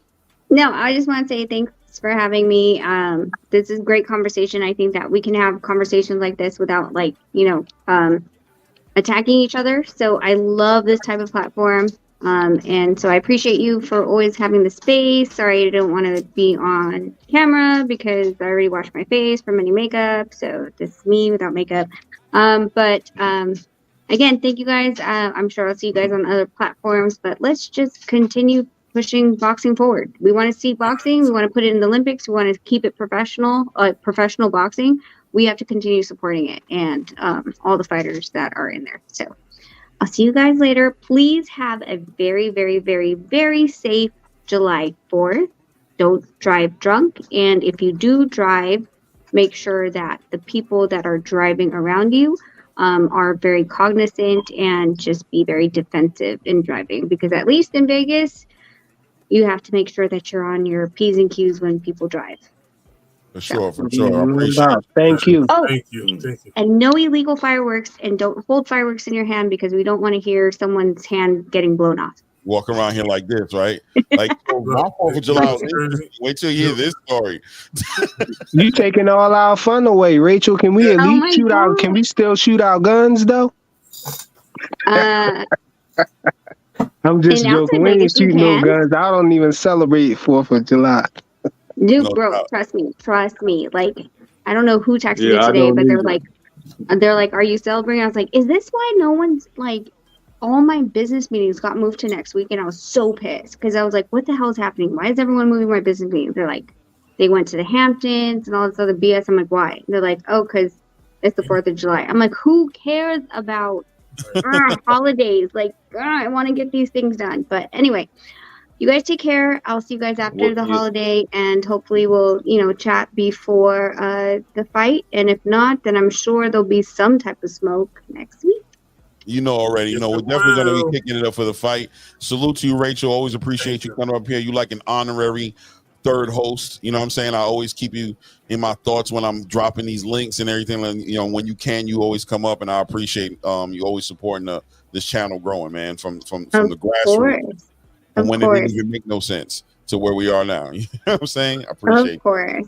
Claymore, Ray, Rick, and Frequent Flyer, Frequent. I have no idea which one to call you at this point. But Flyer Frequency. Can't call my government.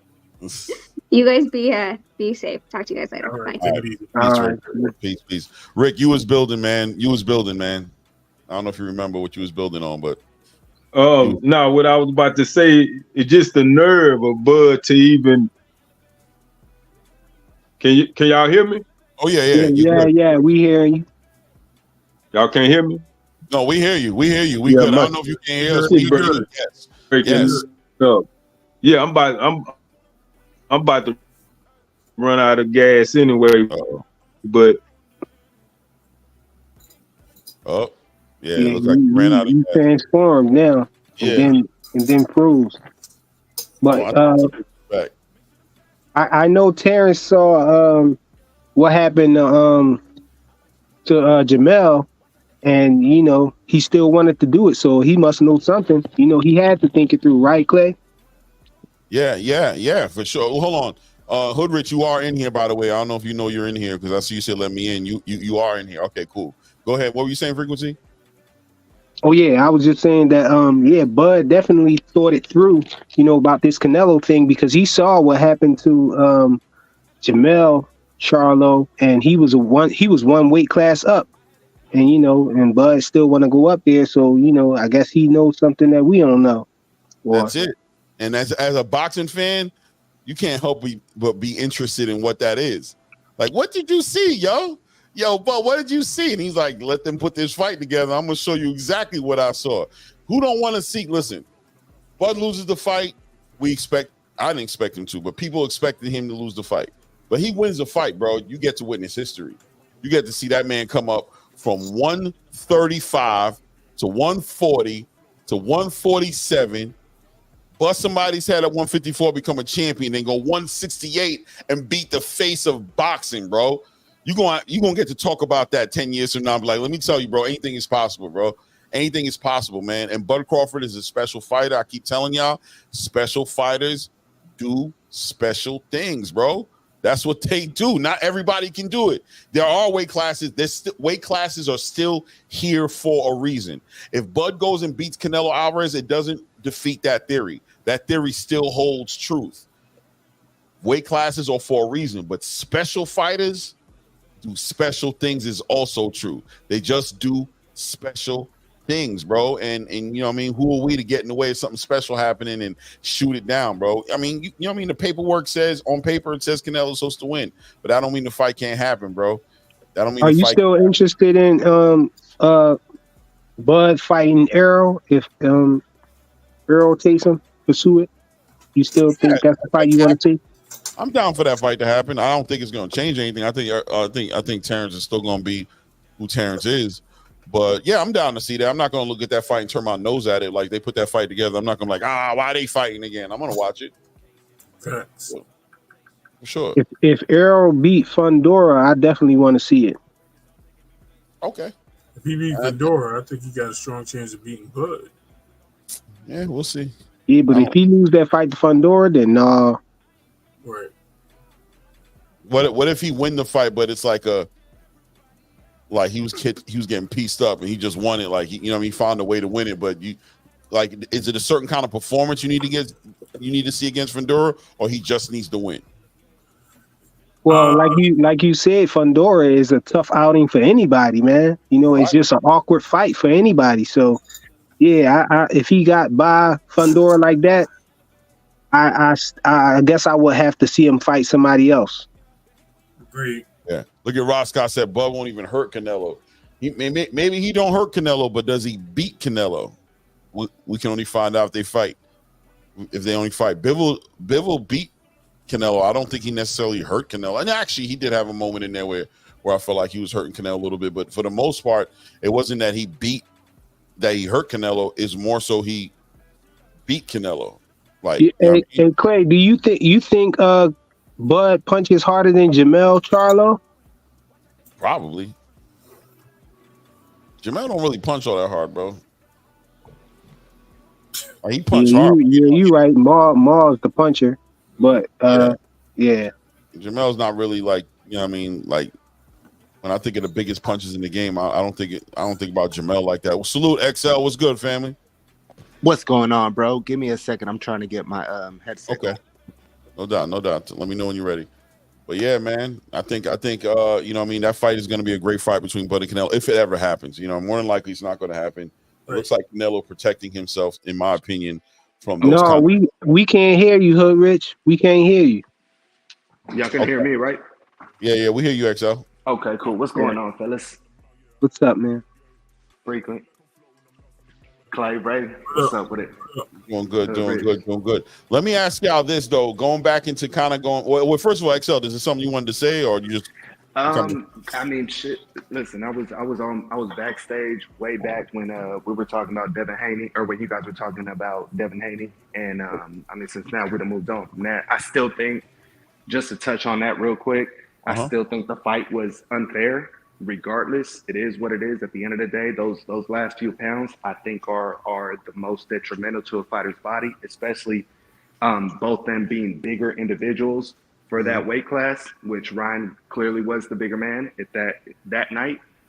So to me, it wasn't a fair fight, and I think it should have been stopped. It sucked that it wasn't, and it sucked that we live in this day and age where everything is blasted on social media. And not only that, Dev is still one of the most hated, I want to say the most hated up-and-comers in the sport, if you understand what I'm saying. I would say, honestly, one of the stars in boxing, to be real. I know casuals, in the industry I work in, there's people that talk about Dev that were talking about Dev 2 years ago. And I was like, damn, how the fuck y'all can know who he is when they don't even follow boxing like that, right? But that was just my thing on that I think the fight was unfair. But about Canelo, I'll let you ask your question. But I wanted to touch up on, I think y'all were talking about it like maybe an hour or two ago. If you have Berlanga and Charlo on the table. Yeah, that's what I mean, to me, Plant beats both of them. So what would happen if what do you guys think if Canelo, and how do you think the people would see it if Canelo was to fight Plant for a rematch and say, hey man, at the end of the day, there isn't no better option. Benavidez already moved up, Morrell moved up, because clearly that's their weight class, and Plant's the only real dog in this fight. What do you guys think about that? No, Oh, I wow. gotta tap in and just say this. I agree with you. I think Caleb definitely beats Charlo. And yeah, he definitely beats Berlanga. He beats both of them. The only thing I gotta go with Hoodrich on this. I don't know if it was Hoodrich yesterday who was saying it. Was it Hoodrich? I think it might have been Hoodrich yesterday who was saying it, but I'm ready. I think I'm kind of interested in the Berlanga fight because I'm gonna be honest with you. Berlanga be talking like Berlanga really. I think he needs a humbling, bro. You know what I'm saying? And I think Canelo the guy to give it to him. You know what I'm saying? Let him get his payday. But he's been talking in a certain way for so long. He's ducking David Morrell. He ducking Jaime Munguia. He ducking Caleb Plant. He not fighting who he really should be fighting because he's better than everybody else. That up and comer from what's it called? From the zone. What's his name? The one in Benavidez camp. The 68. Oh, you talking about Pacheco. Pacheco, yeah, Pacheco. He's ducking Hey, him. And my Clay, my question though is all them negative points about Berlanga, about him not fighting X, not fighting Y, not fighting Z. Isn't that the Canelo cat call? You fought nobody. Hey, Rick Timms, if Canelo knock out Berlanga, all people gonna say is he didn't belong in there, man. Well, that's why I don't want to see. I don't want to see it, man. Same thing they would say about Charlo. Same thing they would say about Charlo, though. If Charlo, but at least there's some history there, though. It ain't no history with Berlanga. He just maybe that's it. Yeah, but why Charlo now though? He wouldn't fight Charlo at 154 and 160 when Charlo was active. Why consider Charlo now with one fight in the last 3-4 years? They're the same age though. They're the same age. And people can say the same thing about people can say inactive. Charlo been having mental issues, drinking problems, woman problems. Man, Charlo ain't the same. Charlo just fought Benavidez, man. He wasn't that inactive. Wait, I keep saying he didn't even fight him in his weight class to defend his titles, bro. Like, come on. But he was active though. That's the point, though. He was active. Bro. He just fought. Everybody knows that's a fucked up fight. Yeah, bro. He would never get credit for that. He's a Jamal Charlo fan, bro. He's just gonna keep pushing it. Okay. No, that's not it, bro. That's not it. I think that duck need to be handled, bro. Canelo ducked him, bro. This is why. Huh? The duck is expired. It's curdled milk, bro. No, ducks don't go away, bro. Ducks don't go away. Give me an example of another duck that there's no such thing, bro. It's over with. If the only way that duck gets any kind of life in it is if Charlo becomes an active fighter again. If he fights, he just fought, bro. You trying to discredit his fight he fought? Yes. Jose Benavidez was not a fight. We all know it don't count, bro. It was active though, bro. You can't. When you talking about somebody being active or not, it don't matter what weight class they fought in, bro. That's still one fight, though. The fight that you took matters, bro. It matters who you fought. It matters the weight class it was in. It matters. Everything matters. Jose Benavidez is somebody who's been shot in his leg, who came up from 147 fucking pounds, who got pieced up by Terrence Crawford. That being said, I understand what you're saying. So why you not mad at Tank fighting Loma then? I'm not mad at nobody. I'm just not interested, and nobody else is interested in Charlo. Nobody want to see the Charlo fight, bro. You know the thing about Tank fighting Loma is that Loma had a good showing against Dev. Exactly. He had a very good showing against that fight. But he lost, bro. He lost. But it was a controversial loss at the end of the day. Like, it was one of those losses where you could say it could have gone either way. And then he stopped Kambosos. Exactly. So he worked his way back up. It's like this. It's like I gotta stop you right there, sir. Go ahead. You said he worked himself back up? Yes. Who? Shit, He said Loma worked himself back up. Loma never went down, bro. He always get a chance every time. After he lost to Till, he lost a lot of stock, I think. That's facts, though. No, he always been #1 in the Ring magazine. Gotcha. No, well, he don't never go nowhere. He lose and never have to work himself back up. You got to reword it. I'm talking about on a fan's perspective, at least on in my point of view. His stock dropped, right? It's like this, and I don't want to take it off topic, but like Robeisy Ramirez, I don't know if you guys follow his career, but he lost to Espinoza last December. Right. Okay. Yeah. The rematch was supposed to happen. It didn't happen. Robeisy Robeisy is the Devin Haney to the Latino community. No lie. Really?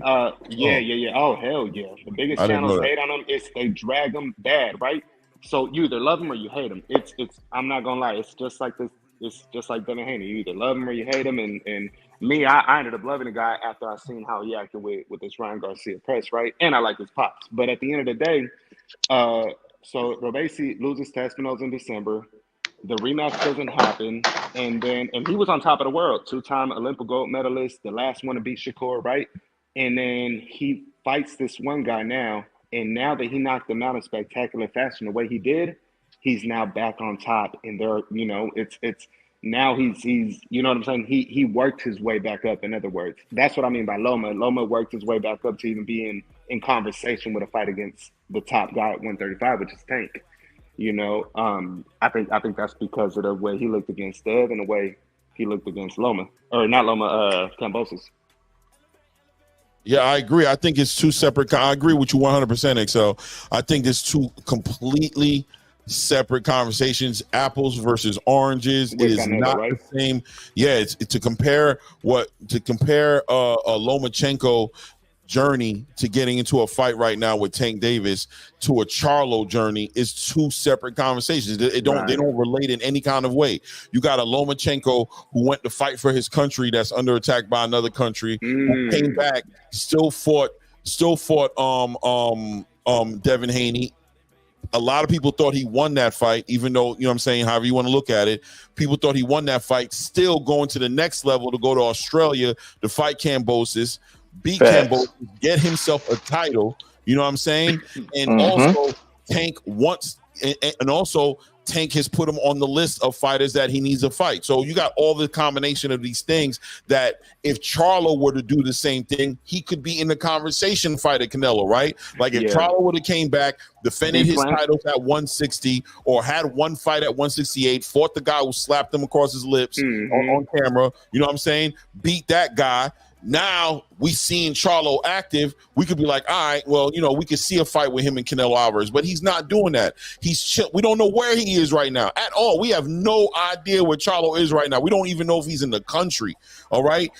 They tried to put a fight together already between him and Canelo Alvarez, and the PBC said, we not putting no money behind that, bro. So they're letting you know already the demand ain't there, and they're letting you know that we can't count on Charlo. We can't bet our money and put our bag in the Charlo bag. The man fought Jose Benavidez Jr. and wouldn't even fight the dude at 160. Wouldn't even fight him, you know what I mean? And he already pulled Jose Benavidez up from 147 pounds to 160 pounds and still made him fight a catchweight fight where he came in the ring at 164. Well, no, I'm sorry. He weighed in at like 164. The man is not consistent. He got alcohol problems, mental health issues like his brother, girl problems. Bro, the fight is just not there. There's just so many shots that can be thrown at that fight. Now, Edgar Berlanga, on the other half, he hasn't really earned himself a fight either. Like, we don't care to see him fight Canelo either, but at least he talks so much, we don't mind watching him get slept. You know what I'm saying? Like, okay, put him in the ring with him and let him get slept because he talks so much shit.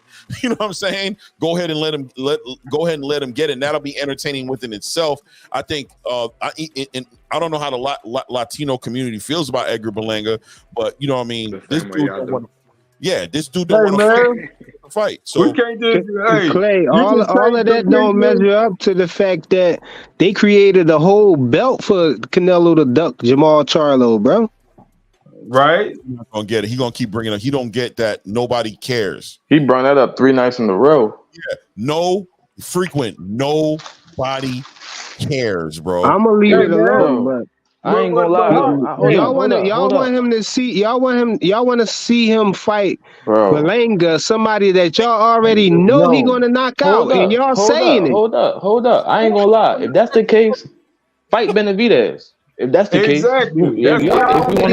look, but listen, y'all already know. Y'all already said that y'all just want to see him knock Berlanga out. Y'all already know it. The world know he gonna knock Berlanga out, bro. All right, bro. But y'all not tired of seeing Canelo fight people that we know he gonna knock out already, man. Let me ask bro. Fight Benavidez. You talking about Charlo? Fight Benavidez then. Yeah, he need to fight Benavidez too, but we know he ain't gonna do that. Nah. Charlo was the last. He'll fight Charlo before he fight Bud. He'll fight Charlo before he fight Benavidez. Of course he gonna fight Berlanga because he know that's easy. At the end of the day, bro, it's two people we have to pick from. Both of them ain't worthy of fighting Canelo, and I hate to say it that way, but I'd rather go with Berlanga. Can I ask you something? That sounds like the election.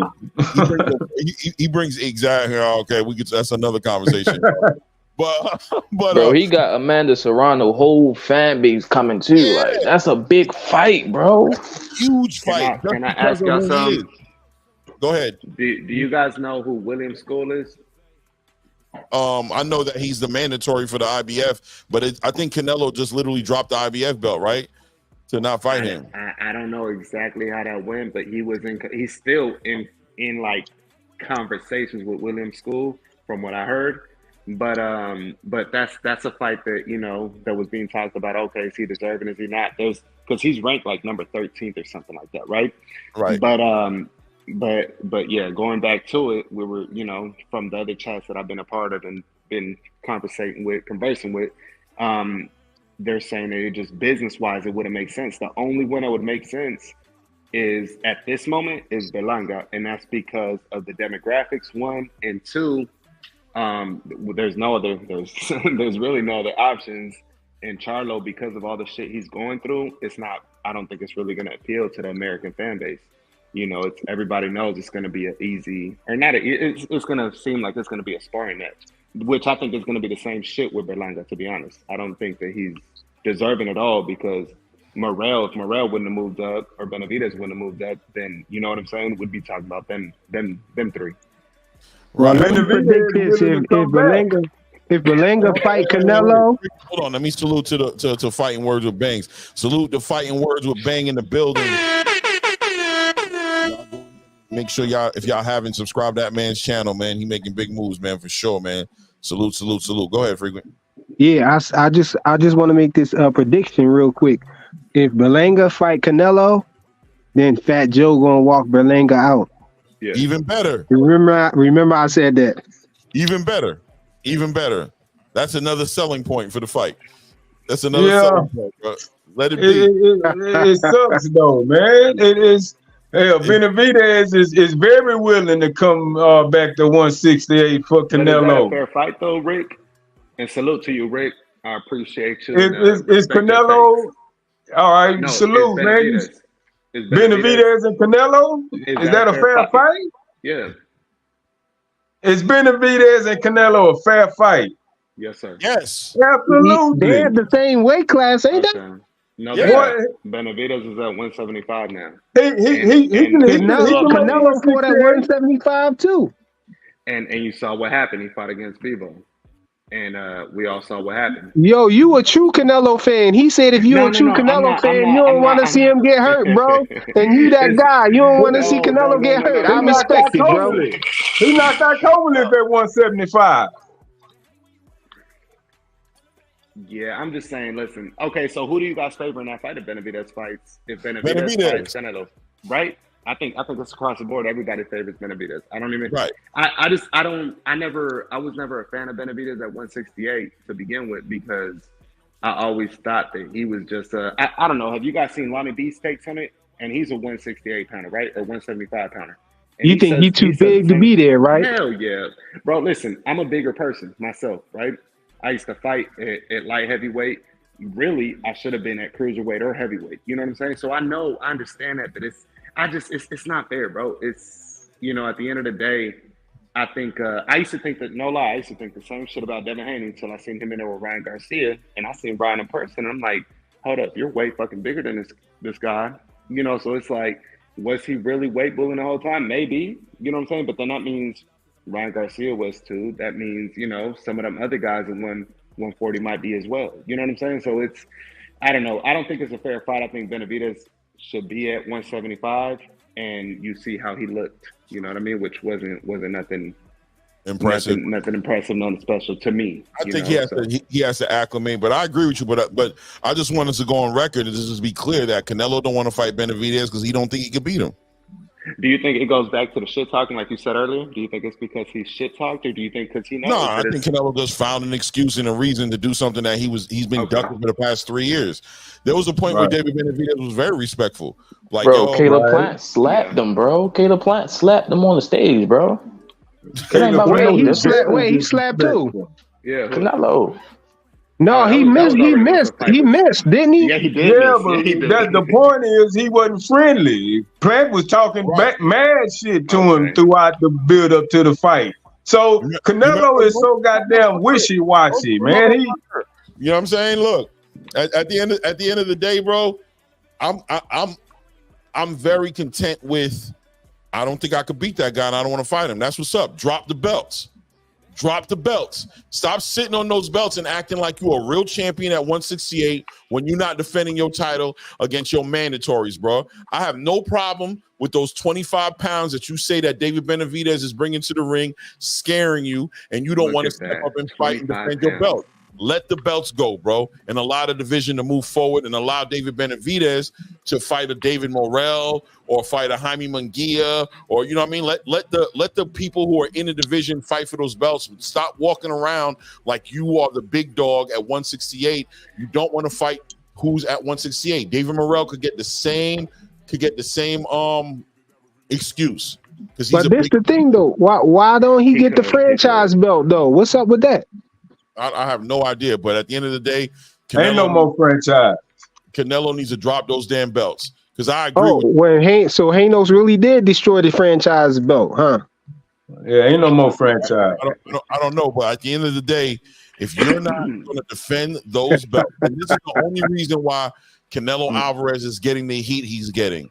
He's getting it because he's sitting on 4 belts in that division, and he has a responsibility as a champion to defend those belts. If he would have just dropped those belts, we'd have been left this conversation alone.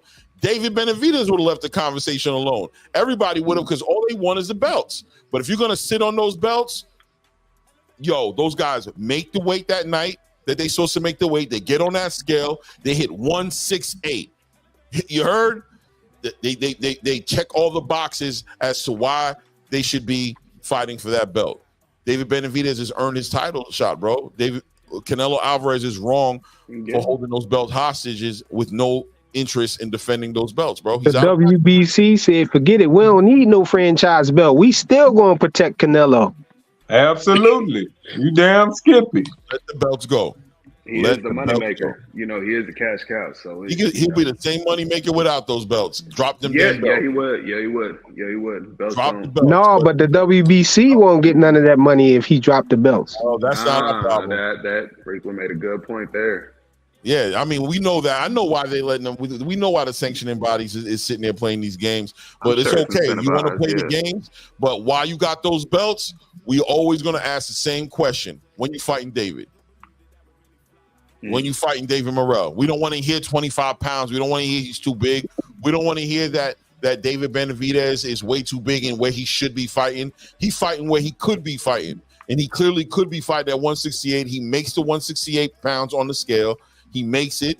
He's fought other people. Caleb Plant didn't sit there and say, "Oh, you got 25 pounds on me." Caleb didn't do it. You know what I'm saying? So what's up? I got that date for you. It's going to be on February the 32nd. Yeah. What'd you say? They're never fighting that bull. No, I was saying they both. That was a fight, and I don't want to switch it up either. But they both were on a come up for the Canelo shot, right? Which David, yeah, if you look at it like that, he earned it. But that was a fight I think that started pressing boxing to have the best fighting the best. You know, are we having it? No, I think that we're still slacking on that. But with that, do you guys think that there's a term as a weight bully, or do you think that's just bullshit? Because you said if you make the weight, you make the weight. No, it ain't no such thing as a weight bully, bro. There's no such thing? No, no such thing. Rick, what's your thing? Hey, man, if you make it on the scale, you make it on the scale. How much you rehydrate, it is what it is. Fight. I'm all about fighting. Especially when you got a damn belt in that division that says that you're a champion and you can beat anybody else in that division. If you have a belt, bro, it comes with responsibility. Heavy is the crown, bro. Heavy is the crown, bro. It's you like this. Put the crown down.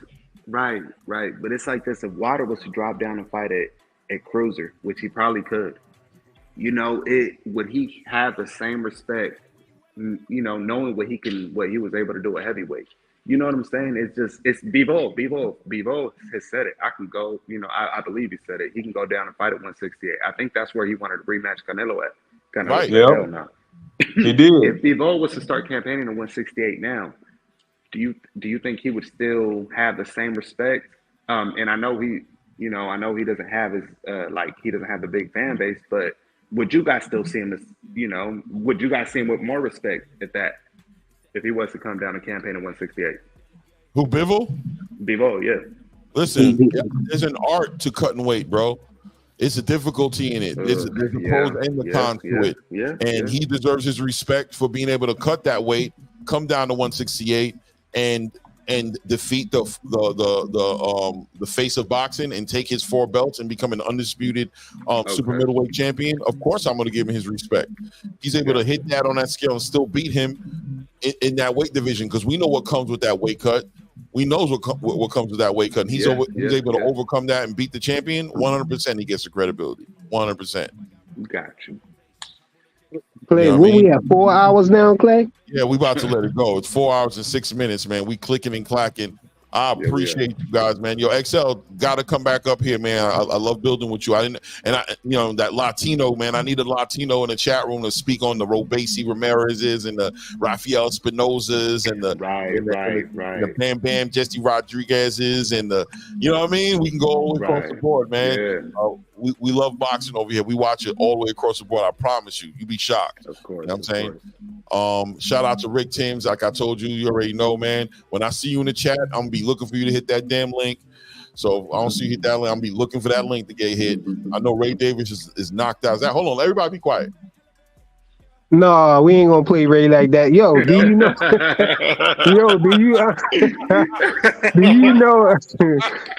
Clay? You know how to put the names under all of the people, man. No, I gotta figure that out. I don't know.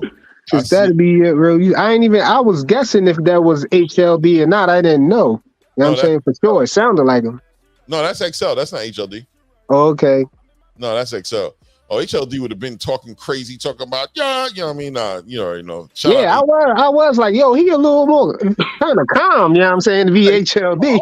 Like, he's super humble today, man. HL is super humble today. Nah, that's XL, man. I ain't gonna do like that to Ray, but you know Ray back there. Ray back there. No, Ray had to run to the bathroom, man. Close the show, Ray. Close the show, Clay. Throw him in the back, bro. Ain't no clan in the building. We put him in the back.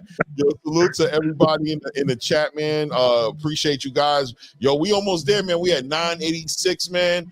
As soon as we hit that 1,000 subscriber mark, we giving a bag out. We giving a crazy bag out. We just different over here. I heard there was discussions about what we can and we can't do. Yeah, man, I get it. I get it. I understand. I understand that. That's amazing and that's crazy. And not everybody can do it, but we special over here. So yeah, man, we giving out a couple of bands when we hit that 1,000 subscribers, cash money. Yeah, that's a fact. You know what I'm saying? Y'all stop playing games with the subscribe button, bro. Yeah, man. He's trying to get it going. Shout out to Charles Edward Cheese for putting us in position, man. He loves the channel and the content we're creating, and why wouldn't he? We do a great job over here. We keep it boxing. We keep it respectful first, you know what I'm saying? And that's how we always gonna keep it, you know what I'm saying? So watch out for the 1,000 subscriber mark when we giving it away. It's gonna be crazy. It's gonna be crazy. Talk to y'all then, man. But on that note, anybody else want to say anything to close it out? Or we good? No, we good. Close it out. Good. All right, I appreciate y'all. Y'all have a good night. DJ, oh yeah, you too, bro. All right, bro. I had to set them straight. They hate when you elevate, elevate, elevate. They hate when you elevate, elevate, elevate. Yeah. They hate when you elevate, elevate, elevate. They hate when you elevate. Yeah. I had to elevate. I'm way too fly. Yeah, I'm feeling myself. Ain't no chance I'm coming down. No, got a soul view to myself. Yeah. Why would I give it up? Why do they wanna come take my place? I work too hard for it, don't need a replacement. This my vocation. Now I got rollies all in rotation. Hop on a jet just to take a vacation. Remember the moments was trapped in the basement. Now the hard work is all taking me places. Water all black like we trapped in the matrix. Bet on myself and go ball out in Vegas. Living a life like I'm rich and I'm famous. Don't see the grind that I know that it came with. I ain't make it this far for myself. I had to prove to everybody else. I had to set them straight. Yeah, I had to ball, so I had to renovate. I know they hate when you elevate. The second of losses, I'm handing them out. Yeah, I had to go delegate. It feel like I'm floating, I'm lost in the moment. I swear I could levitate. They never believed that I would really fly. I had to go demonstrate. I had to set them straight. They hate when you elevate.